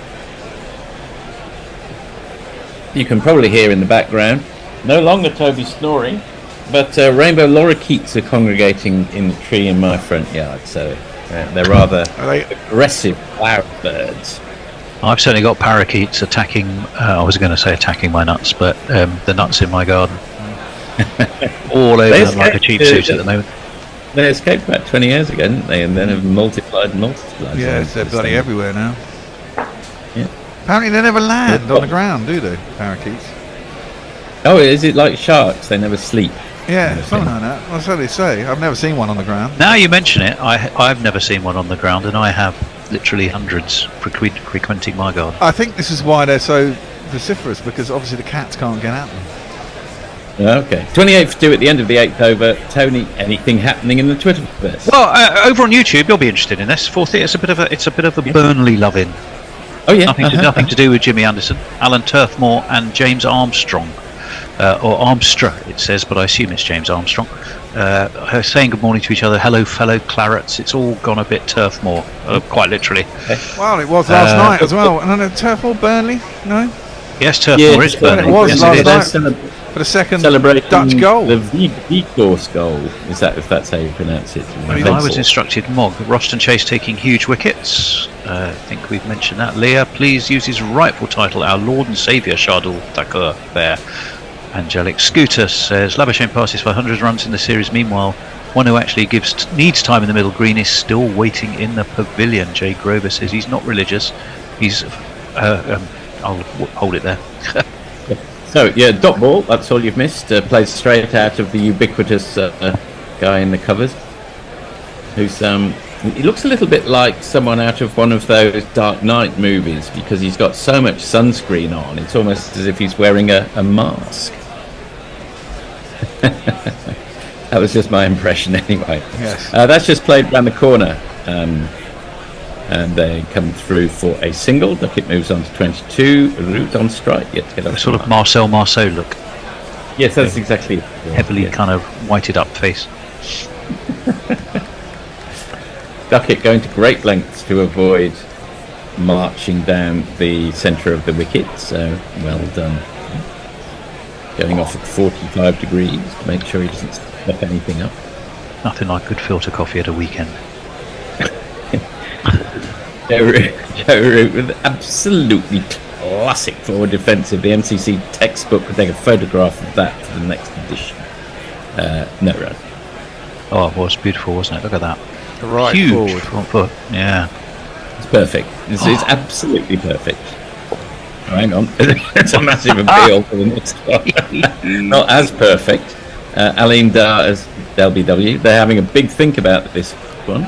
No, and he got an inside edge, exactly, that's what I thought. And it was a googly again, and I think it was probably going down as well. I didn't have a lot going for it, really. I think it was going down, but it was the old two arms raised in supplication, shaking like Stuart Broad occasionally does when he'd be bothered to turn around. Anyway, nothing doing. It's a dot ball. And we've got big one ball. edge. Massive inside edge. Would have gone off the square leg had the pad not been in the way. Last ball of Abra's over, and another forward fence. This time just played out to mid-wicket. Dot ball, England 29 for 2. At the end of the ninth, Root yet to get off the mark. What do you make of Stuart Broad's new look? Have you seen much of it? You think I cannot so? believe that guy is 35 or 36 or whatever he is. He looks about 19. Yeah, I mean, he looks a bit like a consultant with those glasses. Yeah. Either that, or he's come round to knock on your door and ask if you've discovered Jesus in your life yet. There's something about him. I'm not sure if he knocked on my door. I'd be fairly suspicious about what he'd pop round for. Angelic Scooter says Labuschagne is human in great big capital letters. Jay Grover says, in my head, a canon promising Jesuit scholar Messrs were defrocked and had to flee into the Antipodes. The church covered up the scandal, but they could never unlock the strange, innocuous door he left behind. Well, there you go. That's a whole backstory to Messrs that we didn't know about. Matthew Bartley, I thought for years that B-Day was for feet washing. Well, you can if you want. You can if you want. You just want to check who's been in there before you. That's all exactly. I might, advise. Well, Jay Grover, just to clarify, my headcanon is bobbins are not always fun. No shit, Sherlock. Ashraf in again, started fifth over, bowling 2, Ben Duckett on 22, and Ben Duckett plays it away out on side dot ball. Something's tickled you, Tony? Dave Woodsby saying, conversely, I've never seen a shark on the ground or a parakeet asleep. Well, I have seen the parakeets asleep. The only sharks I've seen on the ground are dead ones. I'll put it that way. Yeah.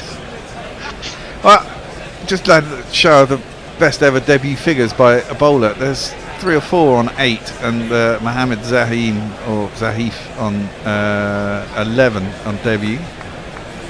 Yeah, I think Mohammed Shami was the only obviously notable name on that list, which I'm not quite sure what that shows. Anyway, that's played out by Ben Duckett for 4 runs. Well done him. He moves on to 26 out. Nice drive on the offside. No, it wasn't. It was a pull down to square leg, but that's okay. It was also a pull down to square leg because my completely opposite. Yeah, my feed is just not good enough. That's because the world's upside down where 40 is. Yeah, exactly.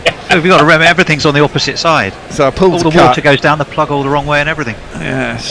Yeah, that's exactly it. It was a lovely pull, in fact. Just to clarify, it was a lovely pull over the man at mid-wicket. My learned colleagues have to fill in for me from time to time because we have to join the dots. That wasn't joining the dots. That was a dot ball. I can absolutely guarantee Ben Duckett remains on 26. I mean, that previous ball it was half tracker. It just didn't get up, and he's got no pace either. It just said hit me. Sometimes I get away with it. Sometimes I work out what might have happened, and sometimes I get it wrong. That's okay. That's probably true in life generally, isn't it? Not just what you're watching on the back. Very much so. That's certainly the way I live my life. A/B testing, I think yes, people call it. That one is sort of slightly odd shot, kind of scooped off a very full ball off stump to the man wide of point. There's a nice bit of fielding there. Still remains dot ball. He really opened the face there, didn't he? Yeah, a real one. Yeah, I suppose a one-day shot, but see them any one day at the time. Anyway. It'd be interesting to see how Bazball works in Baz's home country of New Zealand. Yes. Because they'll want revenge for the Test series in England. One thing I think is interesting is that the father of Bazball, i.e. the man who gave his name to it, apart from being England coach, has actually scored the fastest ever Test century. Yes, that is very true. And his last Test as well, wasn't it? It was. Another record that is almost certain to be overtaken if this regime continues. There's no reason why it wouldn't. That's another dot ball played out. It was extraordinary quickly though, wasn't it? It was 50 odd balls, wasn't it? Or something stupid. I mean, I remember watching it. I was thinking, Christ, this is his last Test. I mean, he did edge a couple.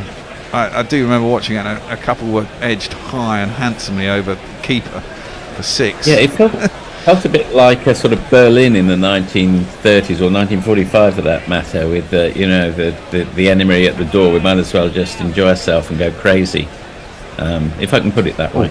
Ashraf in again, slightly floaty delivery, more orthodox, conventional looking stroke, which is sort of misfielded by the man at short in the covers, and they scurry through for a single. I mean, this is a slow start by Bazball standards, isn't it? We're on the 10th over. 3.4 and over. I'm not entertained. Colour me not entertained. I could see Bear as a kind of a Roman emperor sat in a toga with Not one of those entertained. three things on it, thumbs up or thumbs down, depending on how entertained he is. Not entertained. Oh, there's Bird of beautiful bird life. Look at that. Magnificent bird of prey. I wonder if that's a Brahmini kite. Probably isn't. Well, it's probably a kite of some description.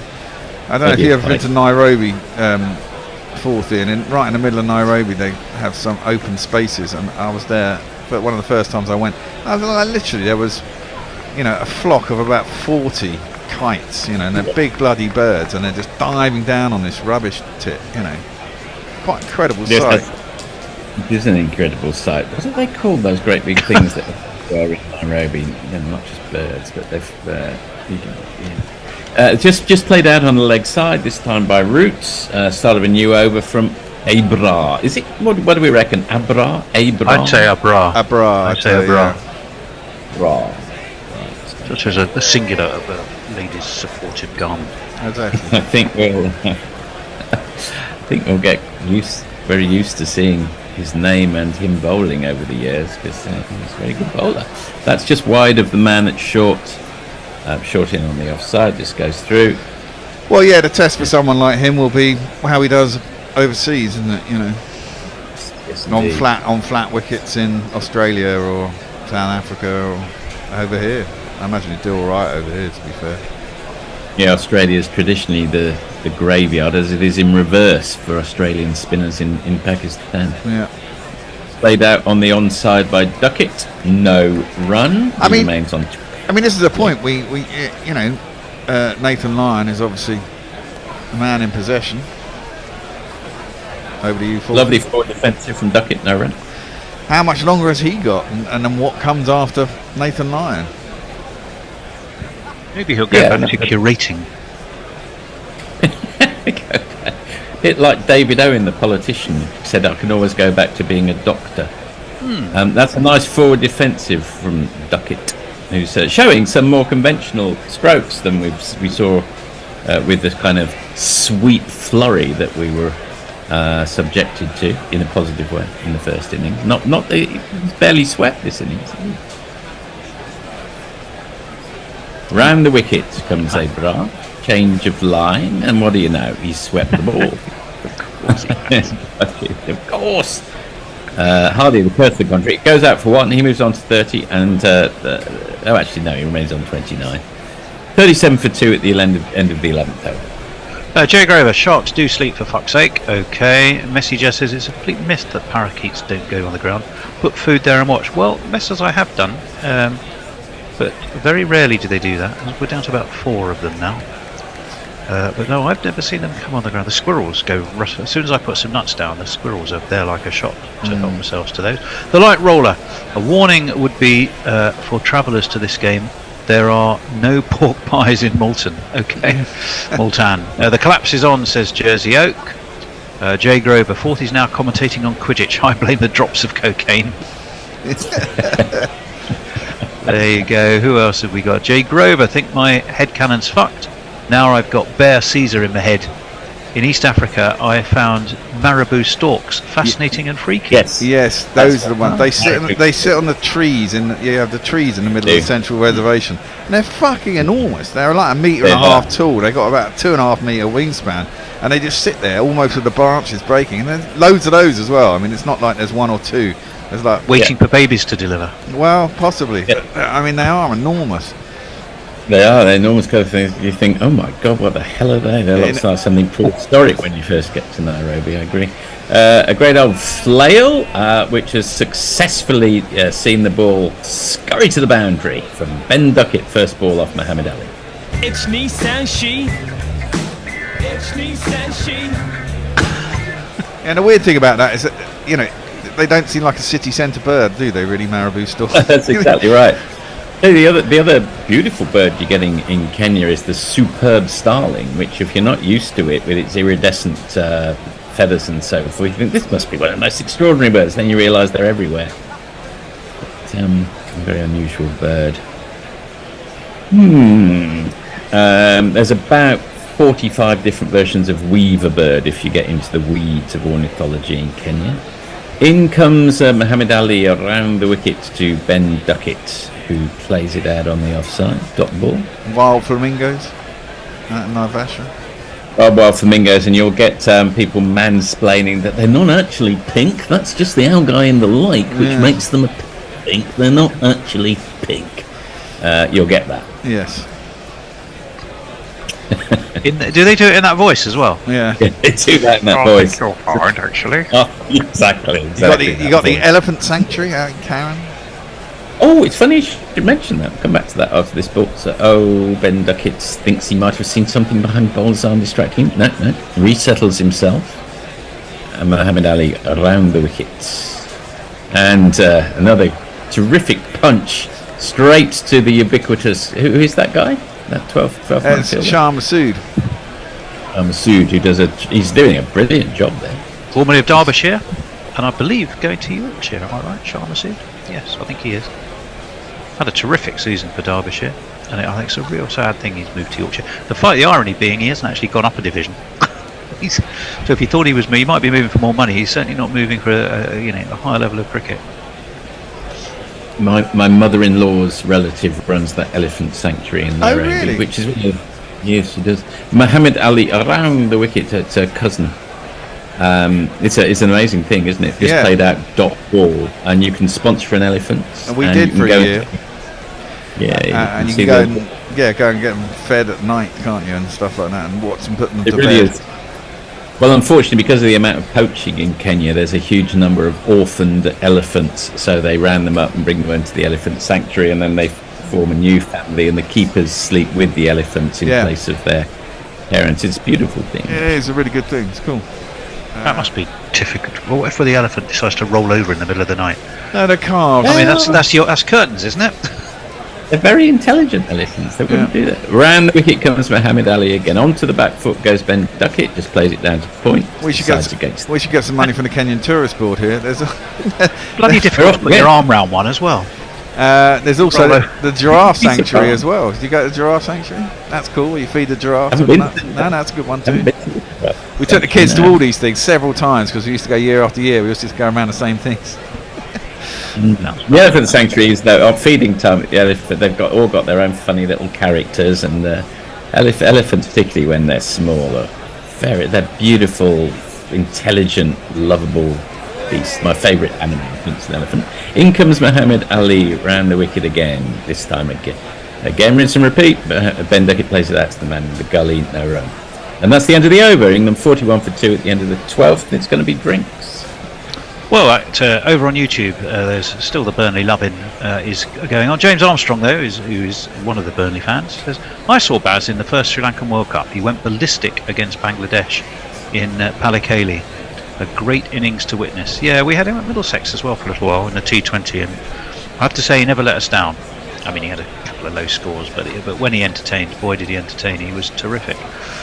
Okay, let's have a look over back onto Twitter. Where did we get to? Mog, have you checked to see if the sharks haven't eaten all your lorikeets, Tony? No, there's koi carp in next door's sort of bubbly pond, but I've not yet seen a sort of a great white sort of easing its way up the lawn with a fin coming out the grass. It's One not of the- algae. It's here's Leah. Here we go. Presumably this Here- is supposed to be said in that. I No, know it's not actually algae I that beg you're your pardon, referring it's not to. algae. It's arthropods that make flamingos red. In fact, arthropods. Oh, and then she actually does say #neckbeard voice. Yeah, they eat shrimp. Jerry Grover, Bear sponsored an elephant, but then he had 3 kids. Yes. Yeah. Oh well, that is true, I guess. That does curtail your spending power massively. 40 and I could tell. Oh, there goes a squirrel. And I guarantee, yes, he has. He's got an enormous bulb in his mouth. Vivian will be furious if I tell her another one's gone. We've planted a whole load of beards, a whole load of bulbs in the front garden, and the squirrel has basically found them, and he just helps himself. And then he runs across the terrace, and he's got a little store somewhere, I think, over behind the barbecue. That's all right. And then he always stops on his way back, and he literally sits there with his feet up, right at the window, looking at you. And he's basically going, "Fuck you!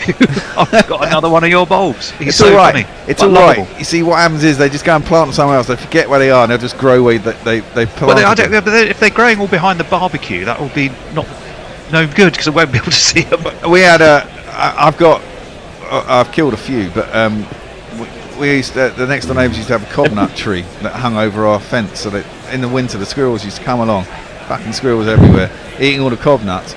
But then next door neighbours built an extension, they cut down the cobnut tree. But now, and about 2 or 3 years later, cobnut trees started sprouting all over my garden, basically. So, I think they're protected by squirrels. I don't think you're allowed to do that. Because I remember Marquis Smith of the group The Four gave an interview where he talked about getting squirrels in his garden, and the RSPCA investigated him. So That is probably the best segue to a fall discussion you've ever managed. Yeah. Squirrels. Oh yes. Now let me tell you. Marky Mark. Oh, there he is. There he's got the T-shirt as well. Pokey Bumfinger, I can tell you while we wait, is rather taken with the idea of a land shark, which is cool. Not a loan shark, but the idea of a land shark. I'll let you carry on, Forty. Oh, we're back with the cricket. Mohamed Abrar comes in. And forward defensive from Joe Root. If anyone can execute that shot, text MCC textbook style, it is of course joeroot.org. there is a thing that is termed a land shark. I'm going to Google it now, and I can't remember what it is. And it's the more conventional leg spinner, played out by Joe Root quite happily, and he essays the shot once more, the one he would have. Okay. I've put in what is a land shark into Google. Do you want to hear the answer? Yeah, go on. Just play that dot ball. Urban Joe Root, Dictionary, a sexual act where a man and his partner stand at opposite ends of the room. The woman bends over and braces against the wall while a man clasps his hands. I'm not going any further because Probably best. Does he have a little run up? Okay, I'm presuming so. Joe Root gets that one through the gap on the offside and comes through for a single. He moves on to 2 off a very unbaz ball like 10. Sorry, I was just texting Vivian to tell her about her bulb. Another bulb just skipped past the window in a squirrel's mouth as I was typing. They introduced rabbits to Australia. They didn't introduce squirrels. That's a dot ball again. Played that by Duckett. I've got squirrels over here. Have you got red? Have the red squirrels made a comeback, or is it all still grey squirrels? Not in Claygate, but I do think they have in other parts of the UK, particularly further north. In comes Abrar again this time over the wickets, and Ben Duckett plays it out quite nicely off his front pads, wide of the man at mid wickets. That was a rapid over. 43 for 2 at the end of the We're due a change, guys. Right. Do you want me to quickly read it, or leave it to the next man? Leave it to the next man. The next man's Messi. He's an expert. He's a pro. Well, John Messi, B. If you're listening, and you will be, I can tell you, it's probably your own obscenely profane thing about 444s and what have you. Okay, John B is going to take you through the next session, joined by Messi on tweets, and Jason, who's arrived, is going to take over my seat. I'll see you later. Thank you, Bear. Good morning again, everyone. Hello, hello, hello. Morning, Messi. The game seems to have moved on quite a lot since I was last with you. It certainly has, yes. It's been action. It's not dull, this test match, put it like that. Definitely not. A great contrast to the first few days of the last test. Morning, Jace. Good morning. I will just share with you my latest tweet, actually, which says... Oh, sorry, I'll wait for this to... Here's Ali into Duckett, who plays it out to mid wicket, no run. Kohli has just made his 44th ODI century from 85 kilometres. 40-fucking-4. India are 333 after 38.5 overs. Yeah, Ishan Kishan got a double ton before he was got out. Just think what they could have done if they'd played him in the World Cup. Well, indeed. We were just seeing the replay of the 2 English wickets to have fallen there. Here's Ali in again, and Duckett chops this one down to gully, no run. Not sure. Has to be said, England have not helped themselves in this innings, have they really? I'm not sure fallen is the right descriptor. I think it's more gifted. Well, exactly. A suicidal run out and a big slog, which completely missed the ball. So the promotion to Jack, good ball. The promotion of Jacks to 3 didn't work. So he's not got many runs in the match. He's not bowled many overs, but he's in the team, and Folks isn't in the team. Answers on a postcard. Here's Ali anyway, into Duckett, who again plays it down to gully, and there's no run.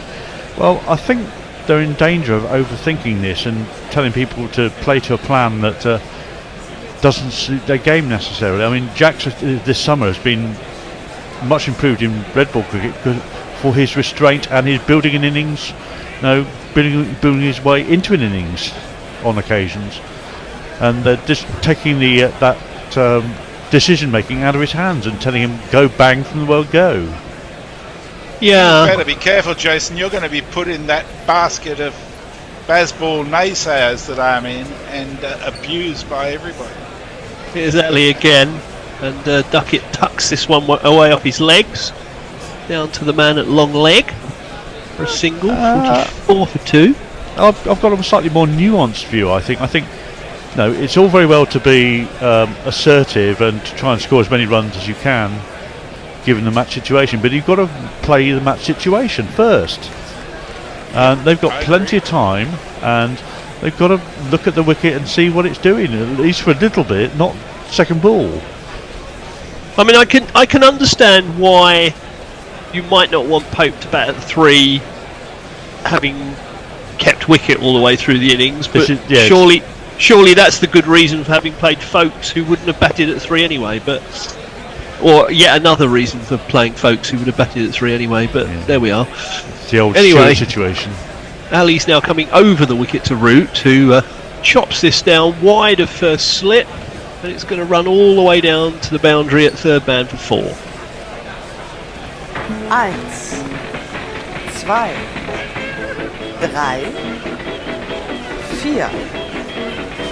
4.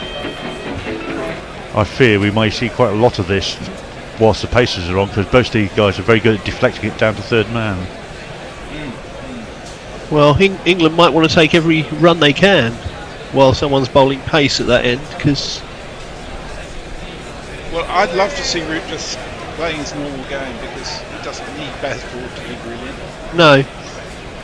He needs a few runs at the moment. He's not made a sparkling start to this series. Here is Ali in, and Root just props forward and plays this down into the gully. No run. Yes, It's the end of another over. Didn't really have a great summer either. I mean, Bazball hasn't played to his strengths really, which is to build an innings and score at his own rate anyway.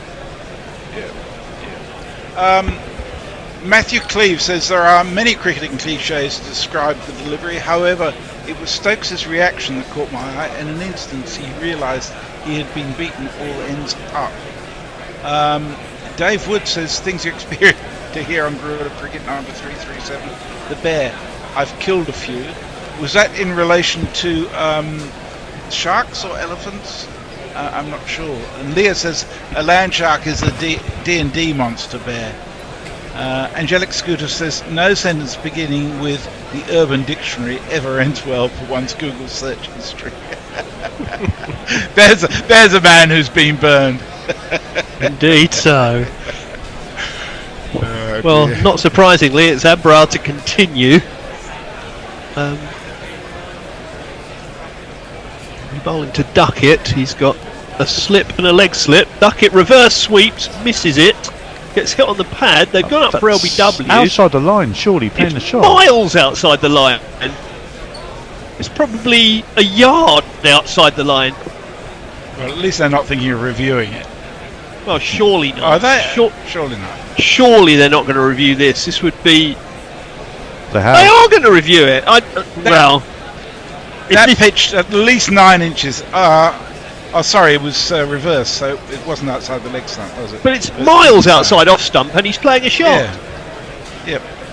Well, unless we've all missed something, chaps, this is going to go down as one of the most imbecilic reviews you've ever seen. Oh, there's a lot of competition. Miles outside off stump. Miles outside off stump. It hit just outside off stump. Yeah, but it pitched outside. Yeah, but that was miles outside. Yeah, but that was off stump because he reversed, isn't it? No, it's still miles outside off stump. I'm sorry. Guys, the worrying thing is... Oh no, it didn't reverse. It's leg stump, so it's miles outside. Yes, sorry. Blind Joe Wilson is the third umpire. Pitching outside off. Impact umpire's call. There you go. So it's not so bad. Wickets hitting. So it was actually a very good review. Well, I think it was. I thought it was wasted because I thought it was leg stump, but that was because it was a reverse sweep. So it was only not out by about an inch. Well, fair enough, gents. That's true. Yeah. I think that was a waste of everyone's time, but there you go. I think we overreacted. Here's a bra again, anyway. Maybe. Well, he plays an orthodox sweep this time. That's a very good shot. Goes out to square, and they'll come back for 2 to raise the England 50.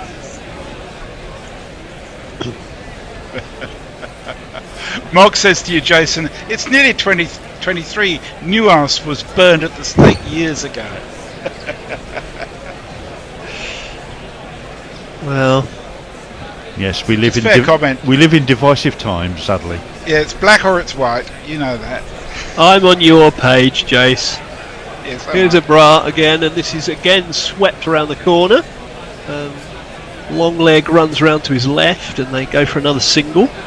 So Duckett has moved on to 38, making useful runs again at the top of the order, 51 for 2. And the lead up to 130, I think. Well, if there's one thing that Duckett is going to do to a spinner, it is sweep the ball at as many opportunities as he can. Yeah, absolutely. Root plays forward to this next ball, no run.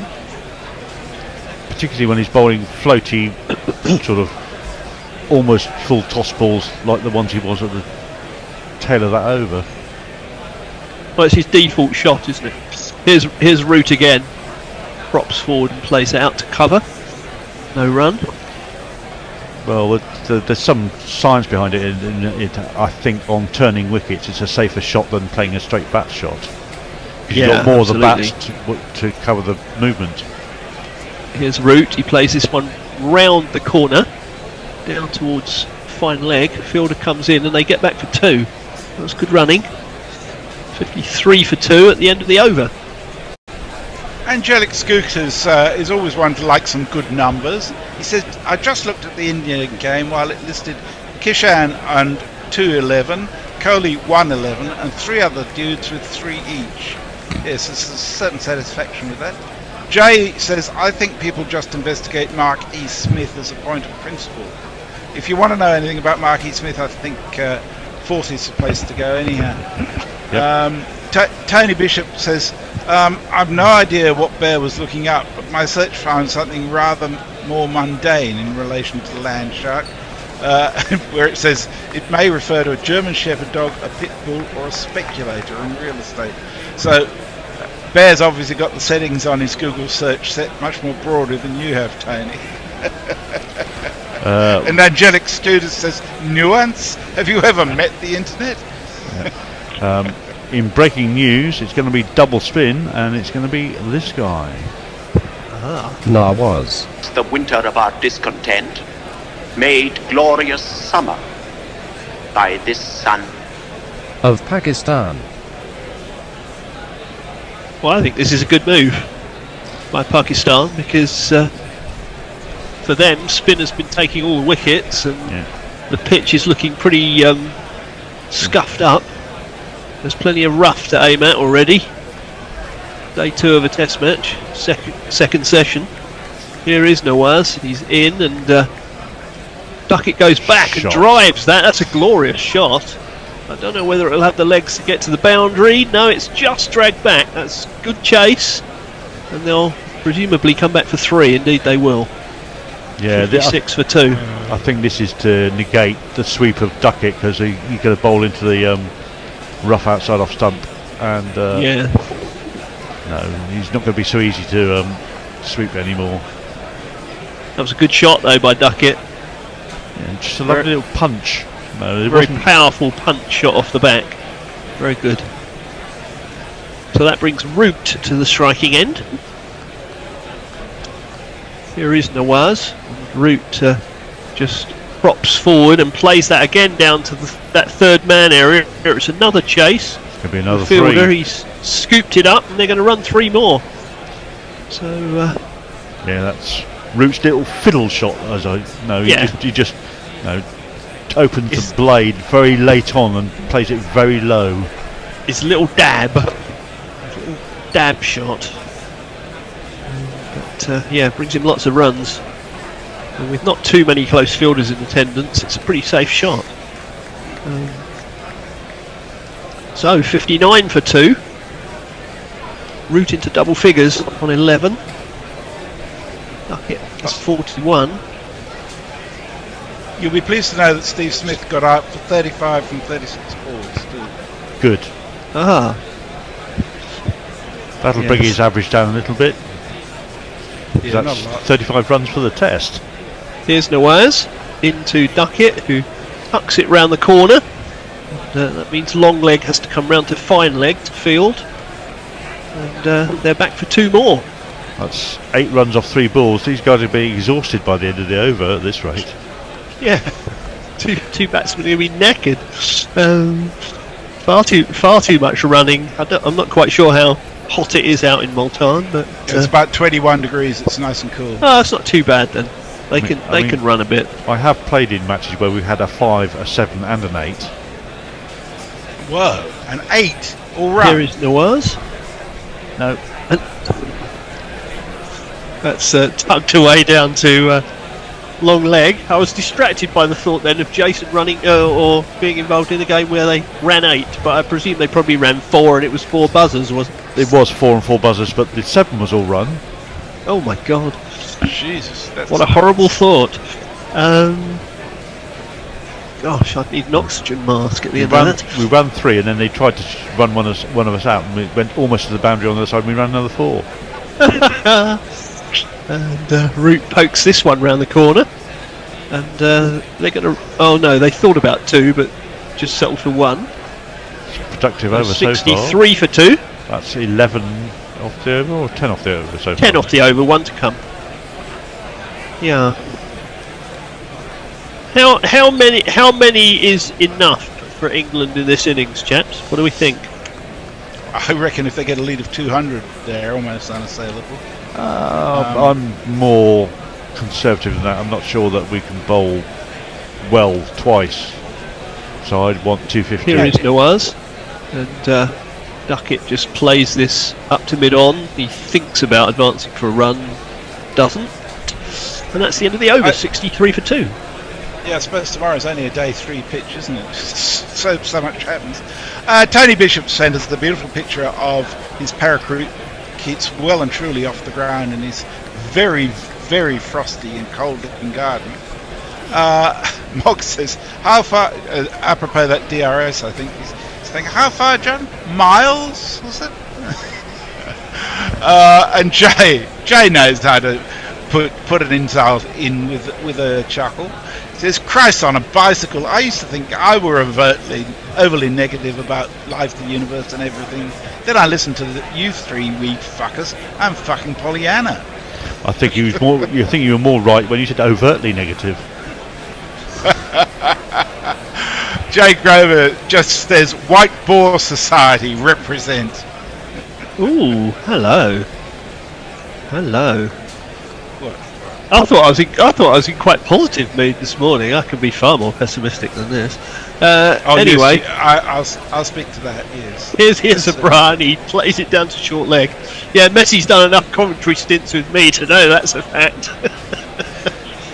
You can be apoplectic on times, like Scott Boland getting 6 for 9. I do remember that occasion. Oh God, yeah. Dear me, that was dreadful.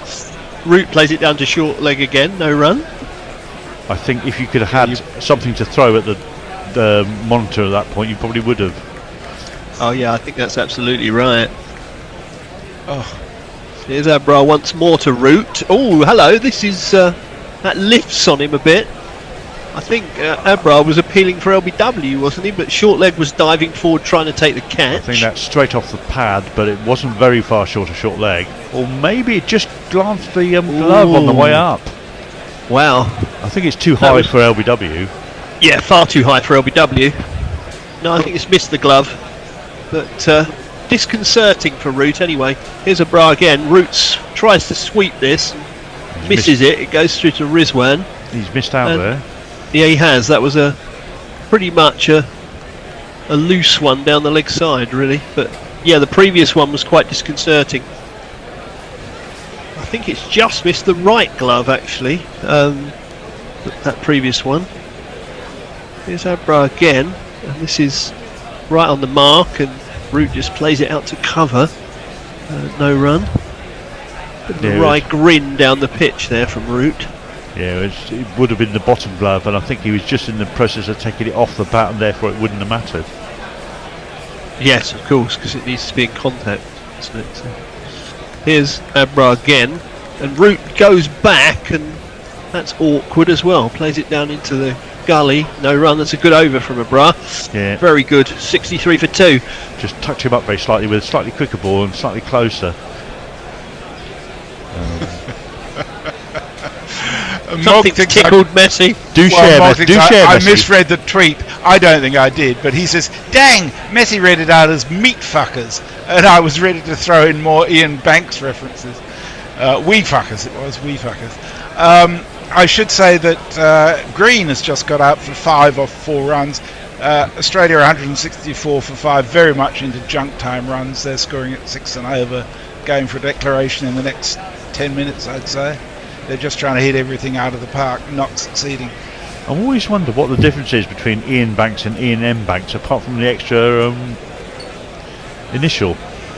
I don't know who either of them is. They're the same person, but they are, depending on whether he's doing a standard novel or a science fiction novel, he either uses Ian Banks or Ian M. Banks. Here is Nawaz into Duckett, who just nudges this one out square on the leg side, and fielder has to move a few yards to his left, and so therefore they come through for a single. 64 for 2 takes Duckett to 45. Brings Root back on strike. An uncomfortable last over with a bra. Will he yeah, I just realised how that sounded, Messi. Fumbling, was he? Very, very quotable, yeah. But he gets off strike anyway and gets another single, moving swiftly on. But England 65 for 2. Oh, having a look at that Pakistan scorecard from earlier on today, if you're late joining us, Pakistan were bowled out for 202, having been 142 for 2. Here's Nawaz into Duckett, who again just plays this one up to mid-on and jogs through for a single. Jogs? I think that's a bit... Almost walks through, yeah, exactly. Plenty of time. 66 for 2. It was quite some Pakistan collapse, wasn't it, this morning? Well, yes, I went and got an hour's sleep, and suddenly they were from 2 down, they were 9 down.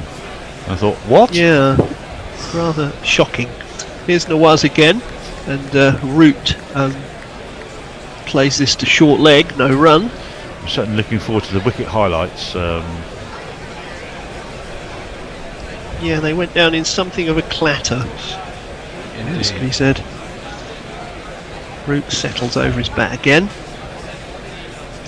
As Nawaz comes in, and he just pushes forward, goes back down the on side of the pitch.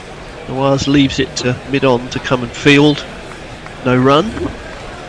So he seems to have found his line a bit in this over, Nawaz, after a pretty loose first one.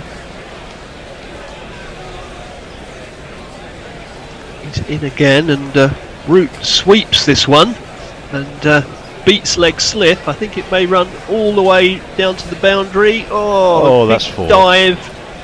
Big dive from long leg, but he didn't get it, and it went for 4. 1 2 ka 4 4 2 ka 1. My name is Lakhan. My name is Lakhan. I mean, great anticipation by the slip, but it just worked too well timed for him to get there in time to try and cut that off. Yeah, he tried to run round and cover the sweep, didn't he? And Zahid came dashing round from long leg, but didn't quite get there. He crashed into the boards just as he got a hand on the ball, I think. 70 for 2 at the end of that over anyway. Update from Shadowgram. India are 359 for 5 with 6 overs to go. Kohli was dismissed for 113. Jay's concerned for me. He said, "Shit, Jeremy, you having a home invasion?" No, it's always like this on a Saturday afternoon.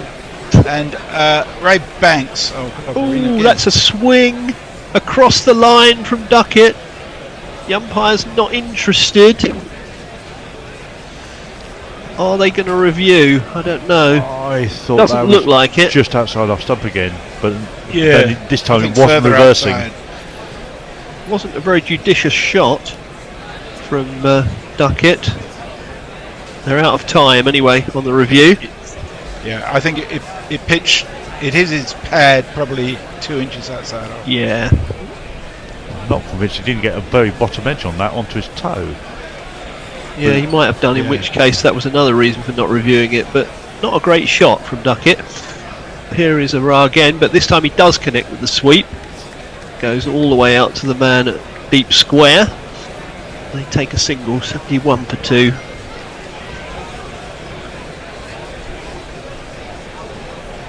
Abra is still causing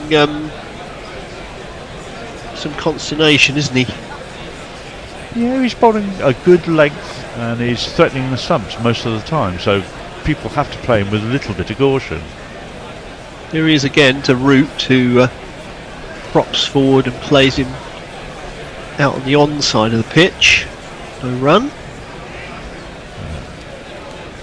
Yeah, I think I'm with you, Jace. I think England need a few more because we're fairly early in the game. Here's Root, plays it out to cover. I mean, the traditional English supporter in me says we want 250 plus the lead, so 325. But that's obviously asking quite a lot of our batsmen to get to that. Indeed. Here is Root. He takes a step down the pitch and plays it out on the leg side. Hello, they're racing back for 2, and they've made it back for 2. It was good running again. Yeah, it's probably not a good idea to pick the fast bowler on the boundary with a gun arm. No. Because that came back at a rate of knots to the bowler's end. Yeah, it did. I wonder how tight that would have been. Quite tight, I think, if it had hit. Anyway, Rata Root, who is a little bit squared up by that, I think, plays it out on the onside. Anyway, 73 for 2 at the end of the over. Mog says Ray Banks, one wrote sci-fi, the other literary fiction, except the one time he did a literary fiction sci-fi novel. And Leah tells us that the M stands for Menzies, which wasn't actually his legal middle name. And Jay says, Mog, if we're talking about Ian M. Banks, both we and Meatfuckers are germane. Yes, he's a very proud Scotsman, from memory. Is that right? Yeah. So it all gets a little erudite for me in terms of that. And India are now 365 for 5 after 45 overs. So they should crack 400 there. Wow. That's a big score. It's going to be Nawaz again anyway. England's lead now over 150. Yeah, you do get a feeling with the Bangladesh game that they've won 2 to win the series, and they're probably not really worrying too much about the third game. Yeah. Yeah, you wouldn't fancy them to chase that down, that's for sure. No, you wouldn't.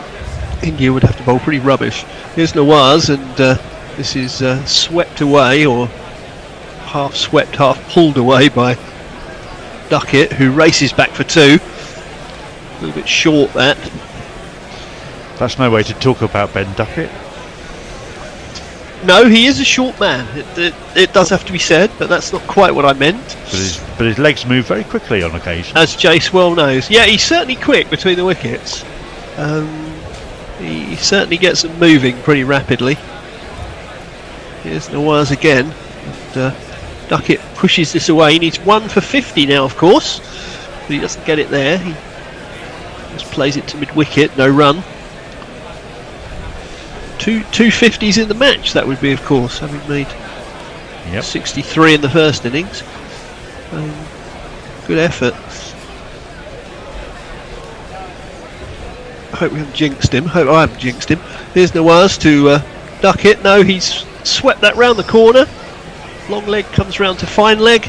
Duckett goes through to 50 from 68 balls. Very nice. 50, 50, 50, pretty nifty on a bowler's pitch.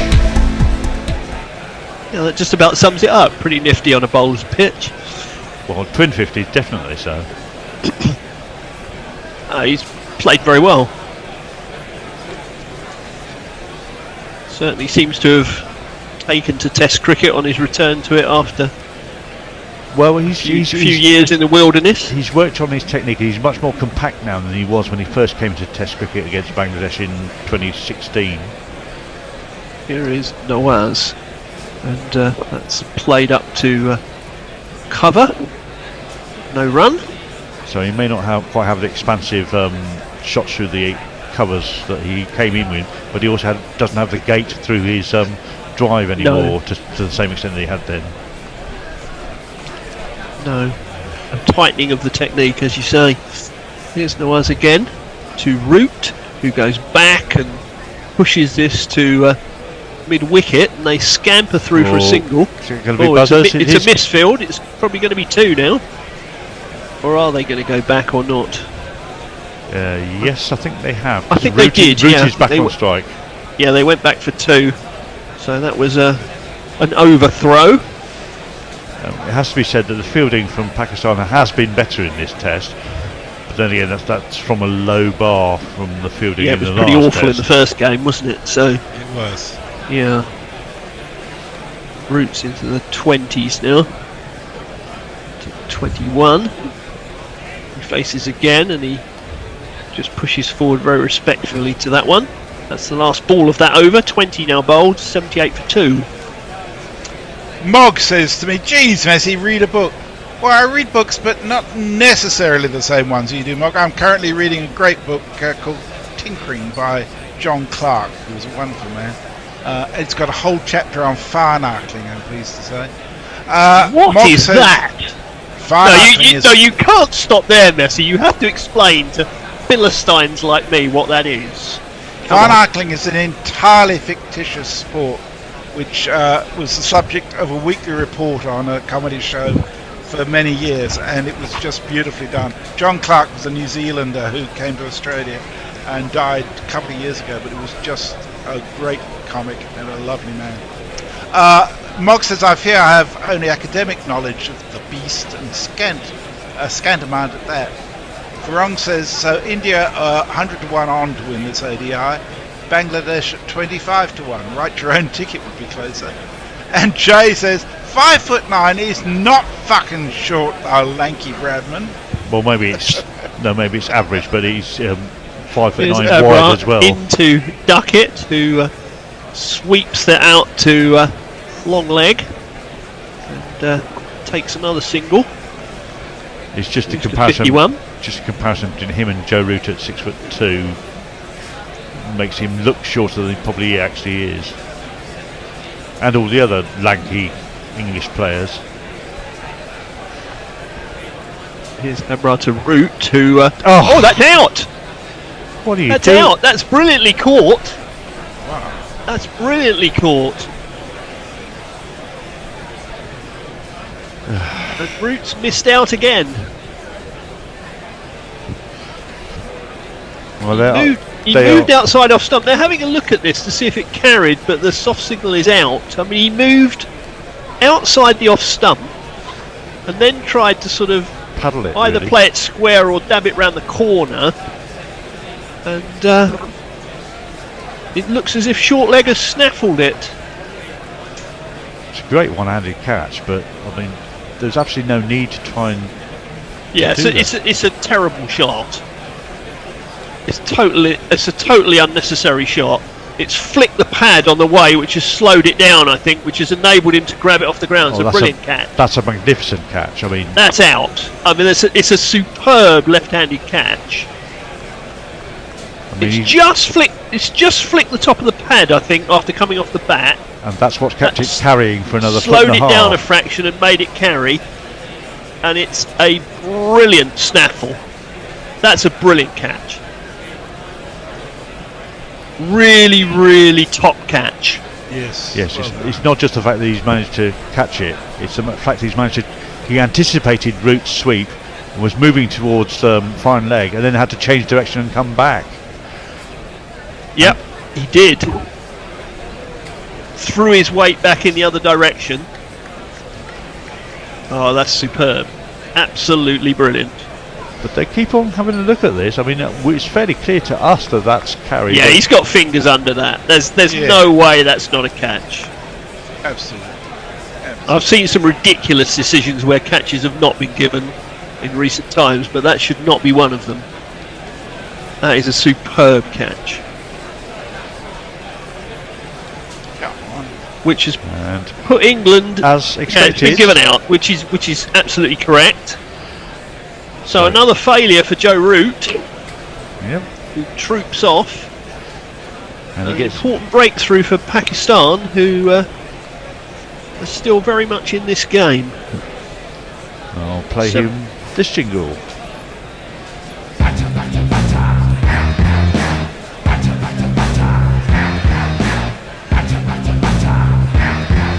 I can't actually hear the jingle on Zoom, Jason. What were you playing? I played batter, batter, batter, out, out, out. I thought you were going to play the "you stupid boy." I did think about that. Because it was a bit of a stupid shot, but it was a great catch. We're due a change, so this is probably an appropriate moment, isn't it? Yeah, indeed. We probably should have a switcheroo. I think I'm moving into the summariser's chair. I think the Bishop is coming in to to entreat us to his ball by ball. I'm going on to socials, and if the bear could come and sort out the monitor in here, I could get back to having 2 monitors for one of the machines. Oh, that monitor! Okay. That monitor! It's a connection. I know it's a connection, but it will come and go at will. Mog is the next tweet from 3 minutes ago, Jace. Thank you. Fabulous. 79 for 3. England have indeed just lost Joe Root. Bra, who is he's nigh on unstoppable in this Test match, is Bra Ahmed. And 9 wickets, Tony. 9 wickets indeed. 7 in the first, 2 in this innings. Harry Brook, the new man to the crease. You sense he probably will want to move this game along. I mean, we are in the afternoon session of day 2, of course. But nonetheless, Rizwan was quick about his work, took that well. Bra is in. Brook is back defending. And there is no run. Yeah, 79 for 3, a lead of what, 158? I mean, the classic question is, what do England think is enough? A time is absolutely just not of the in the equation, is it? I would like to see us. I would like to see us make at least 200 in this innings, which would leave them 280. Yeah, I'd go along with that. And I mean, and the fact is, as I've said, we're only day 2. Yeah, exactly. So getting the runs in a hurry, in a way, is not that it will stop England, but it's not an issue. This is eased away to. It's not exactly assisting us, another really. We might have an overthrow, no, we won't. Just 1 more to score. Duckett, of course, has his 50. 51 for him. He's been quite superb. Yeah. Watching some replays, which I will say again, we are watching some replays. I do know when they're replays. That's not a replay. That, I think, is a catch. Just turned around the corner. And no, that is a replay of the replay missile. Having said, unbelievable, it's a replay of a replay. That's just trying to catch me out on purpose. Duckett sweeps away down to square leg. Moves on to 52. It's 81 for 3. Hoodwinking the Bishop shouldn't be allowed. They literally stopped the replays and then quickly played another one. Just so we didn't catch him that time, so we'll have another go. 2 for 23 for Ahmed, as you rightly said, John. 9 in the game. Quite nicely poised. England don't have to hurry, but they are going to do that, whatever. But they will. Yes. But they will, because they just do, yeah. Jason. Mog says, I'll pay the Clark choice, but I'll send you a list of real books to read. Fair enough, Messi. And Messi says, you want to know what funarkling is? Well, here's a brilliant video, and sends us a video of the Gillies report. Jacob says, oh, for fuck's sake, there's no way I can edit this gibberish. Utter nonsense. Fuck it, after this I'm going without food and heating. And Angelic Scooter says, they put the games on iView, ABC version, when Clark died. Gosh, that show was great. Just wonder if Clark and Dorr could have made an ongoing World Cup in sports washing more generally. Nawaz is in. Nudged to the onside. Duckett, who uncharacteristically perhaps is the rock around which England are looking to build this lead. Yeah, and he needs to remain so as well. He needs to kind of curb his sort of instincts a little bit, I think. There's a slip and a leg slip. There is he not curbing his instincts, because he's swept hard, but he's swept all the way along the ground and down to deep backward square. Get himself a single. Is curb your intent back onto strike? Is curb your intentions a slightly more serious version of curb your enthusiasm? Yes. It is. Yes, it is. 2001, I think, the first test here, wasn't it? Pakistan played Bangladesh. 5 tests since. 4 have produced results and just 1 draw. I think we can see why. Isn't this where some time ago? Isn't Multan somewhat place where Inzi got a triple ton? It wasn't Inzi, but I think you're right. Was it? Virender Sehwag did. 2008. Around the wicket comes Nawaz, defended by Brook into the offside. No run. 92 kilometres an hour. 161 England's lead. We're halfway through the 22nd over of their second innings, and we haven't even got to the end of day 2. This game has accelerated at some pace, it must be said. Largely by the Pakistan collapse this morning. This is defended again by Brook towards mid-on. Yeah, I mean, England constantly batting aggressively, and then, as you say, Pakistan falling to pieces. But you know, I was going to say this is a good test for Brook, isn't it? It is a good test. It's a great test to watch, and it's a good test individually for Brook, who defends again into the offside. No run. Had a terrific tour really so far as Harry Brook. He wouldn't have batted on too many pitches like this, I wouldn't have thought. In his young career. So no, not. You don't tend to find them quite like this at Headingley. Well, it does. No. It does turn at Headingley. No. Down the track comes Brook, but drives those straight to cover.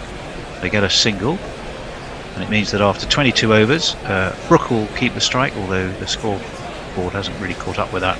It's 83 for 3, and we'll go back to Jace. Leah says, I like the 9 billion names you've got, I have to admit. I presume that's a Clark book. And Mog says he did the voice of Wall in the Food Trot Flats movie, which again I think is something from the Antipodes. Dave Wood says, judging by your commentary, I'm assuming that was a good catch. Not that you mentioned it much. It was. No, it was a terrific catch by Rizwan. And Messages says, quick as lightning. Only Mohammad Zahid with 11 has more wickets on debut for Pakistan than Abra Ahmed. Well, we're being treated to a drone's eye view, I suspect, of Multan. That one keeps very low. And Abra Ahmed is down on his hand on his bespectacled head. He does not know how that didn't claim Duckett's wicket. Not Duckett. Ordinary. No, it's Brook. Well, that's why exactly. Brook went back, and it kind of spun into him, and he just about managed to get the inside edge of the bat on it, I think. And well, it didn't just turn prodigiously, which it did. It turned and scuttled. So not a great delivery to get. Around the wicket comes Abra Ahmed, swept though this time by, now that was Duckett, wasn't it? Yes, it was. So they must have taken a single despite that lucky escape. Brook had stolen the strike from the over before, and the captioning just simply hadn't caught up with it. He's a handful though, Abra Ahmed. He certainly is. Idiosyncratic, but nonetheless determined batting to add to his excellent test match so far, and of course a spectacular run out to get rid of Crawley, as this one's defended away into the offside by Brook. No run. Yeah, he certainly seems to like the spotlight. Harry Potter whirls in. Brook defends. What do you make of Souter going to Durham, John? Interesting move for Nathan. Not necessarily a spinner's paradise, but where is in England? Yeah, they seem to have made a point of saying that he would complement their white ball bowling. True enough. So I don't know that they see him as a red ball bowler, and I think that was the issue for Middlesex. They didn't see him as a red ball bowler either. But a lovely lad. It's a shame. Indeed, and a very good white ball bowler. Yeah, just no room for him. Slip and a forward short leg are down.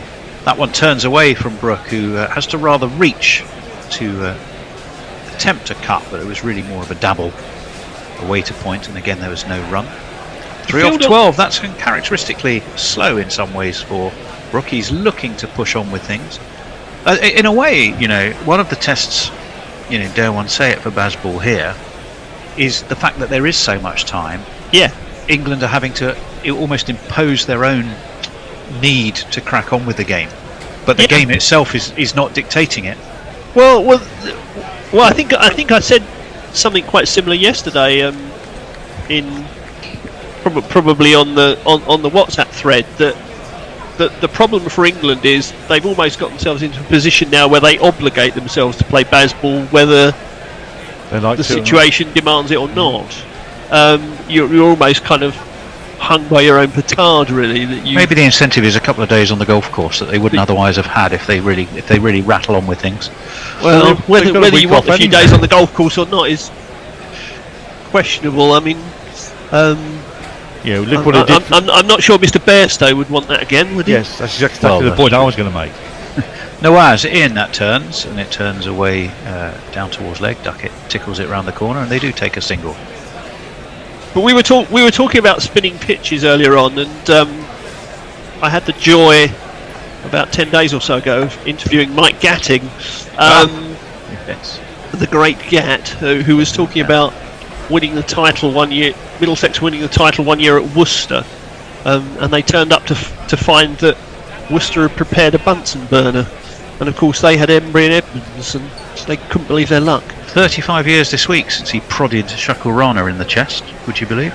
Yes, Pushed indeed. away towards mid-wicket. I think he's lucky he only prodded him in the chest. I think he was got prepared to take his block off at that point. Well, he has talked about it a lot since. It's a Sensodyne moment. We have three. Well, it looks like a family. It looks like mum on the left and perhaps two daughters, over her, behind her, sort of to her left, on the right as we looked at the screen, synchronising their, trying to set their teeth on edge and proving how effective Sensodyne is at avoiding it, as this is defended by Brooke. I also saw a lovely picture actually of Shakul Rana walking past Gatting, who was in a car, and Gatting quite deliberately looking the other way to avoid any kind of eye contact with him. Yes, It really wasn't it? I don't see you. Deep distrust of each other. There's not a lot of love lost, is there? No, right to the end, because Shakul Rana, of course, no longer with us. Yeah, as this is guided down to short third, no run. Tough going for Harry Brook. He's definitely not finding balls to latch onto. It's been good, tight, aggressive probing. It's a very foreign situation to him. You know, the pitch, the full match situation. Defended on the back foot, defended well. This is a replay, so I'm going to just observe it quietly and say nothing. I've already received about 3 jingles overnight, all celebrating would be the wrong word. Ponder replay, yeah. Yeah, my occasional, very occasional I might point out, lapse into mistaking replays for real life. Nawaz around the wicket he comes, defended again by Brook. He might be forgiven for thinking that's a replay, because that's exactly how he's played every ball this over pretty much. And we've reached the end of it. It's 86 for 3 off 24. Brook has 3. Duckett going very, very nicely on 55. And we can go back to Jace. Thank you. Mike Taylor says, a bra is on to bowl has become my favourite piece of commentary. Back in the 70s, a bra, as in brassiere, was a pejorative term for a lightweight. As in, get a move on your bra. Let's bring it back. Well, I think there used to be two words to describe the said bra, which probably these days is not considered to be the right thing to say, and quite rightly so. 86 for 3. Oh, sorry, Jason, was there more? There wasn't. I've got Jago saying, this is not the intentions now, girlie. Well, you will see here is the a bra. video. Swept down to fine leg. It's not going to go though, because he didn't really get hold of it. Oh, going to come back perhaps 3. They're going to have to hurry. They do. That was sharp running indeed. So my word, we're looking intently at Alim Dar. I wonder if the reason for that is whether we're checking whether it's a leg by. It's definitely off the glove, I thought. Or off the glove, I think. Off the glove, yes. I don't think it was which any is down. why Rizwan is as exasperated as he is, isn't it? That it came off the glove. And I'll tell you something else. Yeah, no, you're right. Something else I like about Abrar Ahmed is, well, I'll hold that thought as he comes over the wicket to the right-handed Brook, who again defends off the back foot. He seems to have a right to. He believes he's likely to get a wicket with every ball.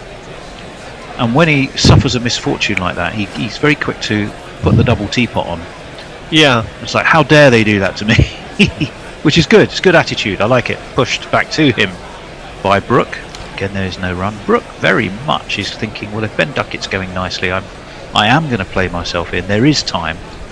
Slip and short leg go down.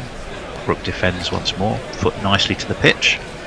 Again, there's no run. They are all battling through these overs, of course. So the fact we have the shorter days started a bit early this morning.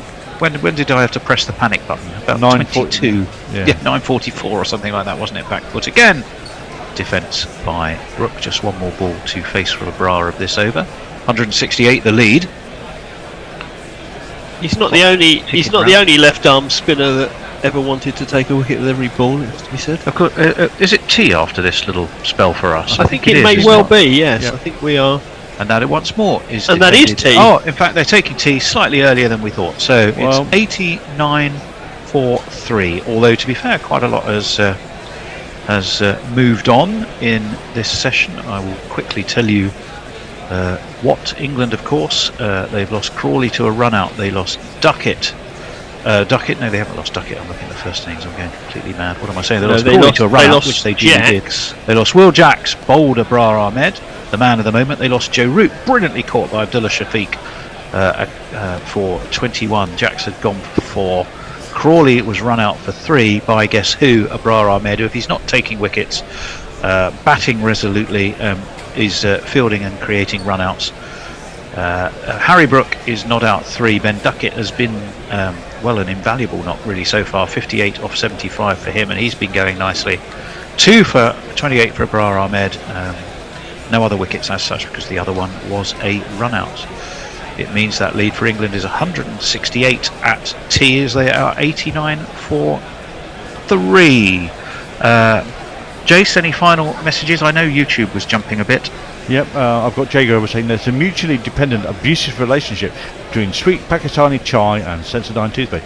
And I also think that they also look very much like a Stepford family every time they sort of have this sort of fixed grimace as they try and have some chai on order. On YouTube, let's just go and have a look. Come on. Well, while you do that, it means that timings will shift slightly, because we've accelerated a little bit quicker than in this second session than we thought we would in terms of getting those overs ploughed through. I rather thought it was going to finish about 10 past 10. It's obviously finished before 10 o'clock UK time, so be alert if you're on after tea. Gorillas need alerts. The world needs alerts. Where did I hear that before? That's a 70s joke, isn't it? Probably at school, Jason. Yeah. Stephen Kelk says, while talking about sci-fi book of the New Sun by Gene Wilf, which I think I've read, is a very good series. Please read it. And he's off now to do Saturday stuff. Have fun, everyone, and hear you tomorrow. I've just realised, am I the one? I am actually on after tea. Well, I didn't plan that very well, but never mind. There we go. I've just been basically telling myself what time I'm at. Yeah, go on. Jason, are we going to play something interesting over we'll tea see time? What we've got. I think we've got. We were listening to the Bear grumbling about the fact that I didn't have enough stats at my disposal he was getting. You were playing Who's That Weirdo, royally pumped in Who's That Weirdo. It would be fun to go back to that if you can. Is the Bear there? Can he come in and assist you? I've got Who's That Weirdo, and we shall go to it now. Well, let's do that, and we'll see you in just slightly under 20 minutes. In Reo Pakea and Reo Maori. I think the Bear may have some dioxin poisoning, but we'll move on from that anyway. Back to the Bear, the final 2, with the scores reading 5-4 to the Bear. 5-4 to the Bear. This is tight. Very tight indeed. Is the Quizmaster open to bribes? Possibly. We'll have to see what those bribes involve, but absolutely. There's email and I'll let you know. Okay, here's one.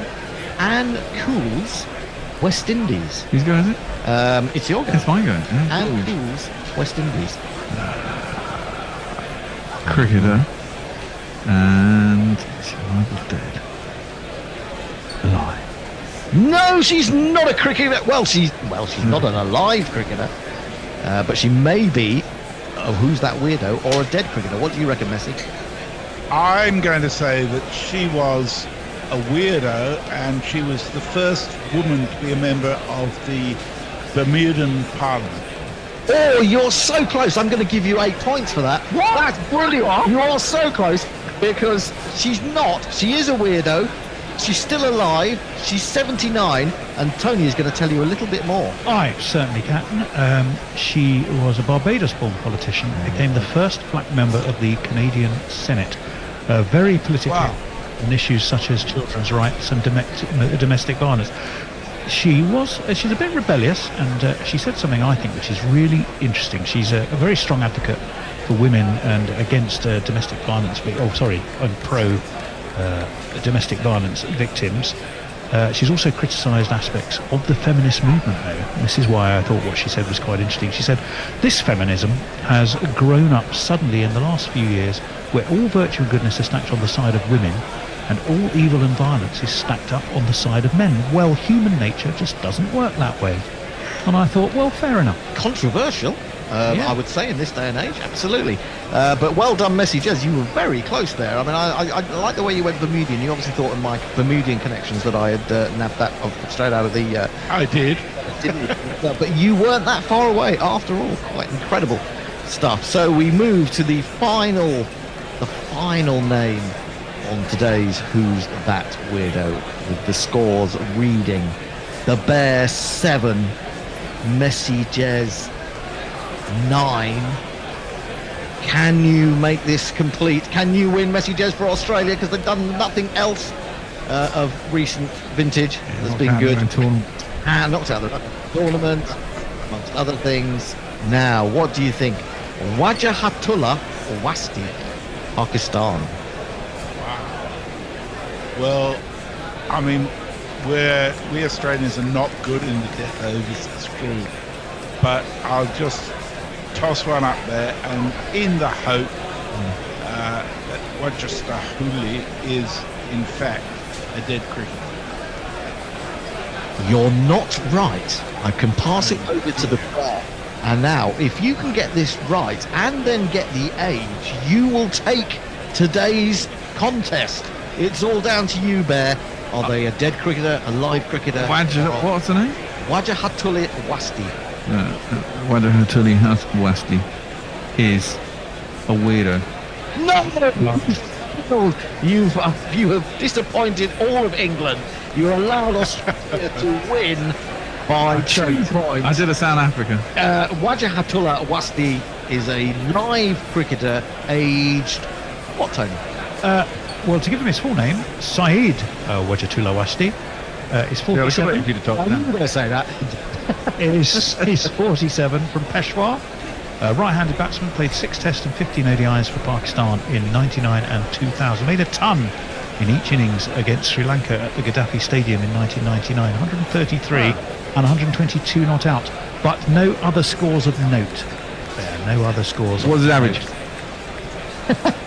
His average, if you ask me, was 36.56, but that's only really jacked up by those 2 big scores. If you really, really desperately want to know, I'll give you his other scores.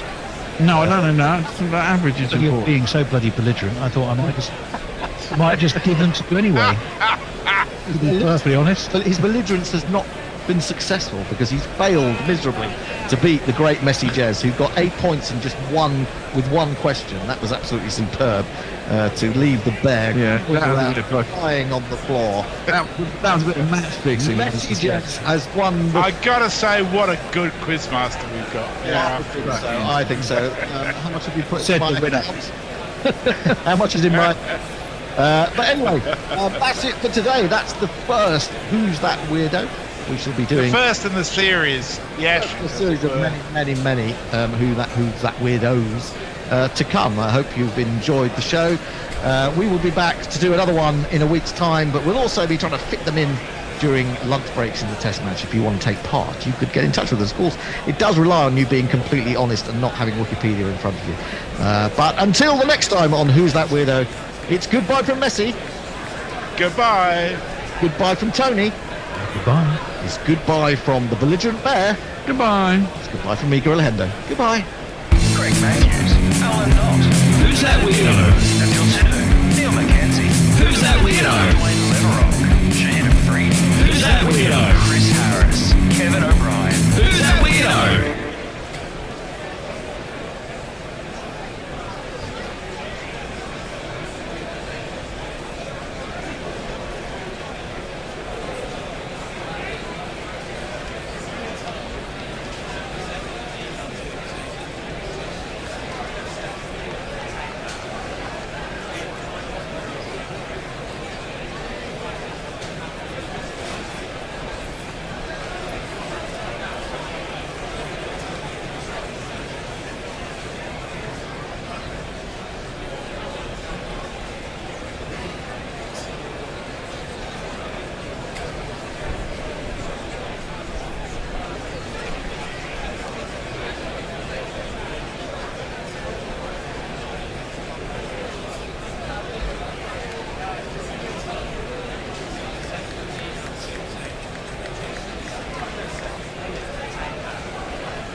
I'm not.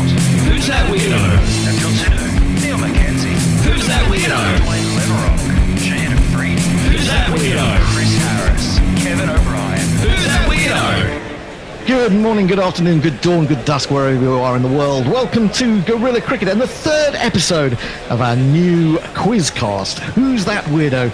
A competition that separates the live cricketers from the dead cricketers and those who aren't cricketers, but possibly sound as if they could be. I'm Gorilla Hendo, Nigel Henderson, and I'm joined today for an absolute corker. I mean, you could only have this combination during a World Cup, I think, a World Cup year. Two incredible heavyweights of Gorilla Cricket, all the way down there in that country that's a little bit down under. In fact, they're probably nearer. They are nearer to each other than we are to them by an enormous distance, because they are both in Melbourne.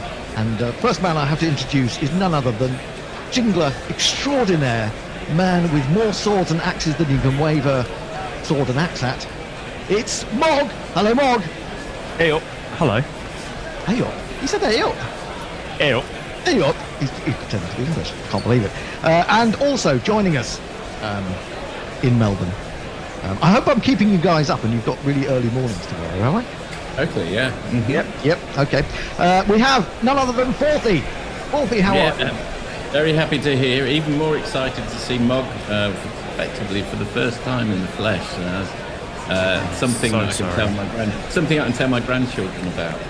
The day I was on with where were you when Forthy was on with Mog? That would be what people ask instead of various things about Kennedy and things like that. Anyway, Ambassador Box Hill versus the Ormond originator. Something like that. I should now also introduce my Richard Osman to my Alexander Armstrong. On my left, because I forgot to introduce him last week, is none other than the Bish, Tony Bishop, who will be providing us with all and every detail about the people we talk about in this particular 40 minutes to come. And of course, judiciously edited. And of course, it will be the most amazing things that you've heard about people on any radio station anywhere. So, for those of you who are joining us for the first time, a quick rundown of the rules.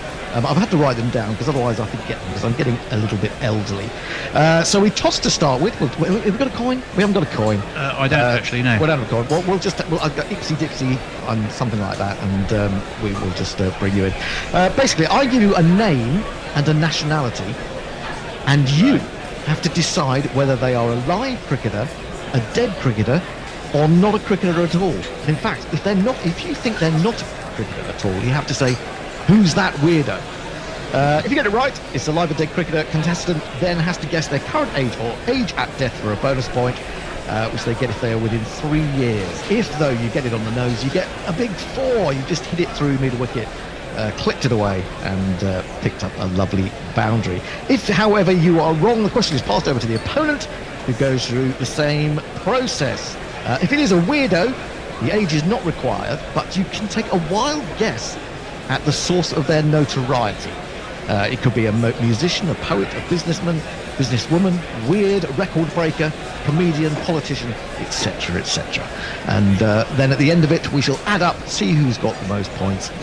And of course, if you get really close a couple of times, I might use a certain amount of judiciousness to give you an extra point or half point here or there.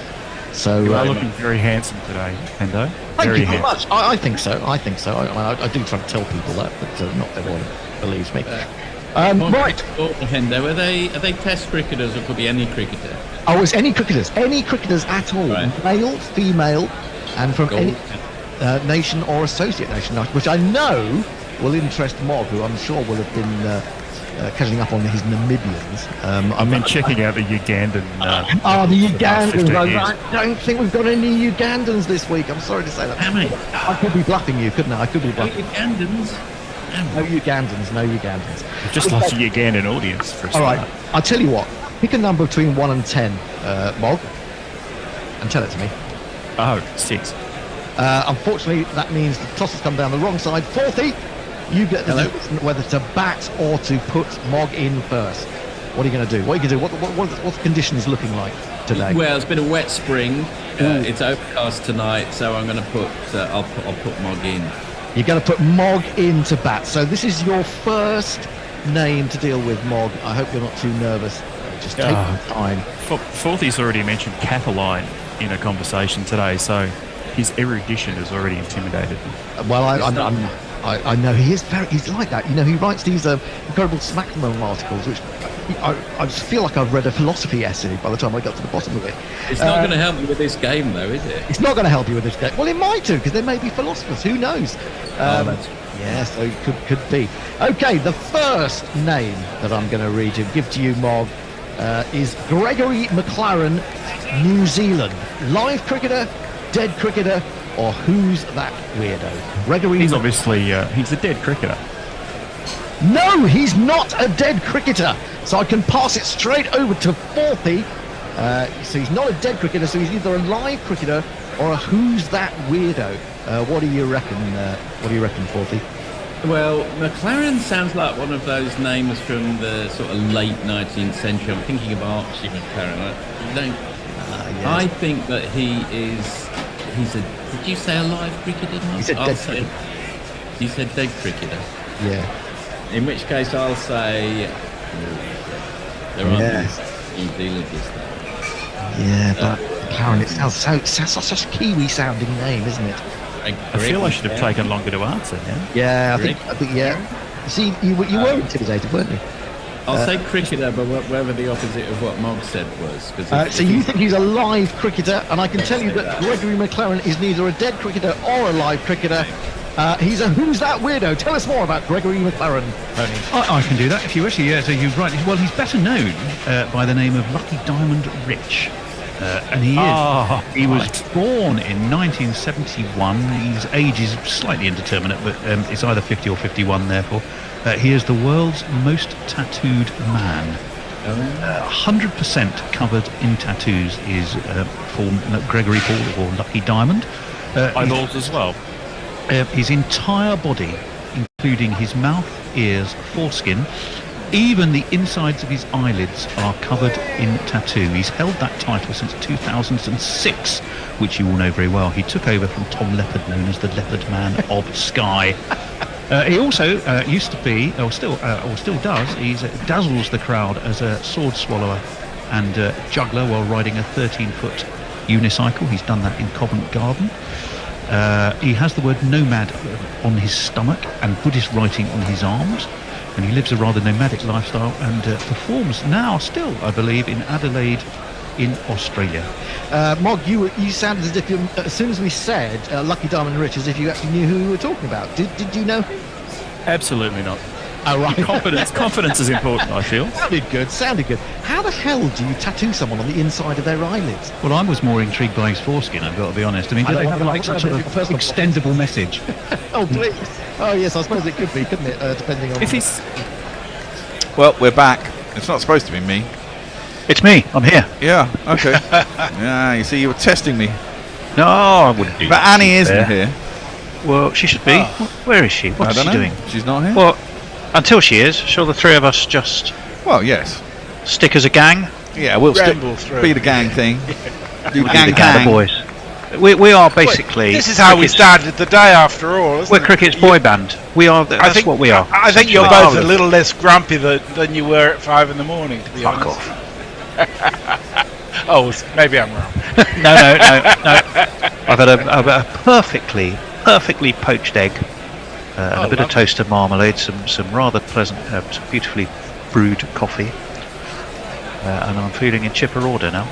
Now you're getting they're all jealous. We're going to have to employ a chef to go. Absolutely, fucking hell! But toast, more toast, and some more toast. Well, the bear, I will say, I mean, I don't often sing his praises because he's such a grumpy bastard so much of the time, but he does always very kindly bring in bread. So when you're there, you know that there's going to be some breakfast at that time in the morning. Annie has arrived. So of course she has. She wouldn't let us just down. in time for the first ball. I'll let her join, and then I shall depart. Hello, Annie. It's wonderful to see you again so soon after the last time. She hasn't got her audio on yet. This is pushed into the onside. First ball delivered by Nawaz to England's hero, really, at the moment, Ben Duckett, who's holding things together And there was no run, so now we'll try again.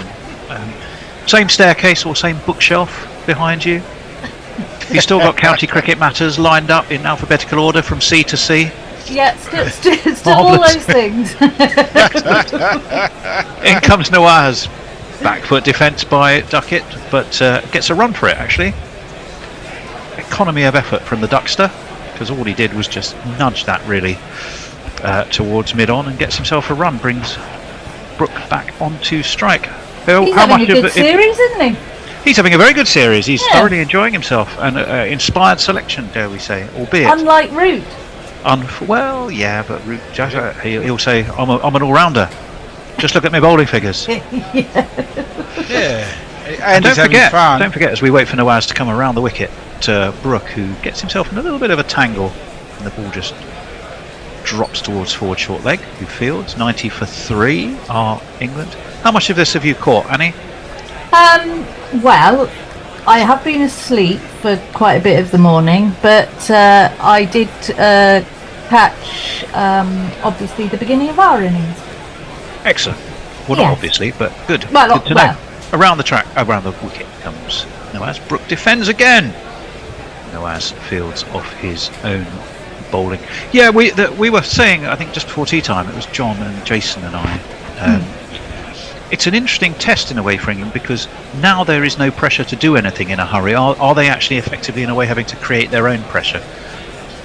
As Brook is forward, pushes this into the offside or towards cover, gets a single. Sorry, Annie, you can answer that question now. You mean make it exciting? Well, I don't know about make it exciting, because I think it's more than done that. But the game has so much time in it, by dint of Pakistan rather falling over, although England spinners and part-time spinners doing a fine job in the process. Yeah, you've got as much time as you want now. That's right. I mean, it couldn't be much different than the first test. Well, it could be more different than the first test, but it's got a definitely very different feel. Defended by Duckett. Well, and it does have, because I've said, and there is no run, defended, pushed into the onside, and any other descriptions for nudges, nurdles, and general, non-aggressive shots. Far more today than I have done in a long time really watching England. So yeah, I think they are adapting things to just play at a I won't say sensible, but a pace that the game is dictating to ensure also, that they build this lead. There's also been a couple of really impressive balls. One from Leach, and obviously which I missed this morning, but looked rather good.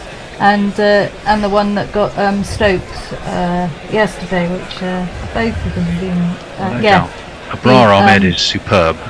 Brilliant. Harry Potter, and he's going to be back into the attack. I noticed the picture that they show you next to his name when he's bowling. He doesn't have his glasses on. Oh yeah, no, he doesn't, does he? We had him bowling. Vanity.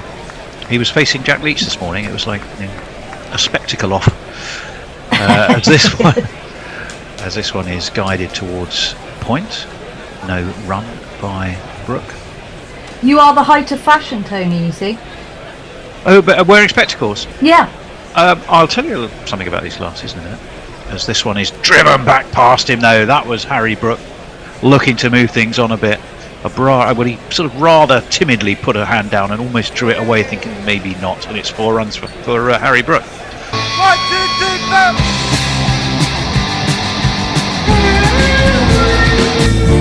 Yeah, first time he's released it.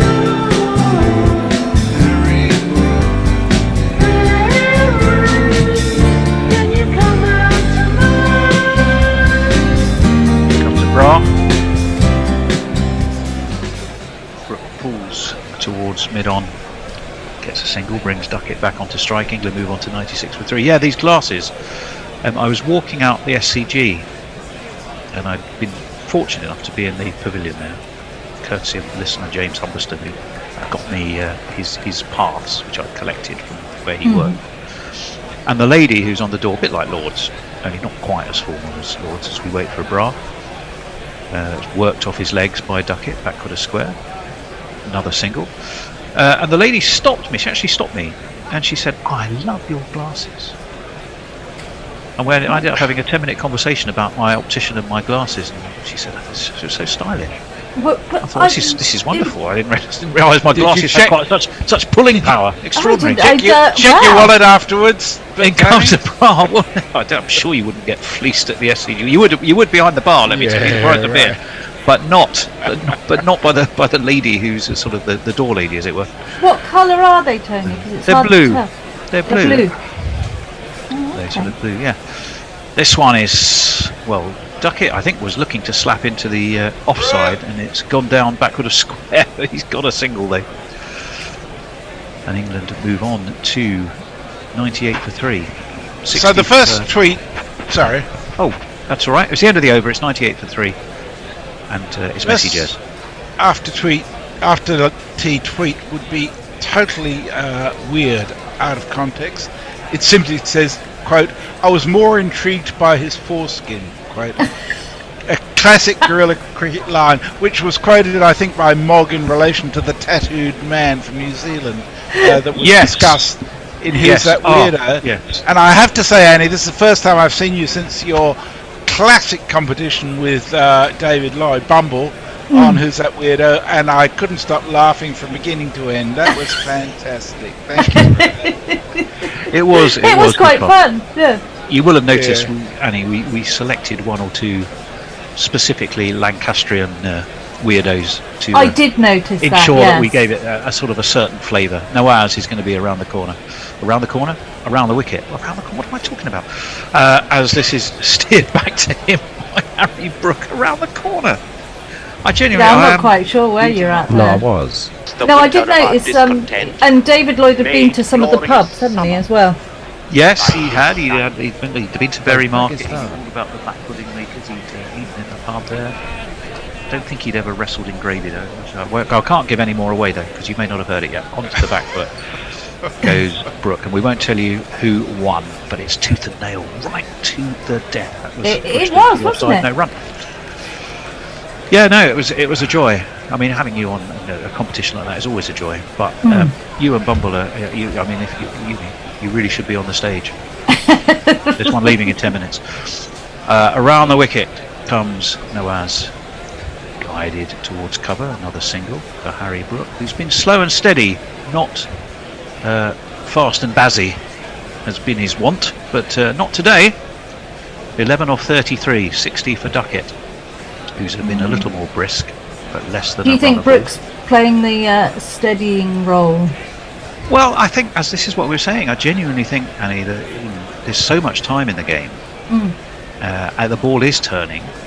England, it just proved you can still, you can be too one-dimensional in the way you see baseball, and the game dictates just a slightly different approach here, as this is pushed towards mid-on by Duckett.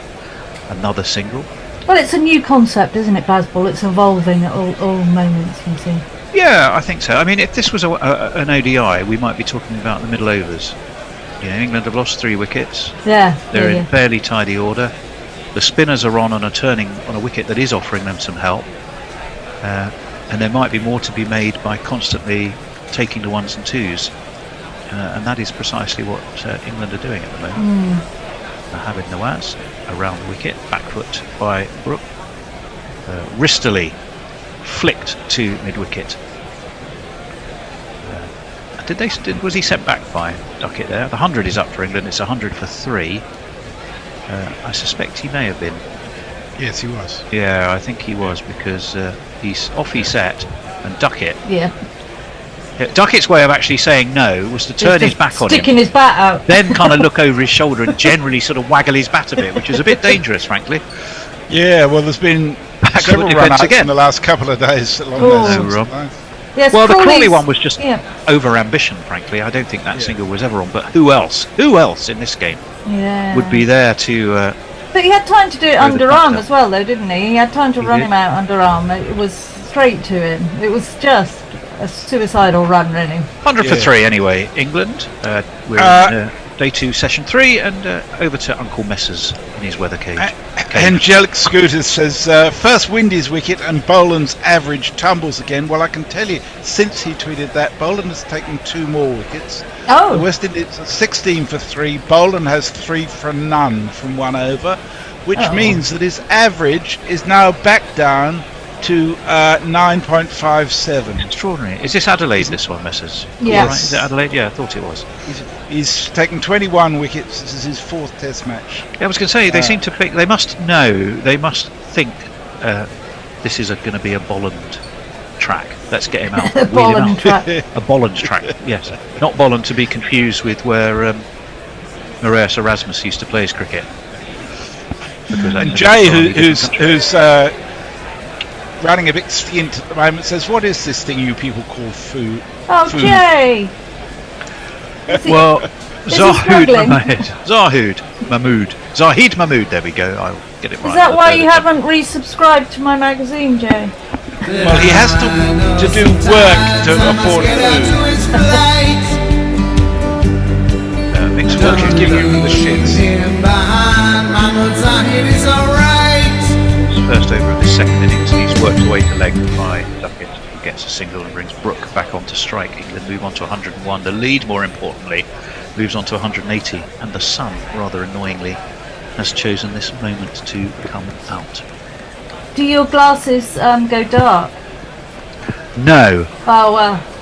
I do have prescription sunglasses, but that would mean I think wouldn't you might really see need the them, screen. Tony. Well, I normally have my rather sort of. I have an exhibition display board which I erect to but I didn't think I'd need it today as this one, but I was wrong, as this is steered to extra cover, no run. I don't know why Messrs thinks that's funny. Why did I know that this session was going to be talking about erections? It's very frosty out there, isn't it? It is it's very frosty as this is defended by Brook into the offside. I mean, how else? Put up, make stand. I mean, I suppose whichever way you say it now, it's all going to sound. It's going to sound like, you know. But, I don't know how it works, but when Annie's on, it's always got a triple entendre. Yeah, we entendres rule. Back foot by Brook, punched really. Quite a lot of wrist and muscle went into that, but it only as far as long on. He does get a single though. Back onto Speaking strike. Of which, will come Duckett. the porn bot has tweeted, any Chave misses impressive balls, click here. Speaking of impressive balls, bloody Russell the Bastard Crow had flicked off my fat balls, which had fallen onto the ground, so I had to go out during tea. You've got to look after those fat balls. This one is swept down to backward square. It's the time of year, especially when the weather is like this. Robins like them, don't they? Robins like them. Yeah. A lot of the small birds like them, but they're lucky really. Not sparrows. Sparrows don't. No, they don't. Do you have some, Annie? I have nuts and seeds for my sparrows. I have a lot of sparrows. Ah. I see you're good because unfortunately, because I have so many parakeets and larger birds, the smaller birds often don't get a look in. I see you sparrows and I raise you one. This one is defended. It wasn't top trumps on garden birds. It's not the reason I said it. As this was away into the offside as well. I raise you 22 ducks, 3 swamp hens and a goose. Here you go. You can't compete with Messrs. He's like a veritable aviary. Do you have kookaburras in your garden? From time to time, not recently actually. They're very destructive animals. They're very noisy. Yeah, they certainly are. Ticklish Anus says, is this what baseball withdrawal feels like? Why are they batting so slow? I need my rush. Yeah. And Light Roller says Boland is up to his old tricks, triple wicket maiden in Adelaide. Mog says, did you get the right result in the Clash of the Titans? Who's that weirdo this week? Well, we can't reveal. Don't give the game away. People need to go and listen to it. It is cracking fun. Ticklish Anus, really. I mean, do you actually walk into, name the name's Anus. Ticklish Anus. I mean, you just would you? You can be anything on Twitter. Mr. and Mrs. Anus and their little I lad feel Ticklish. so boring being myself on Twitter now. Around the wicket comes a bra again. Once more. I won't say milking the bowling gently, but they kind of are.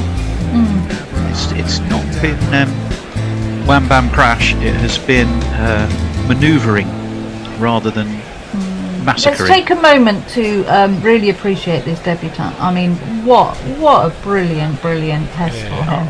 7 in the first Fantastic, 5 in the first session, 7 for his first day.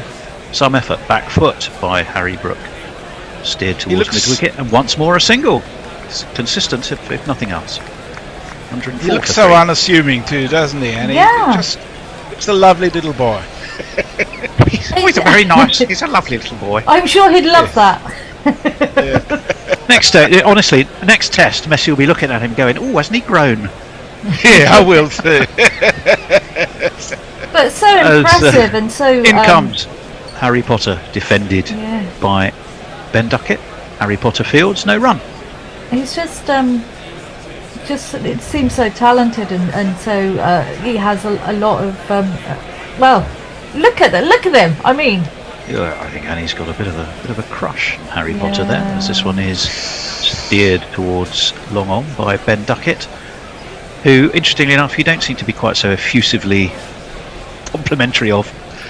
well, he's got 2 shots, hasn't he? Well, one of them's a reverse sweep. sweep. What's the the sweep and the reverse sweep? Yes.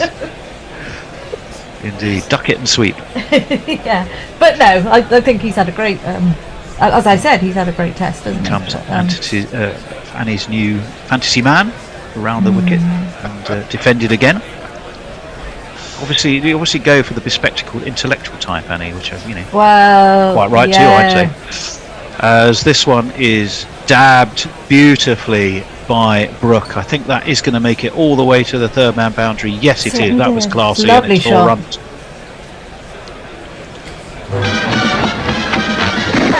I think Bear is just about The the way. bear is there. Whether he's playing something, well, who knows?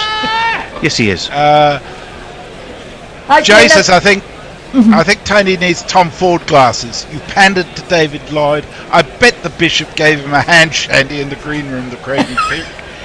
Very hard to do virtually, let me point out. Yeah, probably. What I would have done anyway. Angelic Scooter says, bowling impressively takes 3 wickets at an over without any being with consecutive balls, which is quite clever. And Jay says, oh, fuck Annie, I'm sorry, I'll get onto it. Oh, good. Thank you, Jay. Thank Giving them you. a I sent you an email ages ago, but There are it so probably many gets emails crashed. these days. I don't know if I don't think mine's due yet. I can't remember when I took mine out, my subscription to No, Counter you're Cricket. all right. You're all right. I mean, I know you've got, what's your circulation now? About 900 subscribers. Yeah. And when you write whether personal little messages, do you have an army now of personal little message writers, or is that genuinely it's just you? me. I was talking to someone the other day. He thought I was completely mad. It takes me hours. Oh, you're so sweet. And Then it's I- so cheap too, Annie. That's the other thing. As this is worked away around the corner by Duckett, he moves on to something that I can't read. 68, I think. It is going up next year because I'm just going up by 50p, but it is going up. I think that's very reasonable.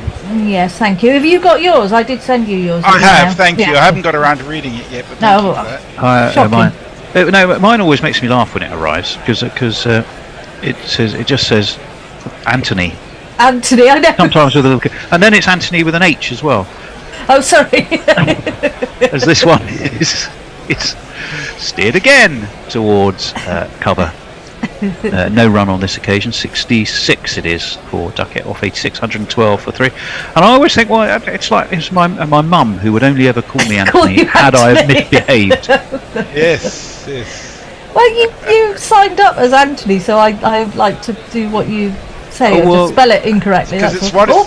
what's on Swept, of course, reverse swept. That's one of his broad cannon of 2 shots in full display.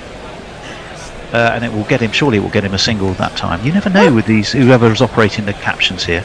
It's certainly got him a few runs, hasn't it? Well, it has. Although, according to, it's got him 2. They took 2, so it's 114 for 3. The lead 193. It's creeping up now for England. What do you think is a good lead? Good question. We'll just wait. Ben Duquet prepares. By the time I've actually spat it out, has faced Mahmood. works on the 45, brings Brook back on to strike. We're going to have some Brook on Brook action tomorrow. David Brook will be back with us early, doing the early shift on Sunday. I've just seen I'm doing an early shift, aren't I? Early-ish, I think. Oh, I don't think you're doing it earlier. I think. Have I got you on first tomorrow? No, I was just having a Don't look. think I would have done that. As We'll this wake Yeah, you up, you- Annie. steered It'll be worth it. to the offside. Have I got you on first? No, Rob, by the way. 440. Oh, I have got you on first. Yeah. Oh, well, there With you go. Alan Messi. What a combination. We'll work you out. I'll give Learn you how it advice that feels, not Annie. just Learn crawl how out it of it. feels. Oh, The voice of God bear. comes out of nowhere. I know. Back foot. Pulled out to deep square leg. But out to deep mid wicket. It's gone all the way along the ground. It's 4 more for Harry Brook, and that was a great shot.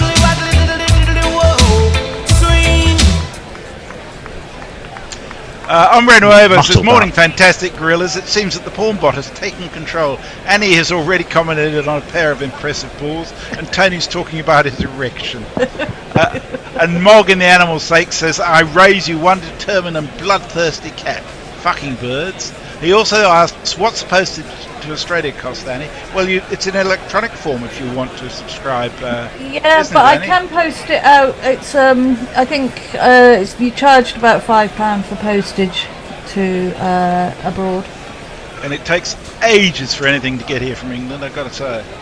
Well, Abrar Ahmed. But it's worth it, Mark. It's worth it. I do send It quite is. a few. I do post quite a few to Australia, actually. He's still Annie's beating heart, because he will continue Oh, with and the look, he's just got. I mean, spectacled, intellectual, he tall, isn't handsome, Daniel talented Vettori. Abrar Ahmed. he isn't Daniel Vettori. I had a bit of a thing for Daniel Vettori. I mean, who Did didn't? you? I mean, who didn't? I didn't. Well, my only issue with Daniel Vettori was he was a coach of Middlesex's one-day side, and we were utterly awful. And then he went a few other places. His coaching wasn't great. But right, we're not talking about him as a coach. No, as we were just wait for Abrar Ahmed in his was sort of a stop pull from Duckett on that occasion, and I think that went to Barber. Didn't quite carry, but was close enough. He definitely, I think, was something of was looking for a slightly meteor shot. Was Duckett, and then he seemed to just stop. I was dropped. I take that back. It was an absolute drop, straight to Barber, in and out, and that. Given the way Duckett's going and how important he's been to this innings, could prove extremely costly as England build this lead. Duckett works away this time for a single. Of course, you're thinking of Somerset, aren't you? And his time at Somerset. Yeah, to be honest, Barber. that Barber was a serious drop. Has Abrar and Barber got the same letters in their names? I can't. B-A-B-A-R, A-B-R-A. They do. Isn't there H? Bra? A-B-R-A-R, Abrar, no H, no. Bra. Oh, right. Oh no, there's only one. As There's this one two is B's on Barber. guided to mid-on, no run. Well, it's like root and trot, the same actual letters. It is Abrar, but with an R on the end. Yeah, but Barber's two B's, isn't it? Yeah. Yeah. Very close. Yeah. So it's nothing. It's Defended pointless by comment. Harry Brook. Never pointless. This is guerrilla cricket. Pointless comments come quite close to the top of the tree as far as interest is concerned. Jay says, I've forgotten how painful Tony and Annie are as a duo. I raise you an urban wasteland where all birds go to die. Oh, that's a shame. In comes Abrar Ahmed. It's worked to mid-wicket by Harry Brook, who's on 22 now. He has genuinely been very cautious by his standards. Duckett with a lot more intent, although he's just had a life, courtesy of Pakistan captain Barber, who really should have taken the catch. Defended on this occasion by Brook. Abrar 2 for 43. It's the end of that over. It's 120 for 3 England, a lead of 199. We go back to the weather cave in Perth. Ticklish Aina says, I'm glad my name tickled you guys. Warren says, heaven knows what filth Anthony Bishop posts. Not the my ghost porn, of my Zoom is with namesake. us. He says, I can cover Annie's early start if required. I only assume that Nigel's have lost my number. And Mog says, to be fair, I give very few shits about county cricket, but one more must support the cause, mustn't one? One must, Mog. One absolutely must. And, 35. And the porn bot says, I'm going to restock the GILF section for Annie. Goodness me. Don't know what to say to that. Mahmood is in. Yeah, there's nothing he can say. It's again just worked away around the corner by Duckett, who's really put away by and large the big expansive sweeps and is more for the nudging and nurdling he heard me sweeps say now. he only had 2 shots, didn't he? Is there such a thing as a reverse nurdle? Because if there is, I think he's deployed it on a couple of occasions. Certainly a bit of a breeze there. That England flag by the dressing room for England is fluttering. Well, it's more than fluttering. It's not quite a billow. It's somewhere between a billow and a flutter. What is between a billow and a flutter? Well, the word, if I knew the word, I would have used it. As this is guided to extra cover. They take 2. Mahmood does remove the bails, but I think you'll find that the batsman, which on this occasion was Duckett, is safely home. I've Harry really Brooke has enjoyed moved on to 24. Really enjoyed watching Brooke bat as well. Yeah, it's been a different kind of innings, but Yeah, nonetheless I mean not entertaining necessarily for that. now, but in this series I think he's been really Slip in good. place again. He likes to get onto the back foot and punch, doesn't he, Brooke? He likes playing these Sure spinners. He's not really. It means that the turn, by and large, appears to be predictable enough. They're not getting forward to really kill the spin. They're content to play it off the back foot. He waits and watches that. He is very watchful though as well, and I think he can. He is Yeah. a spin. Yeah, I think this has been a fascinating. Probably get out now, won't he? The curse. The curse of St Annie of Exeter. The curse of St Annie of Exeter. Back foot defence again, just exactly as we were just talking about. Towards short extra, no run. 123 for 3. 200 is the lead has progressed past. It's now 202. England with 7 wickets in hand and 3 days and the rest of the session still to play. It's this game's rattled on at a pace. That's swept high by Brooke. It's dropped short though of deep backward square. And, for all that, he still only gets a single. So we might as well just go back to nudging and nurdling them. Messers, who have we got? Oh, we're going to have a change there. We are going to have a change. Another 5 minutes, haven't we? I thought we came out at 1:15. Oh, maybe we did. I think you'll find 10:50 is the changeover time there, according to the schedule. Yeah, Bear. Yeah, Bear. Yeah. Jay suggests the cross between a billow and a flutter is a fluffer. Of course. I quite like that. Yeah, I quite like that. Oh, well, that to me is isn't that something that? Yes, never mind what a fluffer is. We'll move on. Yeah, and I can tell you that the West Indies are 21 for 4 now. Oh my!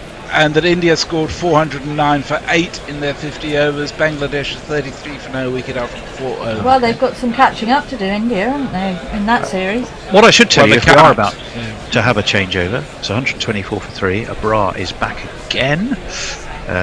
No reason why he shouldn't be with 2 for 43, and those 7 in the first innings. We'll just wait. Slip on a forward short leg. He's in again. It's a back foot pummel, really. Oh. Absolutely bullered for all the way over mid wicket. Up go the Erasmus arms, and it's a maximum.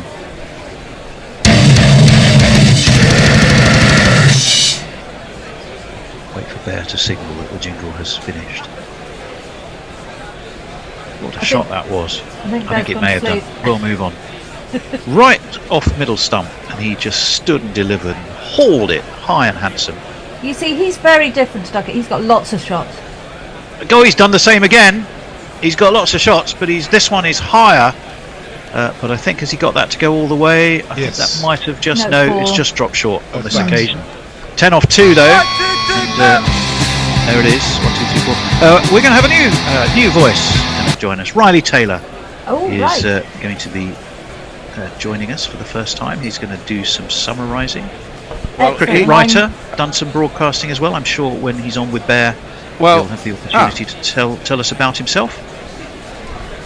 Excellent. I'm going Gotta on let to him in. I'm going on to tweets, I'm guessing. I think so, as this one's defended into the offside once more. It's another single. 135 for 3. We're halfway through the 34th over. And Abra, who has everything's been going his way. Yeah, we're but taking him apart now, aren't we? Not those last 2 balls, which Harry Brook decided, right, pedal to the metal. 6 and a 4 off 2, but a good comeback from Abra. 214 the England lead. That one floated up outside Duckett's off stump and beats a really tentative prod. And Rizwan takes. Let's have another look. It did turn. Yes. It turned away. It was the wrong un from Abra on that occasion, and it completely foxed. He's done a bit Ben of that, Duckett. hasn't he? He does. He's they call him a mystery bowler. And, it's not quite mystery, but he certainly is able to mix it up. He's got the carom ball. He's got the off break and the leg break, and he disguises both pretty well. He really threw that one up. It turned in the footmarks and We haven't beat been Duckett. reading him particularly well, have we? We have not. That was very much the off break out the footmarks. Pushed back to him by Duckett. Duckett 171. It's the end of the 34th over. If we want to change slightly early, Bear, and you want to bring Riley in, I'm happy with that. I shall love you and leave you for a bit and be back in a wee while. All right. Okay, Annie, the next tweet is from Mog from 2 minutes ago. Okay. And good morning to Riley. Hello. Good morning, everyone. How are you? I'm very good, thank you. How are you? Excellent. I'm very well, thank you. Tell us a bit about yourself, because you're a new man. Where are you beaming in from for a start? Yes, I am beaming in from Bournemouth. Sunny and cold Bournemouth currently. I'm tuning in from Bournemouth today. So a bit about me. I'm obviously massive, passionate cricket fan. Been involved since I was about 12, and I've been following England somewhat well.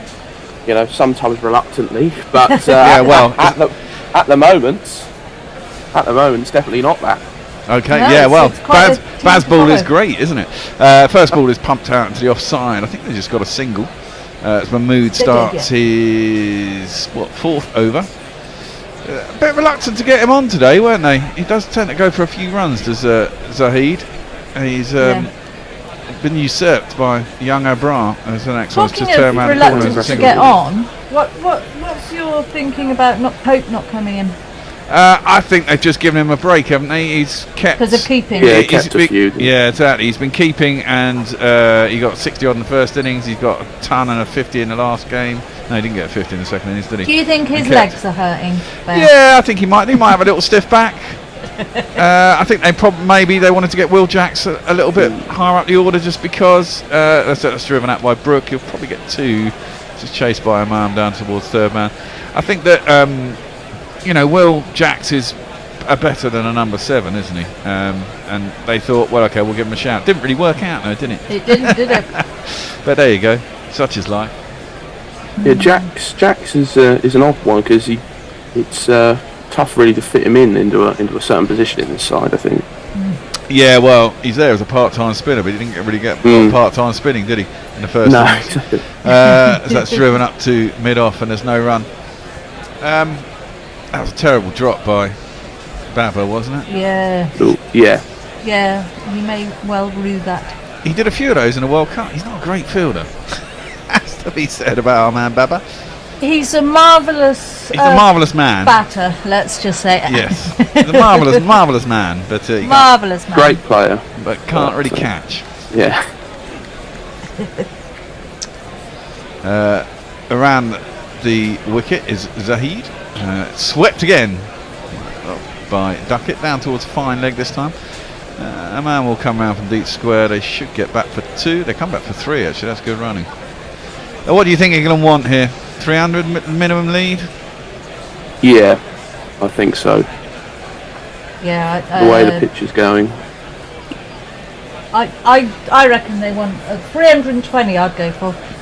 Shall I do some tweets? Yeah, why not? Well, no, we've got one ball left actually. Oh, we've got one more ball, haven't we? I'll get overexcited. Mahmood will bowl. He's on for 24, and he's going at 6 and over again. Now it's a decent ball though. Pitch on a roundabout, middle and off. Beats the outside edge of Brook as he props forward, turns off the wicket, and there is no run. Over to you, Annie. Okay, Mog says, I do hope my voice comes back fast enough to do my St. Annie jingle before the big party. Am I missing a big party? What big party? I don't know. Oh, okay. Pornbot says, did someone erect the fluffer signal? Yeah, we'll pass by the fluffer signal. Mog says, hi Riley, tell us about your fears. What is... Who's that? Mog? Mog. I'm not saying that. And then he says, damn it, he's not on tweets because he asked something rude. Okay. Jay Grover says, Riley is wearing a jumper which is not shades of dull. Take note, you drab gorillas. Oh, fuck off, you. Reverse swept by Duckett. This time beats the slip, who's at first slip. He dives across, tries to stop it. Oh, dear. Oh, I say that was dramatic. It was quite acrobatic. It's Nawaz down there, I think. No, Fahim Ashraf. I think it's been given as a 4. Yeah, he must have touched the boundary. And he jabbed his knee into the ground as well. We should give that a jingle. What should I play? That one. Oh. Yeah, no, he did manage to stop it. But it carried on with the momentum and hit the sponge. Are you a student down there? Or were you a student down there? I was. I was. So I went to university in Brighton. Oh, okay. Oh, it's bowled in. Now that is a ball that has just died in the wicket. Duckett's gone back, it's gone underneath his bat and just dribbled really onto the off stump. I think the pitch helped that one. Yeah, I think the pitch helped. I mean, this is it. I think if 300 should be enough to win this test. Well, better give that a jingle. What should I give it? That one. The crowd says, you're out. 10 wickets in a match on debut. Not bad, That's incredible. I'm so pleased for him. Yeah, he's been great. Really, really exciting for the Pakistan crowd. Cool. Exactly. It's a horrible ball. Exactly. It's just died in the pitch. But, that'll help England. He looks embarrassed, doesn't he? It does a little bit. Should have gone to the boundary, but there you go. He did get dropped, Duckett, 2 overs ago, so that kind of makes up for Baba's shitness. Duckett's going, fuck it. Yeah, indeed. So, presumably Pope does come out now. Who else is left? Well, Wood batted well, didn't he? Yeah, he could. He'll give it some Humpty, won't it? Oh no, Stokes might come out. I suppose we've got Stokes and we've got bat quite deep, don't we? Yeah. Stokes or Pope, one or the other. Stokes has had a pretty poor run, really, this series. Not too bad. Yeah, well, he got a quick 40, didn't he, in the first game? Then he hasn't really had to do a lot because everyone else has done stuff, which is fine. Yeah, he's just been Captain Marvel, hasn't he? Absolutely. It is a team game after all. Yes. He's done his bit of batting for England for a lifetime, I think. Well, yes. He's won us 2 World Cups. And not bad. Can I just say, Jay Grover, you're right, I have got drab clothes on, but this is my cashmere black jumper that I just wear for the whole of winter because it's so warm. Well, there you go. Cashmere is very warm, and it is bloody freezing. It is bloody freezing. I've had the heating on constantly since I've been here this morning. We got Pope out. He's out. I mean, he's not out. He's there. He's in. We'll give him a jingle after his first ball, which he just works into the leg side. Gets himself off the mark immediately. It's probably going to get 2. Maybe even 3 as it's chased out into the outfield now. Oh God, are you going to go for 3? No. Sensible. Let's give him a jingle. We got a Pope. Take a good hard look. It's Ollie Pope. It's Ollie Pope. Take a hard look at Ollie Pope. They're all laughing about it. Duckett probably wasn't because he was thinking about a ton, but there you go. They were replaying his wicket. He just stands there with his hand on his hip. Yeah, I know. Oh, God. Well, Rizwan has a good old chuckle. Riley, I apologise for this, but people so Dave Wood says, does Riley have... hang on. You're going to get lots of questions now, Riley, from the Yes, Twitterati. Fine. It's driven out to cover and there's no run. Does Riley have any opinions on John Hurt's stomach? What? It's certainly a question I've never been asked before, to be fair. You may well get a few of those. I'll give them that. That's a googly. Last ball of the over. It's just defended by Pope. And in a run, England 149 for 4 after 36 overs. Decent run rate. It's not too bad. No. I think they'll probably push it on a bit now. I think with Duckett going, like you said, Stokes is still to come. So there's plenty of batting, plenty of runs. Well, this is it. I mean, if they can get a lead of 300, which is now only 72 away. Quick spurt from somebody should get them pretty much close to it. I mean, the problem with Pakistan, isn't it? That top 4 could get the runs on their own, but if you can get through it, then like this morning, you think you can get 4 wickets down, you're virtually into the tail. As that one is clipped out to wide, long on, and it's a single. The weird thing is, when they were playing in the UAE, I don't think they lost a series in the entire time they were there. Perhaps I want to play over there. Yeah, well, I was thinking that earlier.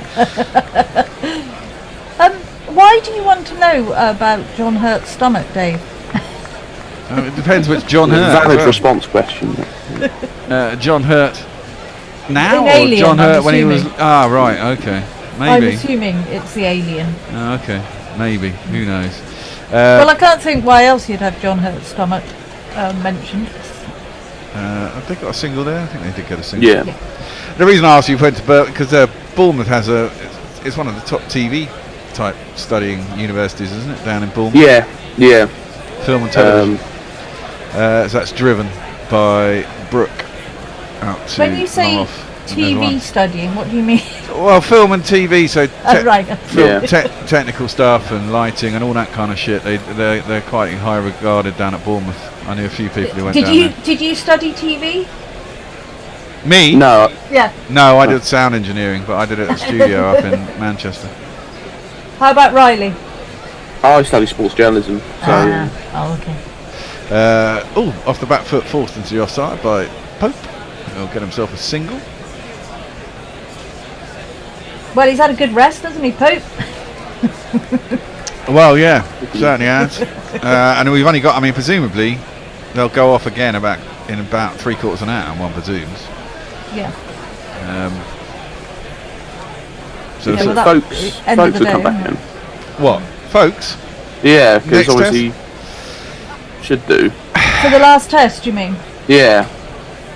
I don't know if they're going to do that. It seems a shame. They should be playing him. But They should be. He's one of those players, isn't he? That extraordinary bad luck, does Folks. As he he gets cut by Brooke, does Mahmood, out to deep cover.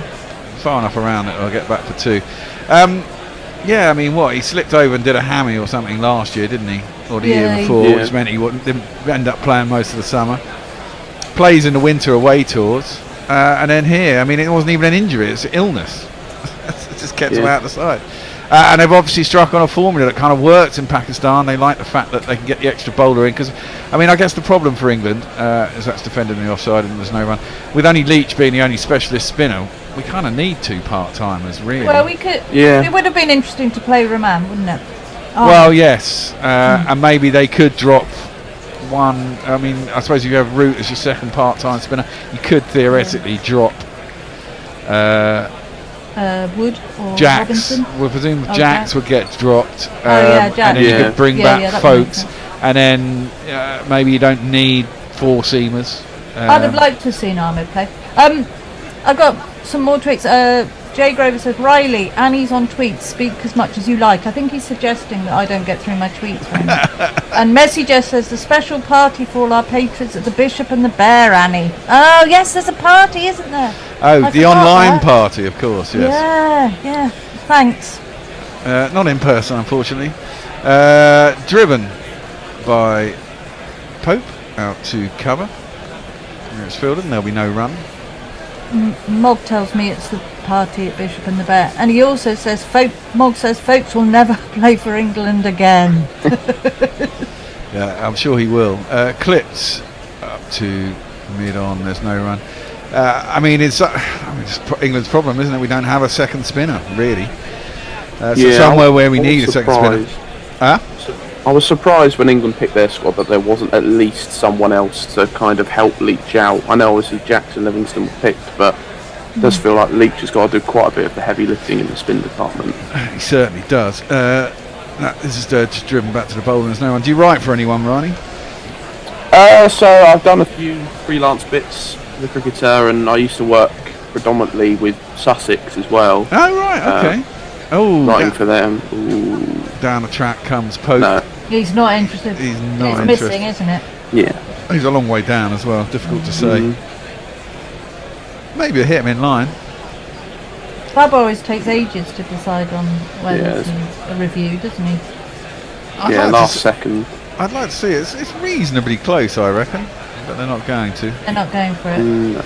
Question of whether it pitched outside the line as well. It's not got much going for it, let's face it. No. Do you play, Riley? Yeah, when I can. I play. I play badly, but I play. Okay. That's fine. Actually, I think it's closer than it first looked. Yeah, no, I mean, that's it. There's a possibility. It's a question of whether it hit out the line. It was certainly straightening. Oh, that's a run out. That's a terrible run out. Who's that? Pope run himself out? Or was Brooke out? Well, it's Pope's run himself out. He's head down the track. Obviously, Brooke has said no. And Pope has got himself run out. Some very weird running going on for a test match. He's set off. Brooke stopped halfway down. Been a little bit sold there, Pope, but they should never have gone for that run in the first place. I mean, he's hit it pretty much straight at the fielder. Some very weird running for a test match on day 2 as well. It's not even day 2. I know, it's, you shouldn't be getting run out in a test match like that. It's not when it's not crucial that you're getting really fast runs. No, I guess they're trying to put them on pressure on the field, but as you say, it's pointless. 155 for 5, England. Lead is 234. I think we need a little bit more than this. I feel safe at around about 300, but even then, as I said, it's possible for Pakistan to get back into it. Oh well, I guess the skipper comes out now. Yay! And he has a jingle that goes like this. Ben?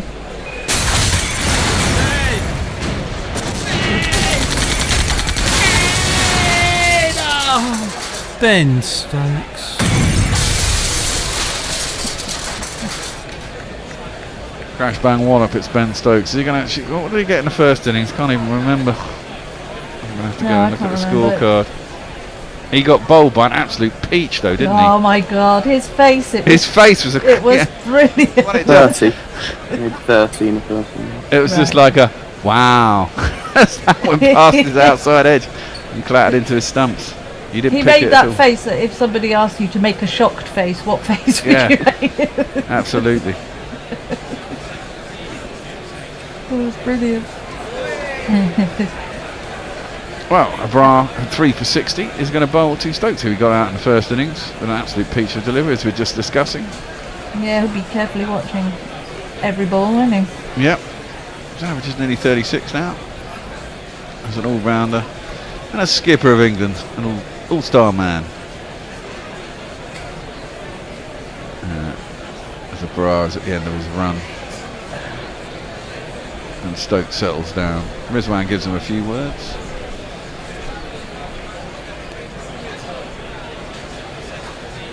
And we shall resume. 2 slips in for Ben Stokes. The lights are on. The shadows are lengthening. It's looking like dusk. Should get about another 40 minutes worth of play for the day. Deep square legs, the mid wickets. A lot of open spaces on the leg side. Bras around the wicket to Stokes, and that was the last ball of the over. He just defends it back down the track. There ain't no run. Tony Bishop sent us a picture of his sunscreen, which is not something he puts on his face. The screen. Oh right, his screen. The screen that he was erecting. Yeah, the screen that he's erecting, and it's Women Ed. So it's very good. Mogg says, oh no, we've done that, folks will never play for England again. Jay Grover says, Folks and Leach have offended all the gods in past, current and future lives. Yeah, Leach is another one. Another unlucky one. Who? Leach. Well, Leach has his illness, but yeah, I mean, he's the only so- spinner we've got of note. Although everyone on this show, apart from me and Annie, who's a Somerset lady, think he's any good. But I think I think he's England's Nathan Lyon. And Messi's got just the hair. bashing stuff as I say that. But that's defended down the track. There's no run. He's a passable spinner, Leach. He's got a fair few wickets. I think he bowled all right today. He bowls too much short stuff, but does take wickets. And you can trust him with the ball. He can be a little bit expensive, but not too expensive. Defended by Brooke back down to the bowler once again as Zahid is into his 6th over.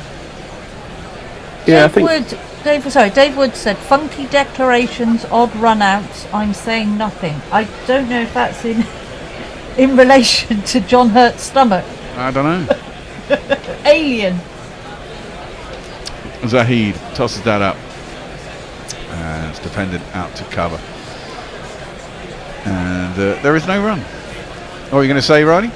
I was going to say that I've been impressed by Leach this test. I think, yeah, he's always been one for me that sometimes I find him unconvincing, and then he has that game where he just makes you think that, you know, he is, you know, England's best spinner, definitely. So, I mean, certainly today, again, he's been impressive.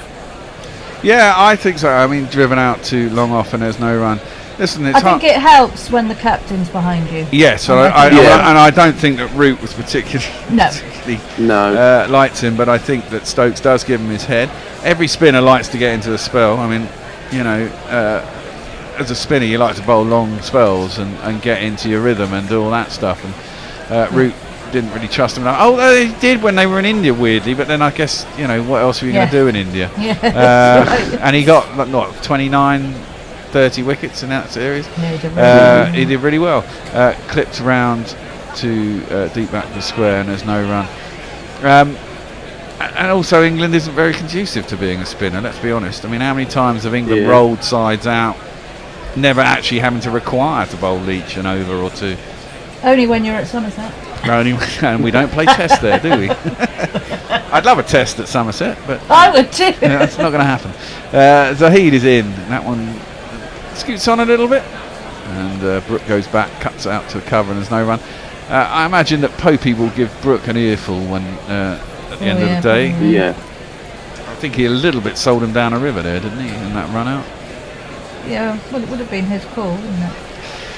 Yeah, possibly. It's just they both seem to set up, and then Brooke just stops, and Poper committed. Any more tweets? He's really committed, yeah. Josie Oak says we're doomed. We don't have a cricket match without Josie Oak saying we're doomed. Adrian Lowe says these stupid run-outs will hurt us. Very disappointed. And Jay Grover says Rizwan can call someone a sister fucker in 5 different languages. Mint. Nice. Really? Can he? No. I don't know. An important question, 20 away from the cricket. Who's going to win tonight, Riley? That's tossed up. Play back past the bowler, and they'll get themselves a single. England. I would like to say England. My heart says England, but my head says France. Well, I didn't expect Croatia to win. I did, actually. I did. Did you? Yeah, you know, everyone talks about Brazil being a fucking great team, but they're not a great team. They're certainly not a great team like they were a great team in the 70s and early 80s. Croatia are a committed team. Croatia got some good players. That's Modric. Yeah, just dropped into the offside. There's no one, and he's an old man. But I mean, listen, as I said earlier, Richarlison was their fucking front man, right? He played for Watford, Everton, and he's not a starter at Tottenham. That's not world class for me. That's not Ronaldo or Zico or, you know. No, I know what you mean.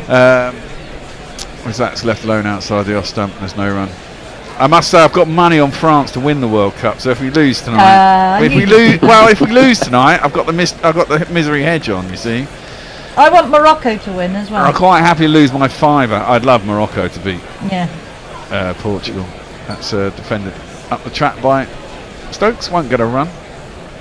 Hornbot says Pope ball should not be revealed in public. Thank you. Well, indeed. An Inzamam ul Haq sign up in the crowd.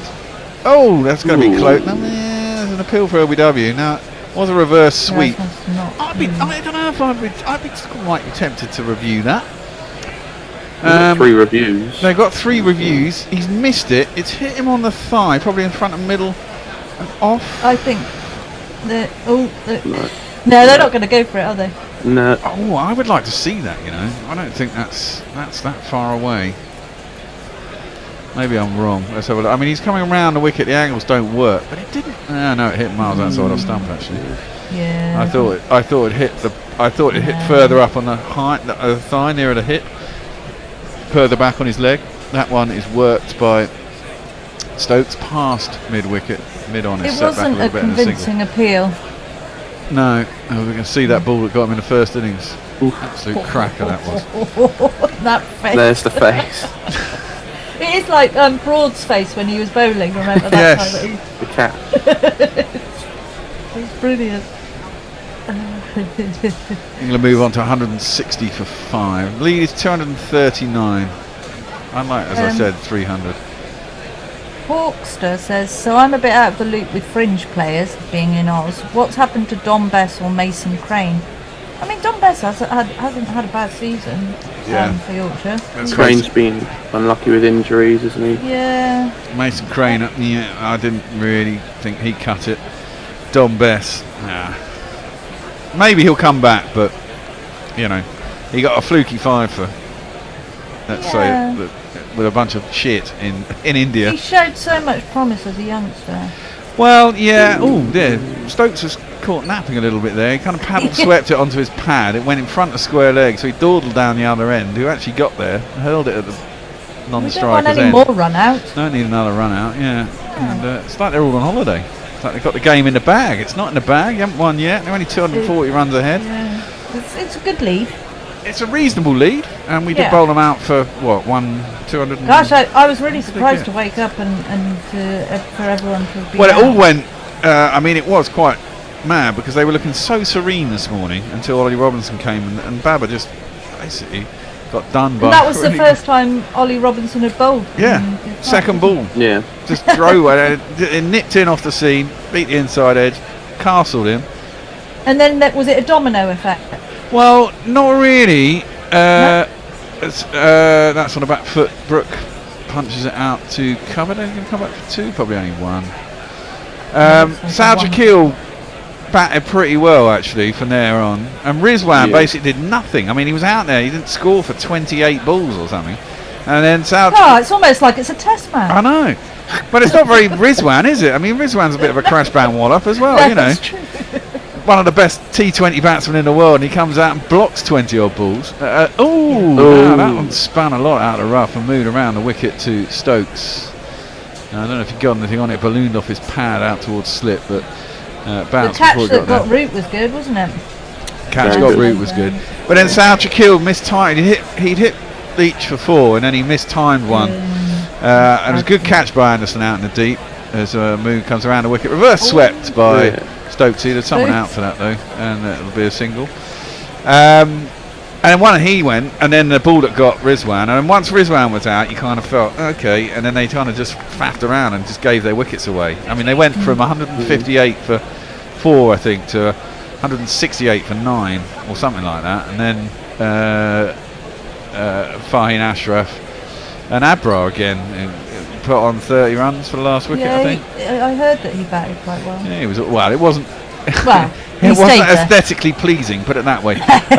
Let's clipped off his pads by Brooke. He'll get back for 2. Is that his 50? It is his 50. Well batted to Brooksy. Well batted, Brooke. Let's give him a jingle. You ran out, Pope. Yeah. Don't go back in the dressing room. And flashing cameos, quite accumulations that just grows and grows. Lucky or lucky, inducing reverie. These are a few types of half century. Okay. We're going to have a switcheroo at the end of this over as well because it is time. Yeah, I thought we must be up for that. It's 11:15. It's time for switch. That one's just defending the offside and there is no run. Jason's going to come over and take over from me. No, Tony's going to take over from me. Jason's going to take over from Riley. Messi is going to come back in and do some tweets. Thanks for coming along, Riley. Did you That's enjoy right. yourself on your first go? I did. Excellent. Thank you, and hopefully England can crack on with a few runs this afternoon. Indeed. And Tony will be in touch about getting you back for some more, of course. And whoever's doing the tweets, we're on Tony Bishop's tweet about. Have we? What did I tweet? It was about who's that weirdo? Who's that weirdo? Who's that Thank you, weirdo? Annie. Yeah. Okay. All right. I'm going to hand over to Jason over here. Cheers, guys.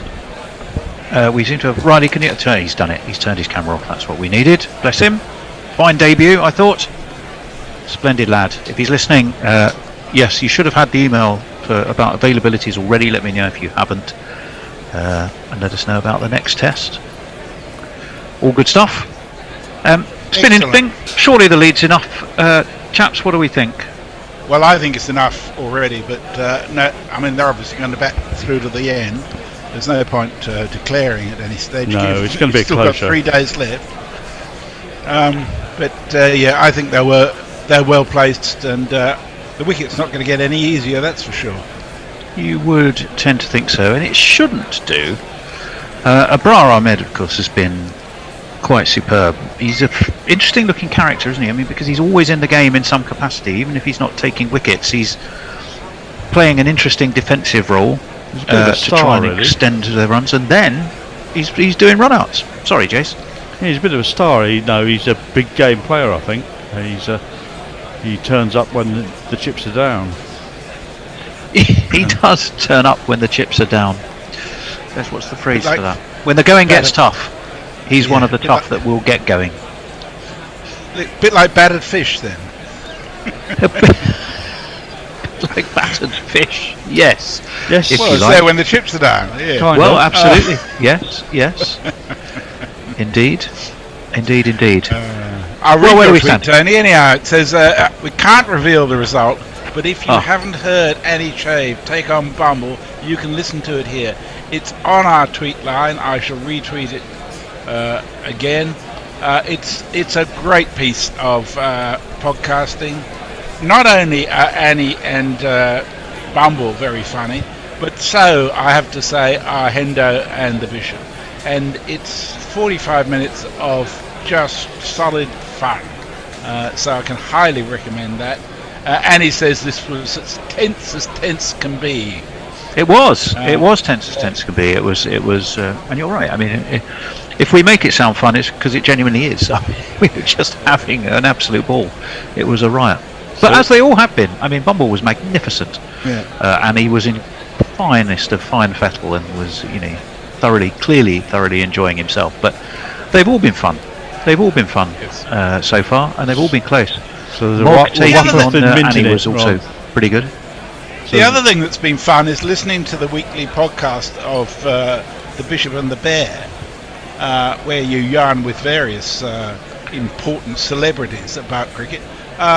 But the beauty is that anybody who becomes a patron before the end of this week, I think it is, Tony, will be invited to the final recording of the Bishop and the Bear. They will. The invitation's gone out with the link already, and we're going to have an open house. It's next Thursday. I'm sorry it's a work day, but we tried to pitch it at a time when beginning and ends of days in other countries, as well as hopefully for as many people from the UK as we can get along. There'll be plenty of gorillas. There'll be plenty of chat.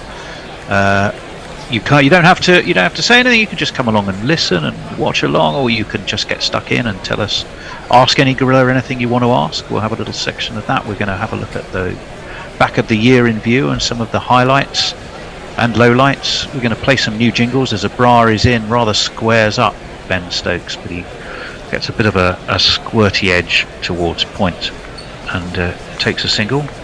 It's 165 for 5. Stokes has moved on to 5. Harry Brook, in rapid order after a very slow start, has moved on to 50. Smashing a few sixes does help with. Well, he did. It was interesting. He seemed to hit a point where he went right, like the blue touch paper now, and off he went, and he did a fine job of it. Abrar Ahmed is just doing a little bit of work to his shoes, i.e. tying up his shoelaces. Something has definitely made Messrs chuckle from the weather cave in Perth. In comes Abrar Ahmed. Forward comes Brook. back to a Bra. Is it something probably best to wait to the end of the over? Yeah, let's do that. Yeah, Really. probably, yeah. Let's give it some space. If it's based on the Messi chuckleometer, it sounds like it might be worth waiting for. Bra over the wicket, pushes straight towards mid-on. No run on this occasion, but he's selected his shots, Jace, hasn't he? He has. He's selected the lengths very, very quickly and rocked back and deposited it over Cow, basically. Defended again by Brook in the genuine boycottian almost, if one's looking for Yorkshire analogies. Well, it's covered up everything, hasn't it? You know, he's going to make sure there's at least three layers between it and the wicket. He has indeed. 166 for 5. Deep. We are deep now into the final session of the third day. The floodlights are on. Soon we are already starting to get shots from the ground of the dusk gathering. Once again defended. Ben Stokes helpfully pushes out his bat, fields on Abrar Ahmed's behalf, throws it back to the bowler. He's probably quite keen to keep things moving, ticking along. Full slap, bosh, straight back down the ground by Harry Brook, slightly over pitch by Abrar Ahmed. Away it went. 4 runs signals Maurice Erasmus.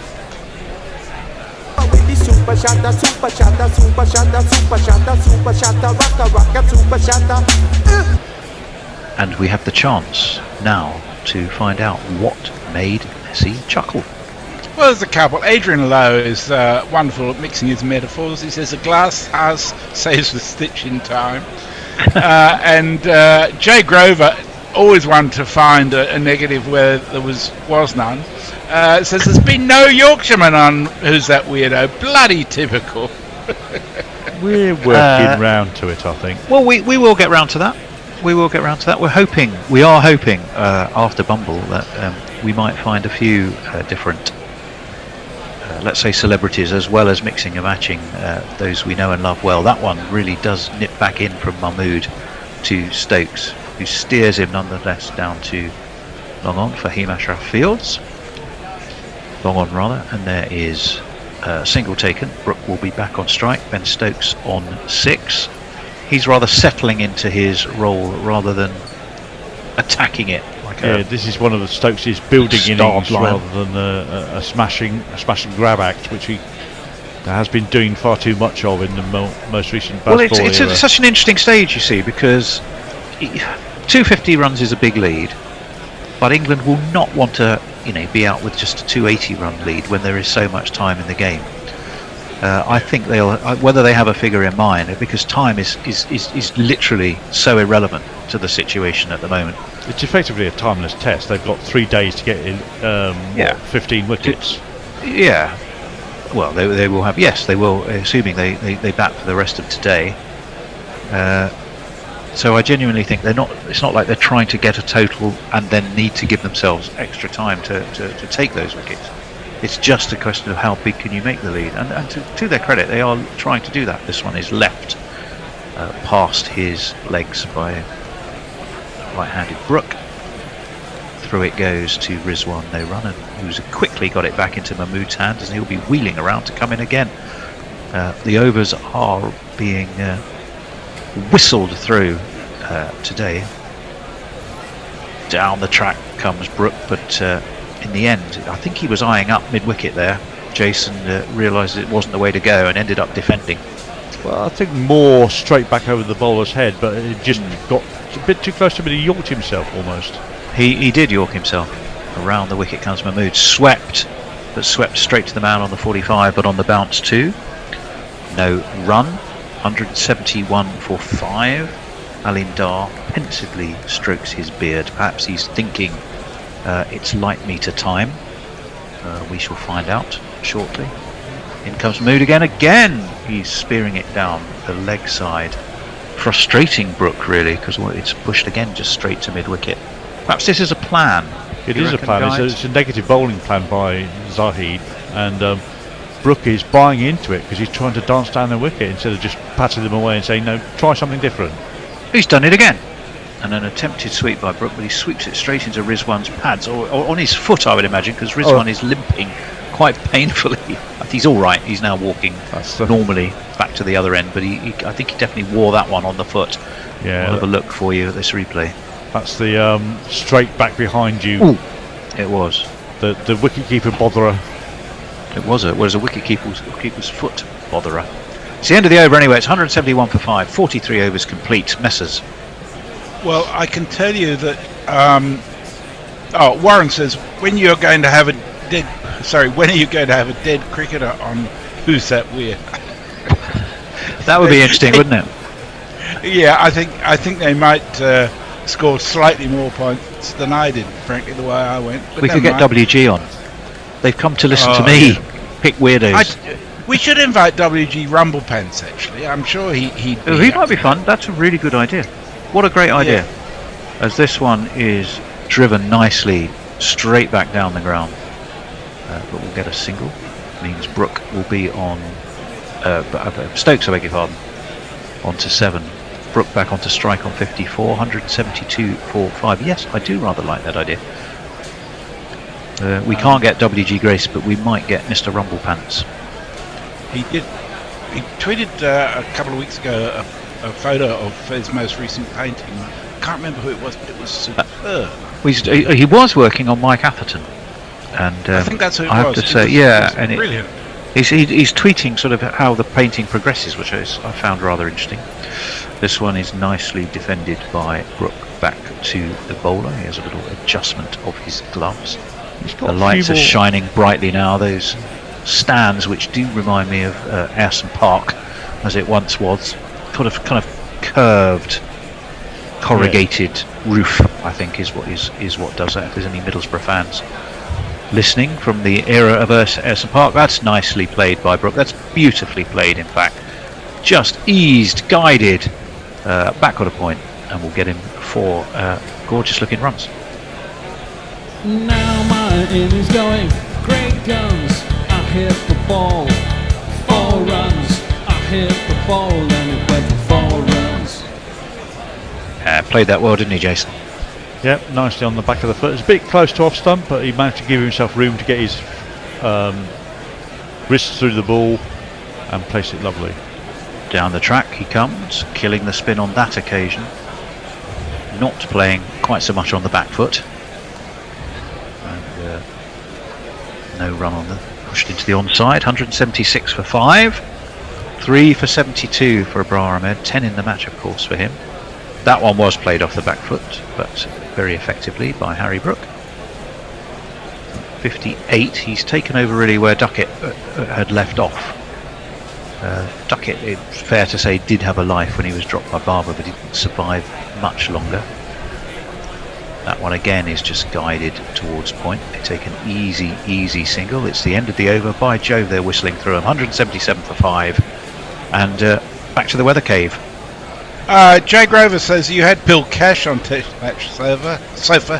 He sounded fucking dead. Well, not. He may have had no soul, but yes. Yeah. Mog says, I know the result of Who's That Weirdo. I'm just wondering about if the public approved.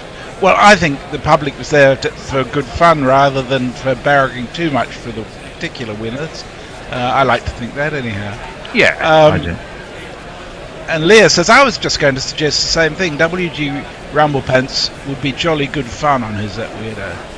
There you go. The light meters do appear to be out, I think. Well, that was at least a close-up of what the light meter is registering. Mahmood is continuing, though. He's continuing to Harry Brook, who sweeps effectively down to long leg and for 4 runs. And there's a double teapot from Mahmood, who looks distinctly displeased.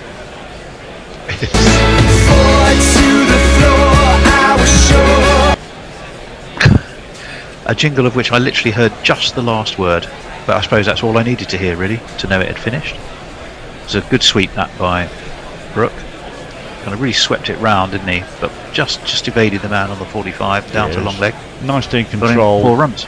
All he had to do was miss the fielder, and he missed him by 5-7 yards. 260 runs that lead is extended to. Again, it's tossed up outside a leg stump. Brook nudges to mid-wicket. I mean, the plan from Zahid here is to get it, trying to play across the ball as he tries to play a straight shot. But if you keep bowling that, you can keep turning it around the corner. as that one was again thrown down the leg side, and an attempted sweep by Brook, but he couldn't reach it, taken by Rizwan. And I think Dar is explaining something to Zahid Mahmood here. Whether he's given it as a wide or not, I don't know. We're going to have another look. It's not a wide. Oh, it might have been a wide. It pitched very near to being outside. a no ball, in fact, because it's almost on the off the cut strip. So that would be definite by definition a no ball. Yeah. But I think he's also saying this is very negative bowling, and is he telling him off for negative bowling? That's interesting. With so much time in the game, down the track comes Brook. Inside out though, skips down on the leg side and angles the bat and drives beautifully away through extra cover for 4 runs.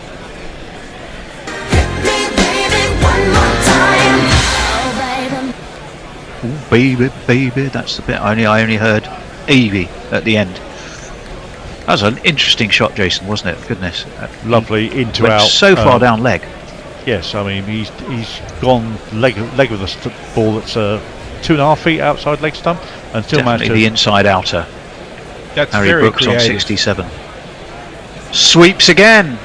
Sweeps down to deep backward square. There is a man down there though, and will just get himself 2, or he should have got 2. He's on 68. 186 for 5. England 265. That lead, and that just shows that that's just almost exact identical ball. It's gone in diametrically opposite direction. Yeah. He's very, very versatile, flexible, has the full gamut of shots. Indeed. Everything from A to Z. Unlike Annie's magazine collection that she has behind her, which is everything from C to C. As this one is stepped back by Stokes. Punches to mid-off, gets a single. Did he get a single? He should have got a single. Those hit too well to mid-off. No, it hit too well. They didn't take a single. It means it's 45 overs complete, 186 for 5, a lead of 265. What made Messers chuckle? Well, the Ghost of Zoob says, a call for dead people, I'm on my way. And of course. Jay says, I enjoy Who's That Weirdo, regardless of the result. I'm not very good at mine. Well, most of us weren't. But I think the point is you don't have to be. Yeah. I think if you do know all those, you're probably a bit of a weirdo yourself. The only fly in the ointment is Hendo's ever-increasing mania. I think he's auditioning for a Squid Game sequel. Yeah, well, I did actually say that to him in the Annie Bumble encounter, because he likens me to being his Richard Osman to his Alexander Armstrong, and I do recall saying, I'll just wait for a bra to bowl and Brook to cut, a couple of bounces to backward square, and there is no run, not to backward square, to backward point. But yeah, his delight at people getting it wrong is almost satanical. And this is nudged into the onside. No run. 186 for 5. 68 You're for absolutely wrong. Yes, indeed. Thrown up, back foot, guided nicely away to deep cover, where it's duly fielded and just a single. 187 for 5, 266 now, that lead. I think you can blame Lord Halifax for that, and in his many birthday games he played with Hendo, and Hendo was on the rough end of some of those. Lord Halifax? Oh yes. Around the Norcross. the bra. Oh, I'm with you. Defended into the offside once more. Sharp single taken, so still peppering the boundary on occasions, but in between making sure that they keep that scoreboard ticking. It's a smart cricket from England. All those people who level that accusation at Bazball that it has just the one gear. This is disproving that, although 2 daft run-outs might give them a bit more ammunition. Defended once more by Brook. No run. Yeah, it's interesting, isn't it? Certainly made my friend apoplectic. He was, I got a WhatsApp message fairly shortly after saying two run-outs in the 4th innings with 3 days still to play. Yeah, well, yeah, there are those, and they'd have a point, frankly. This is guided away past point. 1 more to the score. The lead progresses to 268, and after 46 overs, a Bryce 3 for 76. England are 189 for 5. We can go back to the Perth weather cave. Yes, well, Mog says, I don't know, I think Forthy and I did pretty well at Who's That Weirdo. I think you Absolutely, did. you did. It was a better cracking than episode. Bear and me. And Warren says, surely Tony Bishop would be Anthea Redfern to Gorilla Hendo's Bruce Forsyth. Anthea Redfern. She had amazing legs, didn't she, Anthea? I think I'm rather thinking, I know not of which you speak. Oh, she was a lovely lady in the yes, you Generation Game in 1970s. She was. Yeah, 70s. I wasn't there anymore. I have to tell you that the West Indies ended the day at 38 for 4, needing. That's day 3 in Adelaide. They only need another 459 to win. Did the immovable Chandical survive? Yes, he did. He was takes after his dad. Where?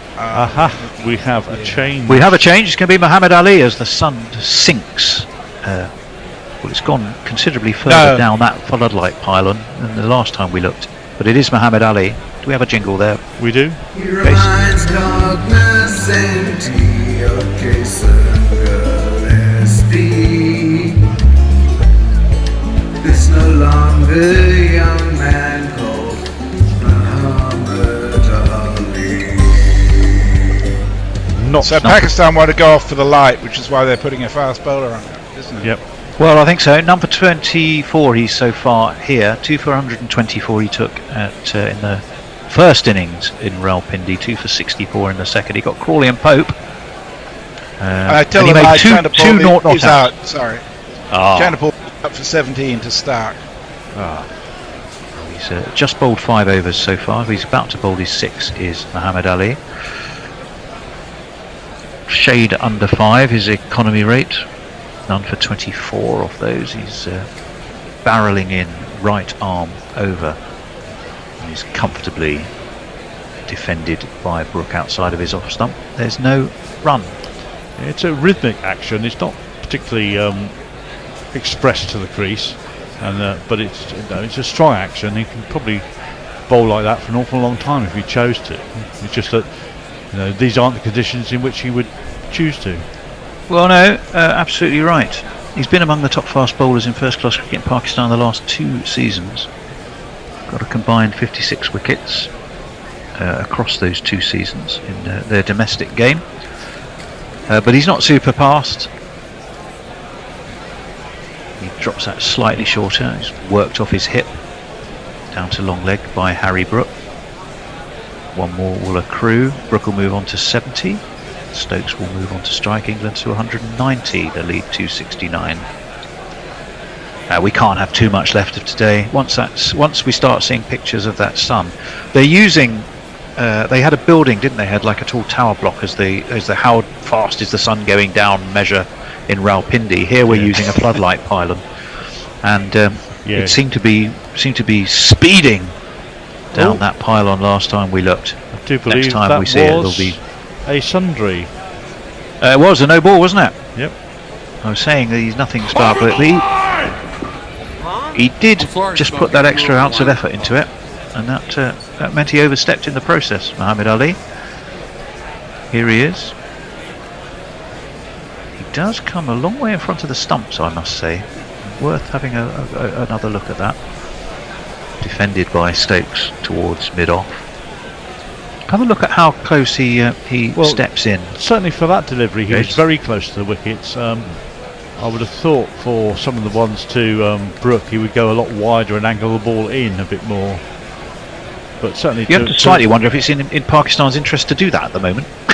What, scuff up the pitch? No. Well, yeah, they're the ones that have got a bat on it, and bat for a while too. So we're watching the birds starting to gather on that concave corrugated roof. Yes, here you can count crows. This one is defended, but defended for a single to point. A bit of a wild throw comes in. I was going to say that's absolutely 271 needless. the lead. It's needless throw. The only thing that can happen there, you can deflect the ball off the stumps for buzzers. Stokes precisely is 2 yards past the crease by the time he lets go of the ball almost. A little bit on the daft side, I'm with you. 192 for 5. And Stokes has his hand on his hip as he waits for Brook to face this fourth delivery. Sorry, Jace. I think he's the captain, and it's a measure of his frustration that he's not able to affect the game. Well, he is affecting the game. He doesn't have to do it in a big hurry here. I understand the aggressive intent. That one was a better ball from Ali. It was defended, but it was inside edge defended onto pad by Harry Brook. Just shaped in a little bit to him. It looks to me like we have a night. Oh, do we have a night watchman? Nighthawk, I think. Going Nighthawk. Well, it looked like he was practicing a golf shot there. Yeah. And I was referring, in fact, to Babar Azab, who hurled the ball Virat Kohli style rather than Stokes, the batsman. Oh, Messrs, something is exciting, Messrs. Were you looking at the replay there, Messrs? In which case you're ahead of us. I was looking at GPL. Ooh. Are you in with a shout? Well, we'll just wait. In comes Ali, defended again by Harry Brook. Out to cover. No run. 192 for 5. Messrs is counting in his head out loud. So and Pakistan scored 95 runs today, which means that there are 187 runs scored so far today. Yeah. Which is 287. Which is smack on Hombre Nuevo. Yes, that's correct. He's got 2 picks. The other one's 327, but this one, if they don't score any more today, Hombre Nuevo will have a much deserved win. Well, if you're listening, Hombre Nuevo, we wait for Ali. That's a good news for you because it was just defended back to the bowler by Harry Brook. And last ball of the Sadar is down the wicket to talk to his colleague. You're going to take another reading, I think. Oh, Hombre Nuevo is very much in the game. So Messrs Erasmus and Dar, both of whom have, shall we say, comfortable stomachs, but one is rather more comfortable than the others. Have the light meters on top of the KFC stumps as their chicken the light. I will only use that joke once more in this series because I've already used it once. 192 for 5. And you were called for it. Well, I thought it was rather good, I've got to be honest. It was good the first time. It was good the first time. Yes, it was good the first time. I won't use it again. And Hombre Nuevo says, I'm here, I'm waiting for the solar eclipse just to make sure. And we are well, Hombre, I've got bad news for you because we are going to have another over. It's Abrar Ahmed. Surely, in the pursuit of the filthy lucre, you wouldn't want a wicket to fall. Therefore, you have to hope that England are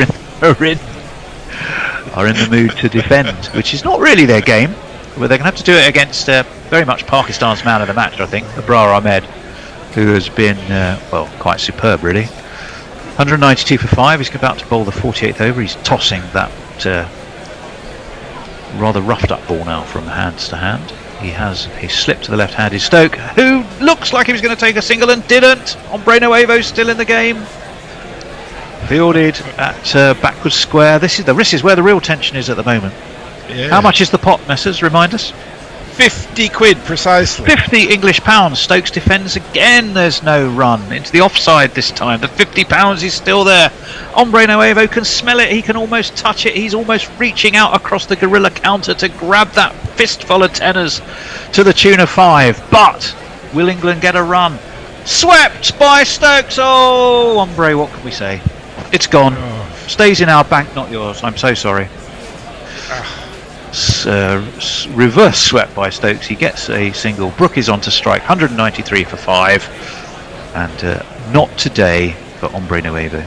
Although we do want him to win sometimes because he's such a wonderful supporter and regular contributor to Gorilla Coffers via the fabulous game that is the GPL.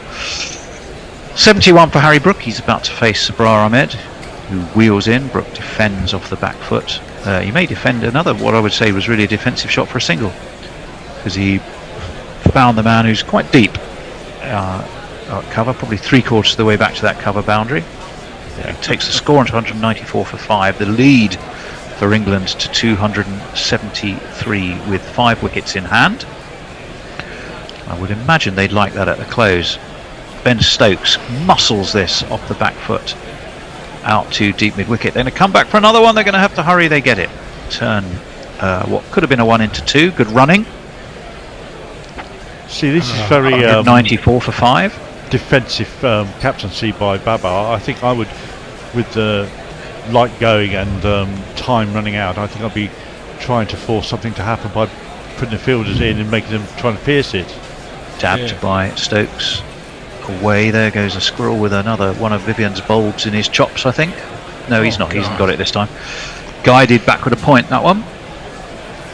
Murray Erasmus is really, I think he's got the light meter is back on the stumps. No chicken jokes this time. Oh dear God. Umbre Nuovo was typing this. He said, 6 dot balls, please. If it was over 200 quid, there would be a wobble. ... Damn you, Stokes. Damn you.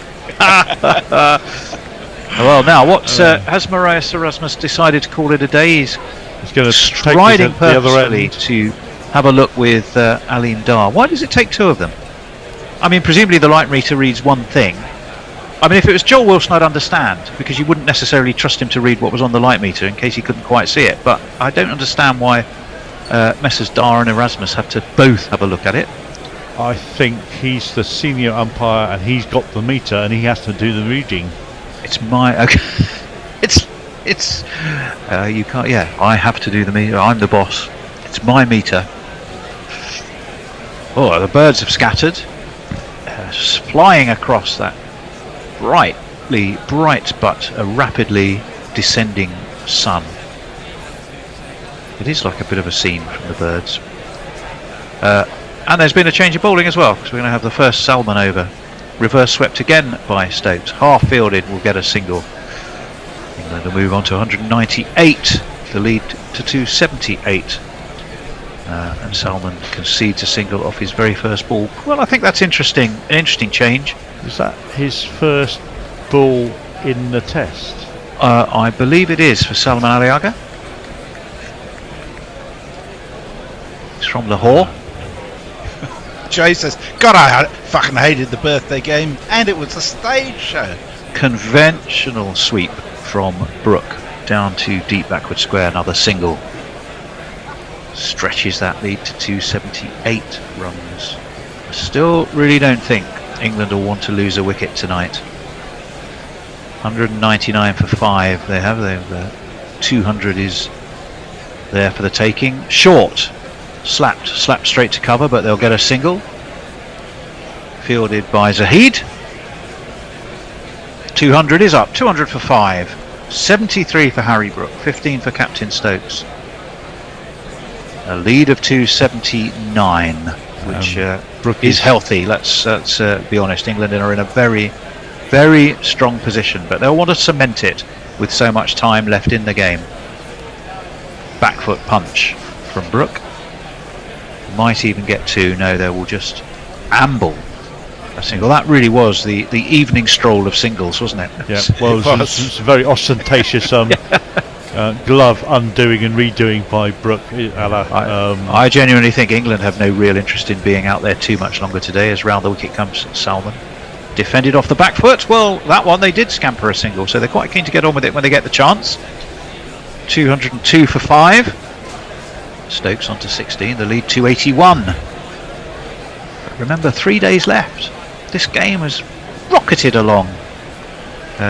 We've had the England innings. Pakistan fell over this morning, losing 7 wickets before lunch, didn't they? Am I right?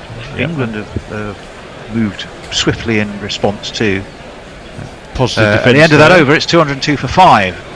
Adrian Lowe says, thanks chimps, another superb day of comedy and commentary. Thank you so much, Adrian. I like the order. That's an interesting order to put things. Indeed. 2 C's as well. It's like Annie's bookshelf. Oh, and more C's. Mike Taylor says, I've been feeling a bit guilty the past few days, Messi, about saying you're not exactly Peter Ustinov in the raconteur states. It's okay. Oh, that's harsh. I think that is it, chaps. Yep. They are, bats are under arms. Erasmus and Dar have consulted the light meter. The sun has sunk, not over the yard arm, but probably out of sight behind that concave corrugated roof. And it means that at the end of day 2, England have concluded events on 202 for 5, a lead of 281. and they will be, I would imagine, Jason, happy as Sam boys at that, won't they? Well, yes. I mean, their bowling performance in the first session has put this game very much in their favour. That could have been very difficult for them if Pakistan had got parity, but to get a 75-80 run lead and to bowl them out for 201 was very much a feather in their cap. Indeed. Pakistan started the day 107 for 2. They lost 8 wickets in pretty rapid order. Only really resistance from Babar Azam, and once he went, well, they were in all kinds of trouble really. Or South Shakil made 63, 75 well. For Babar. Yeah. Rizwan went for 10, bowled Leach. Aga Salman for 4, caught Stokes, bowled Root. Mohammed Nawaz for 1. Fahid Ashraf caught Ben Duckett, bowled Wood. He was the last man out, in fact. Caught at deep backward square and off probably a ball that didn't deserve it. That would be kind. Muhammad Ali went for a duck. Zahid Mahmood went for a duck. 2 in 2. Joe Root got 2 in 2. Abrar Ahmed was the not out man. Well, of course he was. It's been that kind of test for him. 1 for 16 for Jimmy Anderson, 4 for 98 for Jack Leach, 2 for 40 for Mark Wood, 2 for 23 for Joe Root, which he got back to back. 1 for 2 for Ollie Robinson. Inspired change that was to remove Barber. England in reply, they lost Crawley to a frankly daft run out. But who else but Abrar Ahmed was the man who put in the underarm throw. 79 for Duckett, he did really well. But he was bowled by Abrar Ahmed. Will Jacks went early for 4, bowled Abrar Ahmed. Joe Root caught Abdullah Shafiq off, well, who else? Abrar Ahmed. 74 though not out for Harry Brooks, 16 not out for Stokes, and Ollie Pope managed to get himself run out rather daftly. Bowling figures, well, I will just tell you about the 3 that didn't fall to run outs, and you already know, all to the man of the moment, the Harry Potter, the mystery wizard of spin, Abrar Ahmed. 3 for 81 for him, so 202 for 5 England at the close. The lead 281. We'll be looking forward to day 3. Final thoughts from you, Jason? Any final messages from Messrs? My final thoughts are, this game is moving on at a pace. England will probably last a session tomorrow, I would imagine. Maybe more if these two are current at the crease, get their heads down. Looking for at least another 100 runs to get a lead of about 300. Yeah, I think so. I wouldn't be at all 380, which will be a very tough ask on this pitch. You are right. I would go along with everything you have said there. And Messrs. Mike Taylor's just finishing off his tweet after, acknowledging the massive damage to my self-esteem that he blew at me. He said, might I suggest that you're not exactly Thierry Boyle either, considered the most boring man in the world, about whom there is nothing to say. Well, thank you. Thank you for that, Mike. So you're neither a brilliant raconteur nor mind-crushingly boring. You're somewhere in between. Yeah. Well, yeah, I think most of us fall somewhere in that spectrum. Damning by faint praise if ever I heard it, but there we go. Is that it, Matters? Are we done? Oh no, just two more. Yes. Mog says, I heard a rumour Joel Wilson once tried to call off play for bad light, but he was just wearing really dark sunglasses. Even if it's not true, I think it should be. Yeah. And Jay Grover says, thank you all very much. I probably won't be able to join you tomorrow because I'm off to raid dumpsters for food. But you all have a jolly good day, you lovely people. Enjoy the fit bar. Thanks, Jay. It's been good to have all of your company here today. Such good spirit, good humour is what sustains us in these times. So I've had a ball, and I hope you all have as well. We certainly have. Well, thank you. Thank you to everyone who's been on today. To Forthy, to Riley, who made his debut, to Jason, who's manning the studio, to Messrs, as ever, to Annie. A rude double entendre and a twinkle in the eye, and to all others, it's been a joy. Who did I miss? John Batham and Brian John and Brian, thank you to both of you too. Same time, same channel, although probably not, possibly earlier than same time. 4:45 It's 4:45 start time tomorrow, I understand. Do you actually have that officially? Well, I asked the BBC, well, I asked TMS actually today, and they said 4:45 without any hesitation this morning.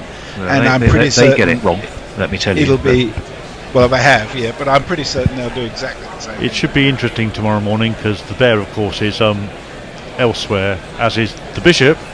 I will be here, though. I will be here remotely. Yeah, it's just I have an appointment I have to leave to that made getting to the studio and getting back. And all the So who's manning the fort? The techniques will be down to yours truly. He will have support. He will have confidence, support Jason. during the day. The cavalry But will arrive. Jason's very good at it. He's done it. He's very, very good at it. He's very, very good. He's a very, very nice man. But we better go, and we will see you in the morning. Take care, all. Yep. Yeah. Bye. Guerrilla crickets. Whoa. Guerrilla crickets. Whoa. Guerrilla. Take guard, man the barricades, patrol the cover boundary. At last the time is come, this is a cricketing emergency. Hear this call to arms for every cricket revolutionary. Take up your bats and stumps for the test match insurgency. At first they tried to silence us, but we would not be silenced. They threatened us with lies, so we threatened them with violence. Che Guevara, Sangakkara, Joseph Stalin, Douglas Jardine, Robespierre, Carol Hare, Vladimir Lenin, O'Brien Kevin, guerrilla cricket. It's not about the winning, it's about how many rules you break. Even in cricket commentary, this is the best advice to take. Pick guerrilla cricket, it's the finest choice you'll ever make. There's so much more to cricket than red counters and a slice of cake. At first they tried to sanitize us and clean up our act. But people like it filthy, and we know that for a fact. Fidel Castro, Lenny Pascoe, Carlos the Jackal, Umar Akmal, Mahatma Gandhi, Grant and Andy, Brendan Behan, Austin Ian, guerrilla cricket. Stick with us, cause you know we're not the kind of thing that you see on the TV and the radio. So vive la revolution. First they tried to buy us, but we would not be bought. Okay, we were, but then we ran away, and we will not be caught. Would not give up the ghost when they left us all for dead. They decapitated us, but we just grew another head. Chairman Mao, Jamie Howe, Ho Chi Minh, Asif Din, Václav Havel, Graham Savile, No Surrender, Percy Fender, Che Guevara, Sangakkara.